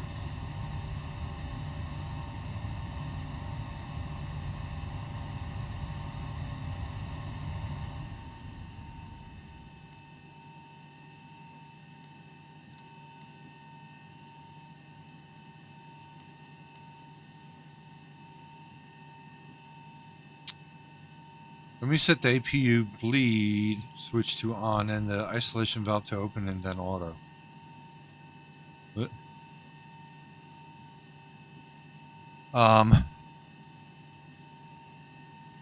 Then we set the APU bleed switch to on. All right, I did that. And the ISO valve to open and then auto. Oops, I think I did it the opposite way, but.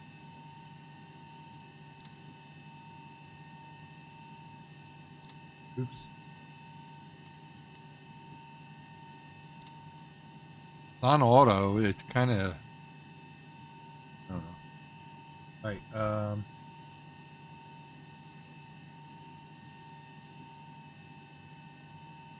Get this to ground.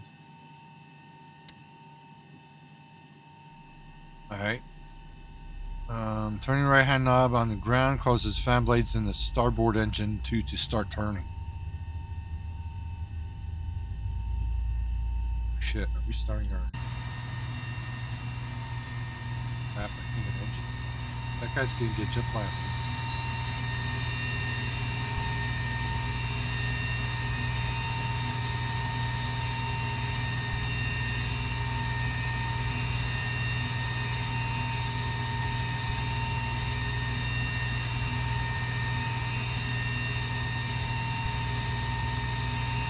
That's it. Oh, I can't really get there, but alright, so they're spooling up the GPU.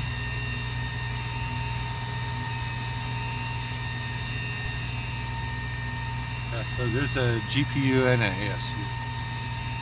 Got that big ass hose going into the belly. Yep.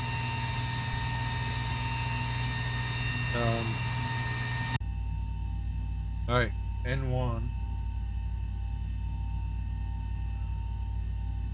N1 is how do I change this? How do I change this view?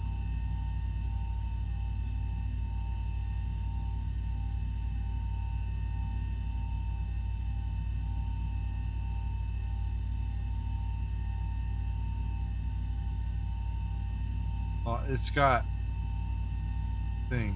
I don't know how to change it.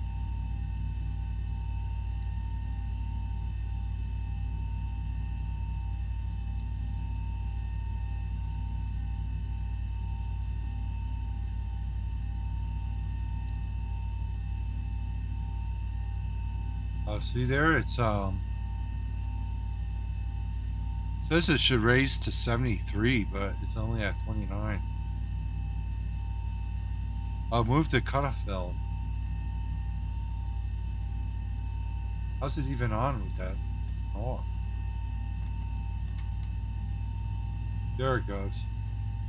Wow, that's crazy.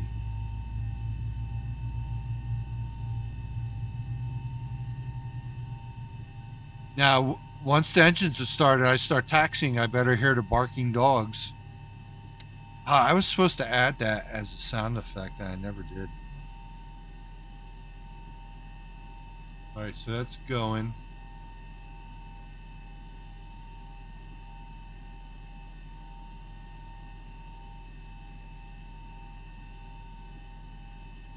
It's on 60. I don't know why it's on 60 and not 70.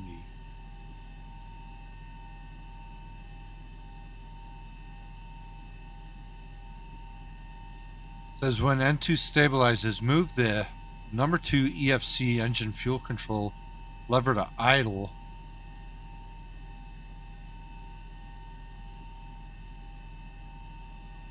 When the EFC lever is moved to idle, the engine ignites and N2 increases to about 70. We only got 60, I wonder why. Alright, now we do the same thing for engine 1, the port engine. The left engine starts revolving when the knob goes to ground.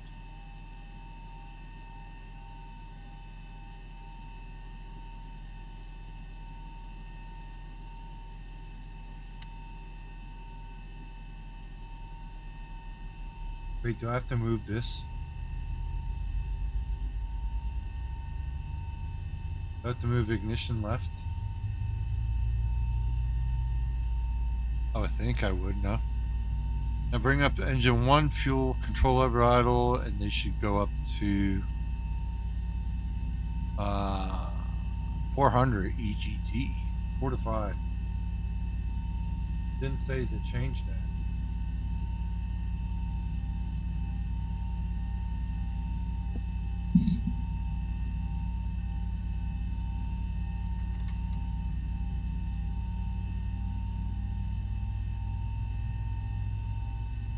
Going up.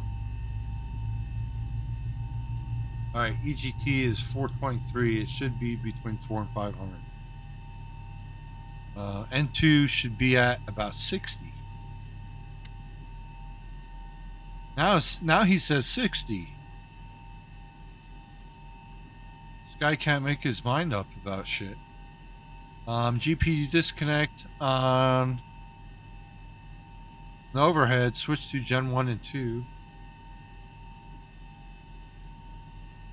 Where's that going to be? Ground power.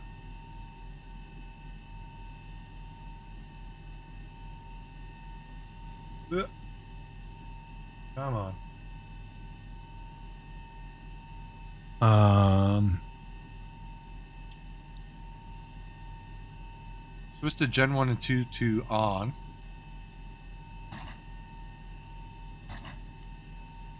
This off.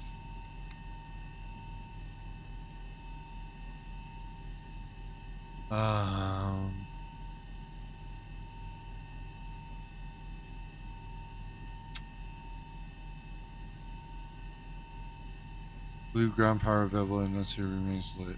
Ground power to off. Okay. Now that the engine's started, we must dismiss the ground power unit in the ASU.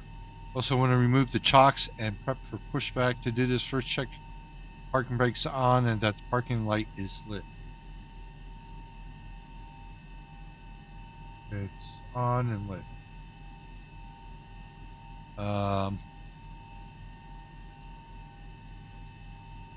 Why is he saying to press the toga button?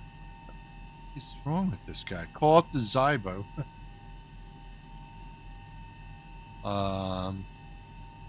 And disconnect all this shit. In the overhead panel, the blue ground power light goes on. Yep. So that light went off.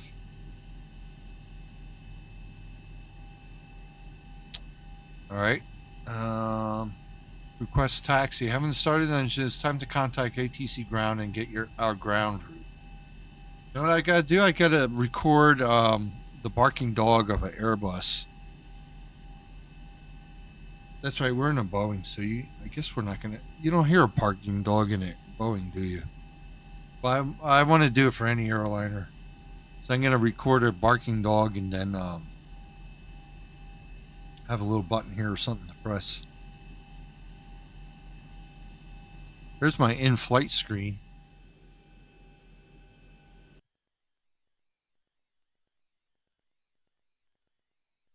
I made this so that I could play like pinball games and like Sony PSP games and stuff on this little screen in the middle of long flights, but I haven't taken any flights, so. Alright, so we would request taxi. Our taxi route blue arrows will look like this on the airport map. On the airport map of what? Airport map.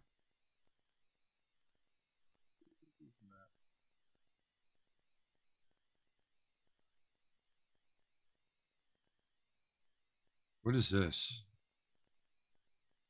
Oh, wow. Oh, that tells how I want to push back. That's so cool. How do I get out of it, though? All right.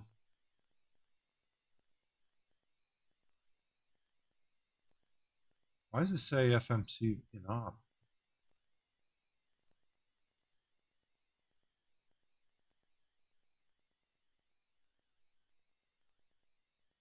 Ooh, what's this? It's lit up on my thing. That little orange thing here. MSG. So it's telling me it's high in sodium food. So I guess it's telling us we're getting served Chinese food. Is that what's going on? What map is this? This guy here. Anybody know what map this is? This the little nav map? Because little nav map still, nav map will not show where I am. Does anyone know what to do to have my airplane show on this map?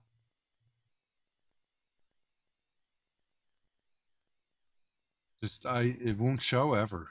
I don't know what's going on.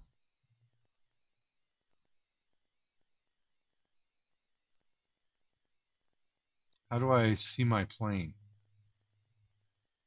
Show simulator aircraft symbol on the map.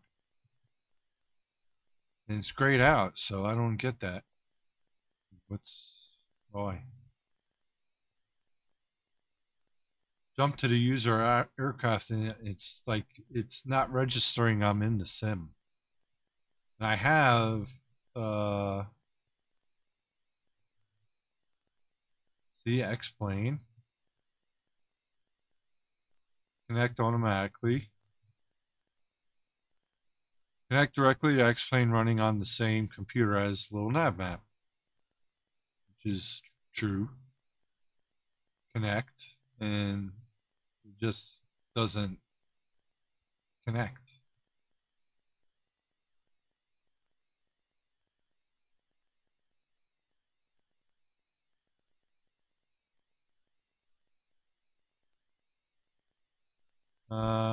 Yeah, do not use Navigraph because I don't have that. Airspace libraries.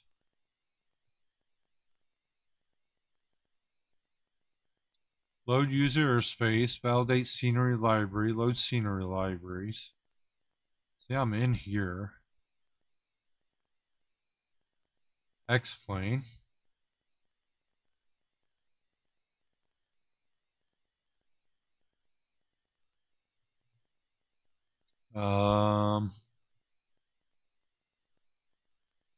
See, I'm already connected.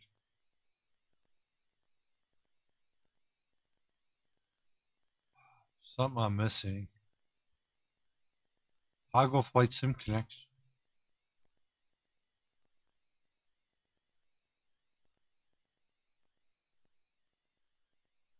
That's not me.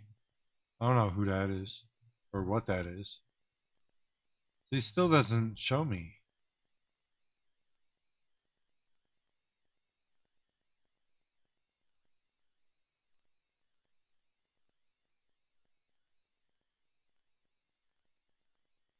It's like not connecting to Xplane for some reason.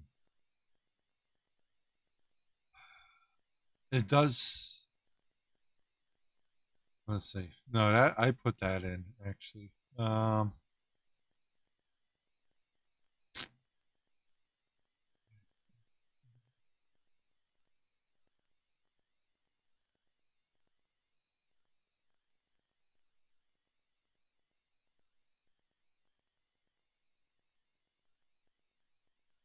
Nobody has an idea, huh?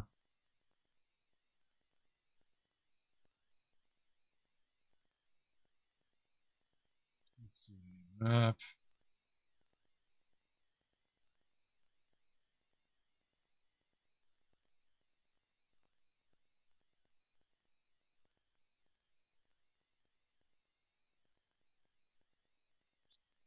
Why can't I connect? Map display.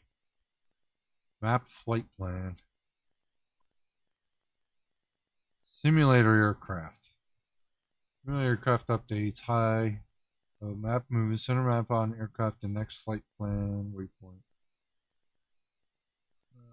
While flying, allow scrolling and zooming in the map and jump back to the aircraft. While flying, flight plan table.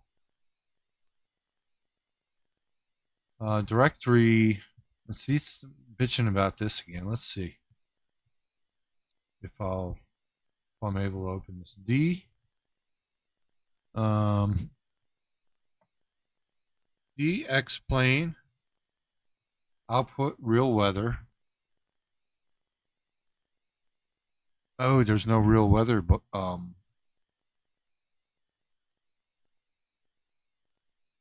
make sure that your X-plane base path is correct. I guess I'll just add a folder, huh?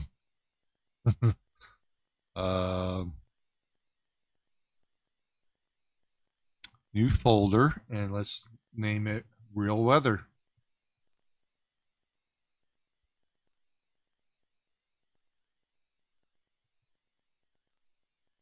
Real weather.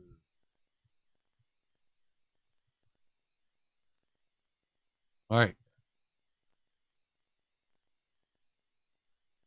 So now there's real weather.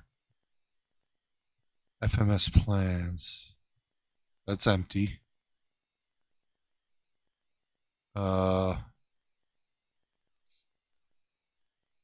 Preferences. What's in there? A whole bunch of stuff.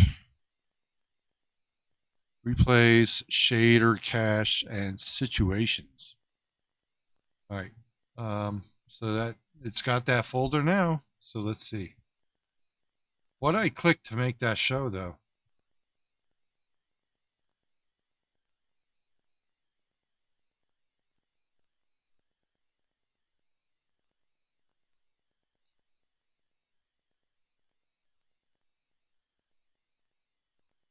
Flight plan, weather, flight sim, NOAA. Oh, they got VATSIM or IVAO. Weather files.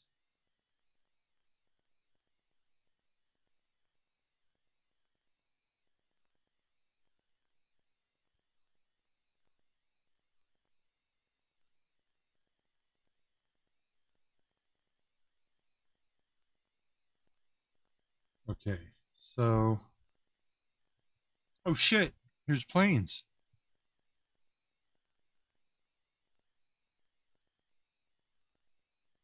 I bet I see everyone else's plane but mine.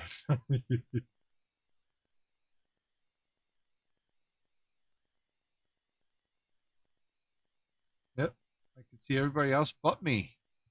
Isn't that nice?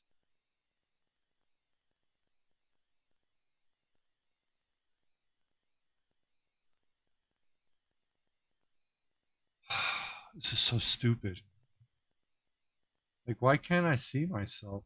I don't get it.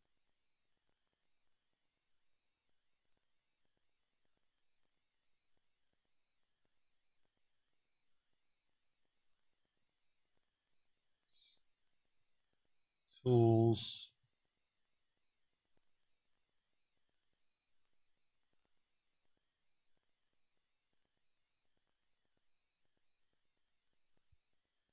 I wonder if these are real flights or planes or what.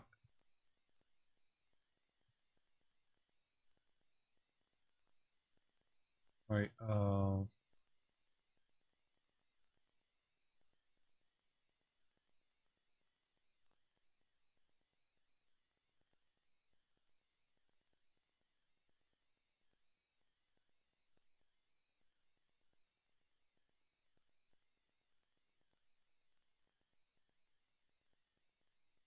What about install little XP Connect and Xplane plugins? I don't know what that is. I still can't. It won't like register me on the sim. Why? What's wrong?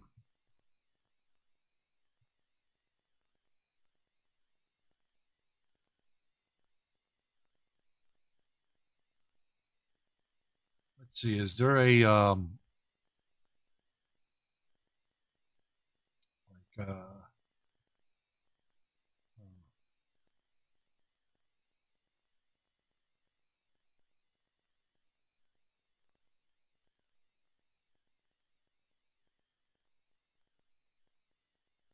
here's weather view. All right, view. Show user aircraft. And it's grayed out. Why?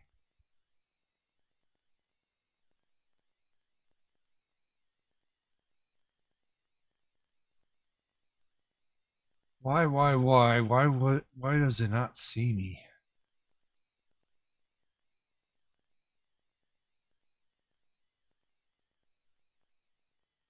Flight plan.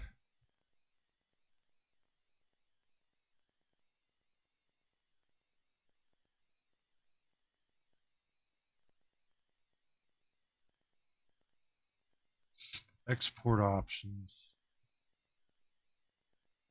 No.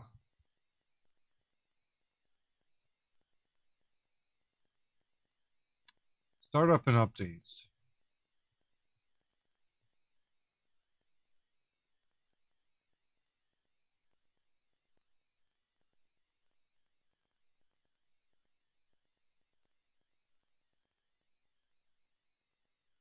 Huh.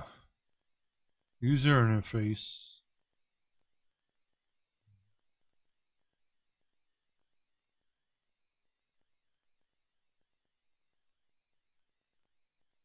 Display and text.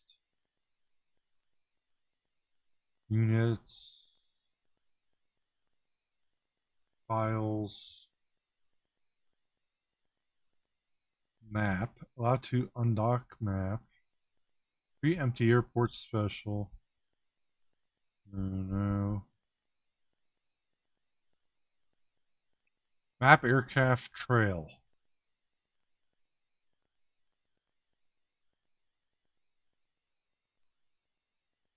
Map user. Map display options for user. Oops. Nothing there.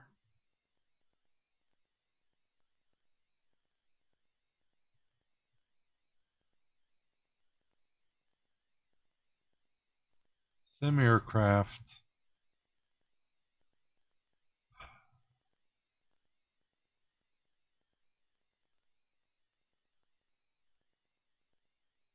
I'm going to search it. Alright, so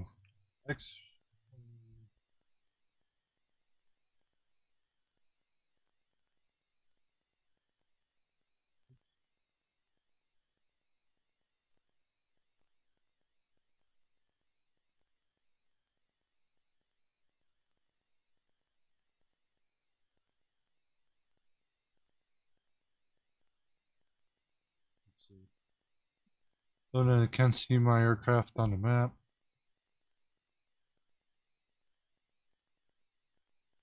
In Xplane12, if little nav map isn't showing multiplayer aircraft is likely due to how SimConnect handles multiplayer data.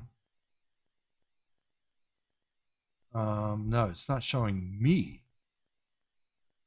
Here, a little nav map not connecting with Xplane12. That's kind of what I think it is. I installed a little nav map following the instructions. I seem to get it work. However, I cannot seem. You see my aircraft in little nav map. That's what my problem is. When I look at a little nav connect, it says it cannot connect to Xplane. I look at the plugin in Xplane, and there is no plugin for little nav map. In the little nav map folder, we find the subfolder little XP connect. Let's see.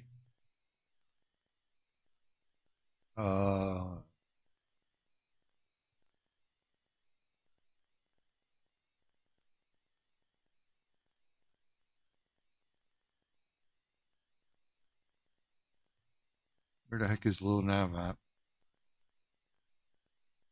Oh. See little nav map. Little XP connect. Alright. We have to put in the resources plugins folder. What?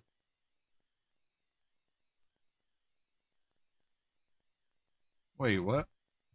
In the little nav map folder, we find the subfolder little XP connect. We have to put in the resources plugin folder. What are you? Is English not your first language or something? Here's little XP connect. Resources. What resources? What are you talking about? There's no resources, anything.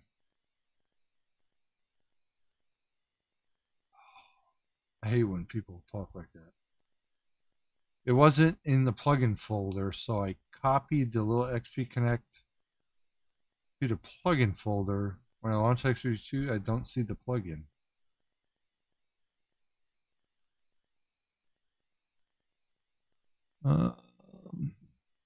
Plugins.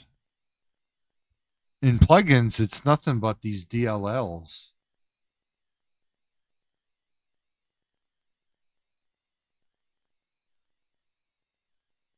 So there's no DLL. None of these people make sense. Is there a plugins folder or a plugins in Xplane12? Let's see. Flight.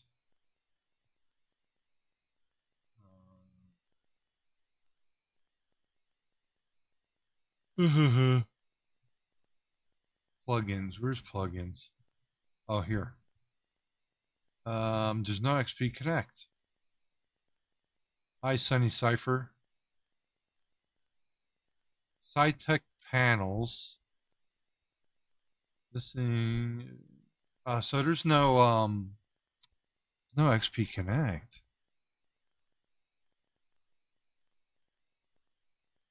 But the plugins are only DLLs.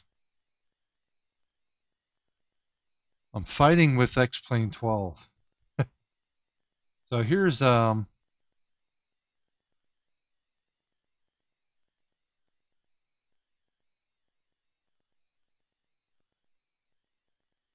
wait, plugins.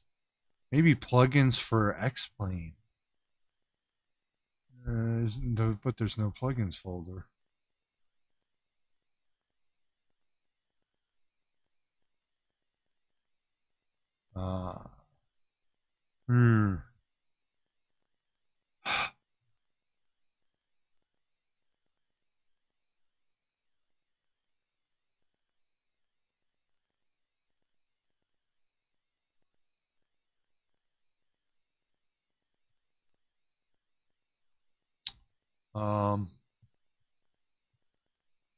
And I'm trying to figure out this little nav map.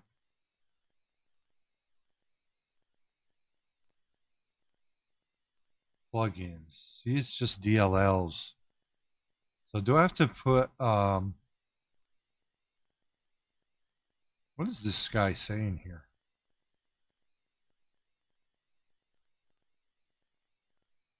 In the little nav map folder. Little nav map folder. Thank you for the raid, Sunny Cipher. How's it going?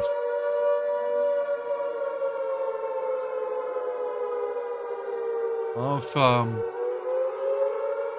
you know anything about Xplane.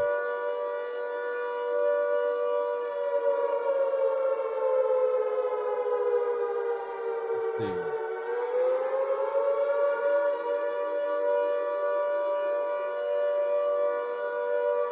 What were you playing?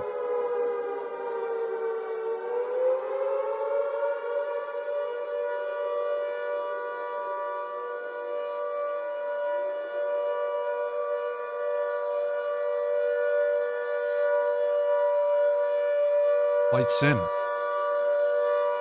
How was your flight on Flight Sim? I'm usually a Flight Sim player, but I got this like ebook thing to follow along for the 737-800 in Xplane12. So I decided to follow along with it. Everything's working good, but except for little nav map, I'm having a problem. I can't seem to see my plane on little nav map. I'm sitting here on the ramp at gate 10, which is like here somewhere. Yeah, I got the FMC program pretty good. That's kind of easy. I just started this plane, so it is running. I'm burning gas probably. but I'm trying to get little nav map to sync up. I don't know if you use little nav map. I used to use Navigraph, but man, it just got too expensive at $100 for a resub. India from Bomb to Va. Where is that? Southeast Asian like area? As far as VOMM and VAAH. How's it going, Chillin' Spree? I don't know if you've had this problem, but if you have Xplane12, but it's where'd my windows go?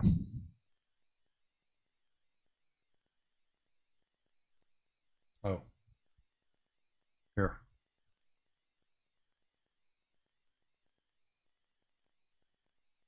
So it's something to do with like XP Connect. And if I go in here, tools, here, install little XP Connect and Xplane plugins. Little XP Connect successfully installed, all right? So let's go to the sim and go to plugins, and I bet it's not there. Nope. So no little nav map. So I don't know why, where's the disconnect here? I'm trying to use, everyone tells me that this little nav map's so good, but for Xplane, I can't see myself. I think in Flight Sim, I'm able to see myself. I don't remember. But this guy has the same problem. I can't seem to see my aircraft in little nav map. When I look at little nav connect, it says it cannot connect to Xplane. What's little nav connect? Wait, was that in here? No, I don't see that. SciTech panels. Yeah, I'm not seeing reload scripts. I wonder if it's, no, it can't be. Oh, it could be this plane actually. I wonder if it's the plane. Toggle tablet SD. Have you tried Volanta? Volanta, they don't do flight plans though, right? Like you can't make a flight plan like this, could you? I have the whole flight plan here going. I've used Little Nav Map before, and I was able to track myself with Flight Sim 2020. I know that. I've used Volanta, but not really. I have an account. I know they have weather and stuff like that. Could you make a flight plan that's like this?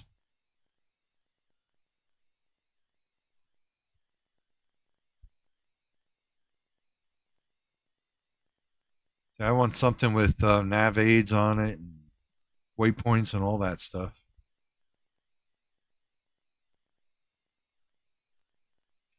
I don't know what's going on though.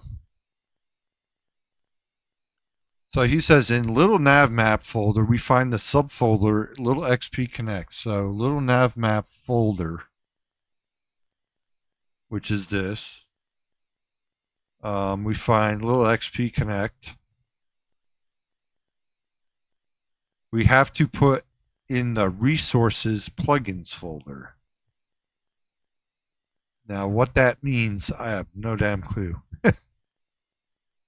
Do I copy little XP Connect and put it in resources plugins folder? There's no resources plugins. There's plugins, but there's no resources folder. Unless he's talking about Xplane, but Xplane only has, oh, they do have resources. Resources plugins. Ah, look at that. That's what he's talking about. So what's got to go in there? Little XP Connect. Yeah, little XP Connect's not in here. Okay. Now it's starting to make sense.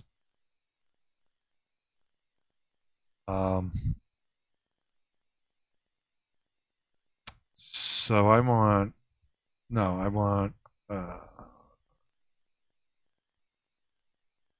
little nav map, little XP Connect. I'm just gonna copy it.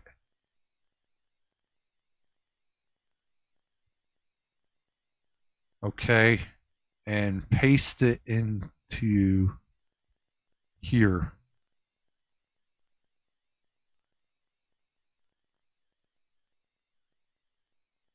Okay, like that guy said. All right, so we're in Xplane12 resources plugins, and we put the folder little XP Connect in there. That's that. Yeah. This other streamer, Mr. Mix T, he uses it and says it's great, but he's got it set up right. I just for Xplane, it's not working. It wasn't in the plugin folder, so I copied a little XP Connect to the plugin folder. When I launch XP12, I don't see the plugin. See here for installation instructions. If you have a Mac, on successful install, it shows in the Xplane plugins menu. Otherwise, you should attach your Xplane log txt for further diagnosis. I probably have to now get out of here, huh?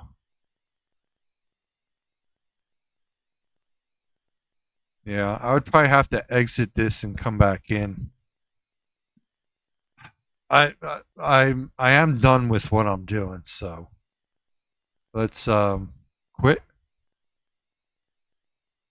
Let's restart Xplane. All right, little nav map's still up.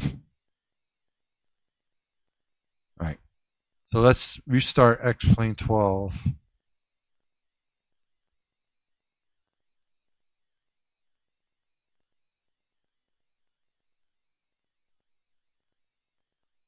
Usually, too, I fly in VR, and I think with little nav map, I can't see a little nav map in my headset. Navigraph I was able to, but little nav map I can't. Let's just pop in a plane and go some, into some. Let me go. And let's see how Tucson is actually. That's where I'm from. All right, let's put us at a gate. B6. Oh, that's for turboprops. Heavies. Heavies. All right, let's go B10. I don't even need my engines on, right? I don't think. I don't see why I would. All right. Let's see if we see little nav map or little XP Connect or something.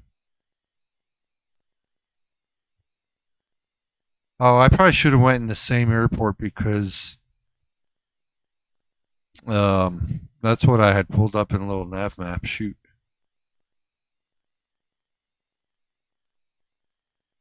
Let's see if this, I think this plane should turn yellow and I could click and it'll bring me to it, to my plane. As far as I know. Let's hope. Oh, look. Oh, fuck, it put me there. So that's what it was. So how come? Yeah, there I am. I'll be darned. So now I see myself, so yay. For flight sim, it's a lot easier. You don't have to do all this nonsense, as far as I remember. Just kind of connects. All right, so I'm there. That's where I went. Gate B10 in Tucson. I just want to see what it looks like outside here now. Let's get rid of this. Oh wow, look at that freaking huge ass what is that? Not sure what that is. That British Airlines. Let's see. Ooh. Graphics are kind of shit. They're a bit sub. I mean, the tower looks pretty good.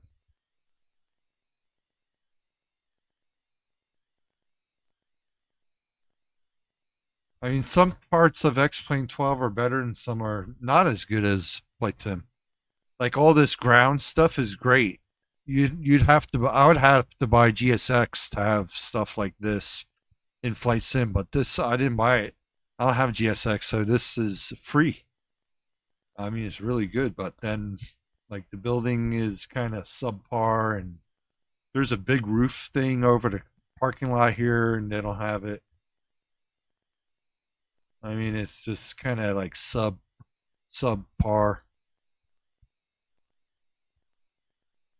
Lorian won 10 from the jump game. Are you getting ready to broadcast our news? I'm here at the airport.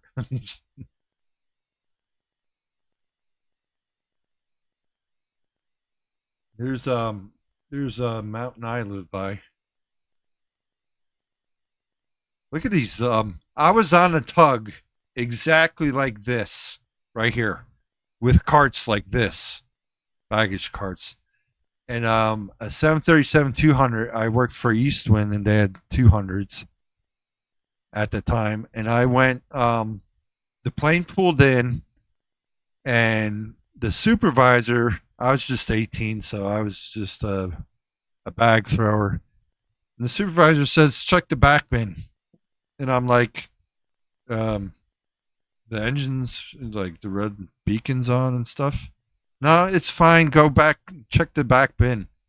So I drove the cart like this and went behind the engine and was thrown like a rag doll. There was this restaurant that overlooked right where the gate was, and I knew this girl, and she says I was flying like Superman. And I was flung 20 feet off of the tug, landed on my back like this, and I jumped up because I saw the tug going to the plane. And I ran, jumped on the tug, and stopped the tug from hitting the plane. It was like 2-3 feet from the plane. And then they were like, yeah, go in here and we'll do a accident report, and are you okay? Do you want to go to the hospital? I should have been like, oh, my back, my neck. I probably could have owned Eastwind.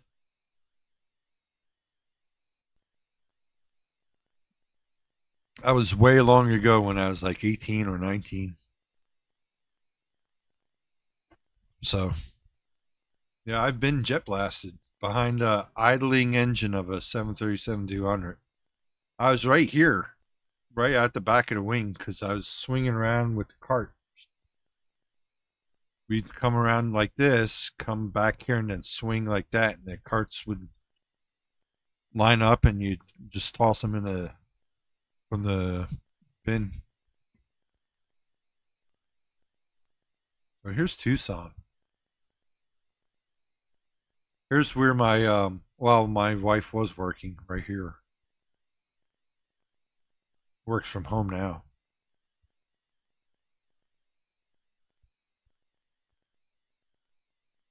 So, I mean, these buildings and stuff are just, Look at, they have this gigantic ass, I don't know what this is. It's huge, 787 or something. Next to the, or no, 787 doesn't have the winglets. Maybe 777. Next to this little turboprop. All right. Well, I got this working, so I'm happy. I got a little nav map working. And I got the engine started and the FMS programmed.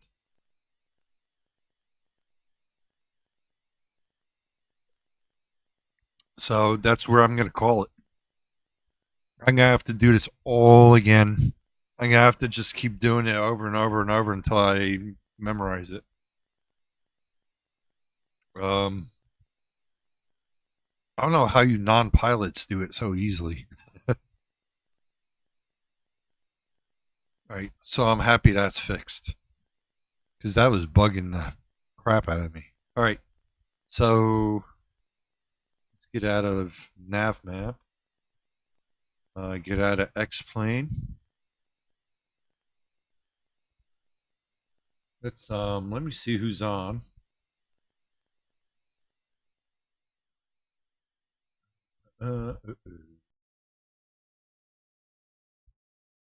Wow, nobody's on. I usually don't go this late. Man, nobody's on. All right, so let's see if anyone's playing Xplane.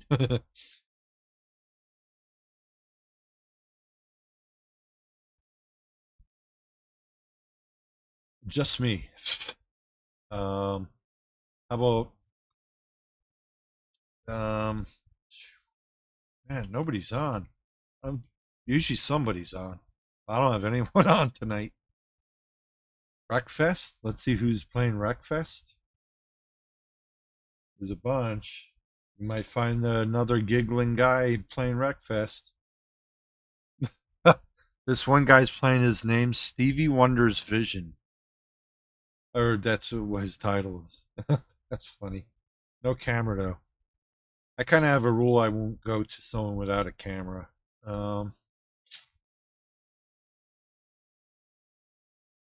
Roop is playing music. I haven't been in his stuff for forever. It's RO0PE, I think.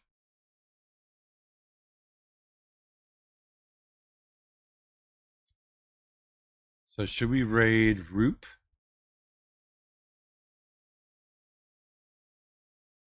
Let's raid Roop. I haven't raided him in forever. He plays guitar and bass with this game called Rocksmith. Yeah, Rocksmith. I have Rocksmith 2014, but it's for the Xbox. I don't have it for the computer, but you know, I think I could hook up that stuff for the Xbox to the computer and play it. I don't know if I have the game Rocksmith for the computer though.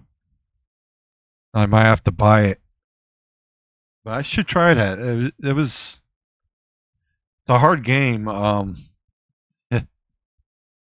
because you gotta know how to play guitar. But let's raid him. You might like him. So I want to thank let's see, where are our raids? Beauty and the Brick raided. Wow, 3 hours ago. And then Fliggity raided me 2 hours ago, and now Sunny Cypher, who is a flight simmer, thank you for raiding. Let's go check out Roop. I'm sorry I'm not sending you to another flight simmer, but little bit of different kind of entertainment is always good. So let me try and do this raid.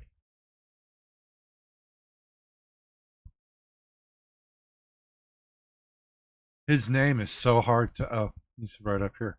His name's really hard to write because it's like RO0PE. Or it might be the other way around, I'm not sure. My internet's getting crappy now, so I better get this raid going. So I will stream again under Moloch on Thursday. Also check out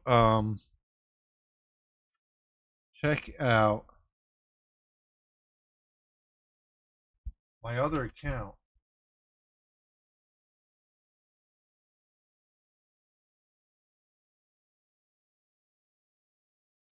This is my other account. I do door dashing live.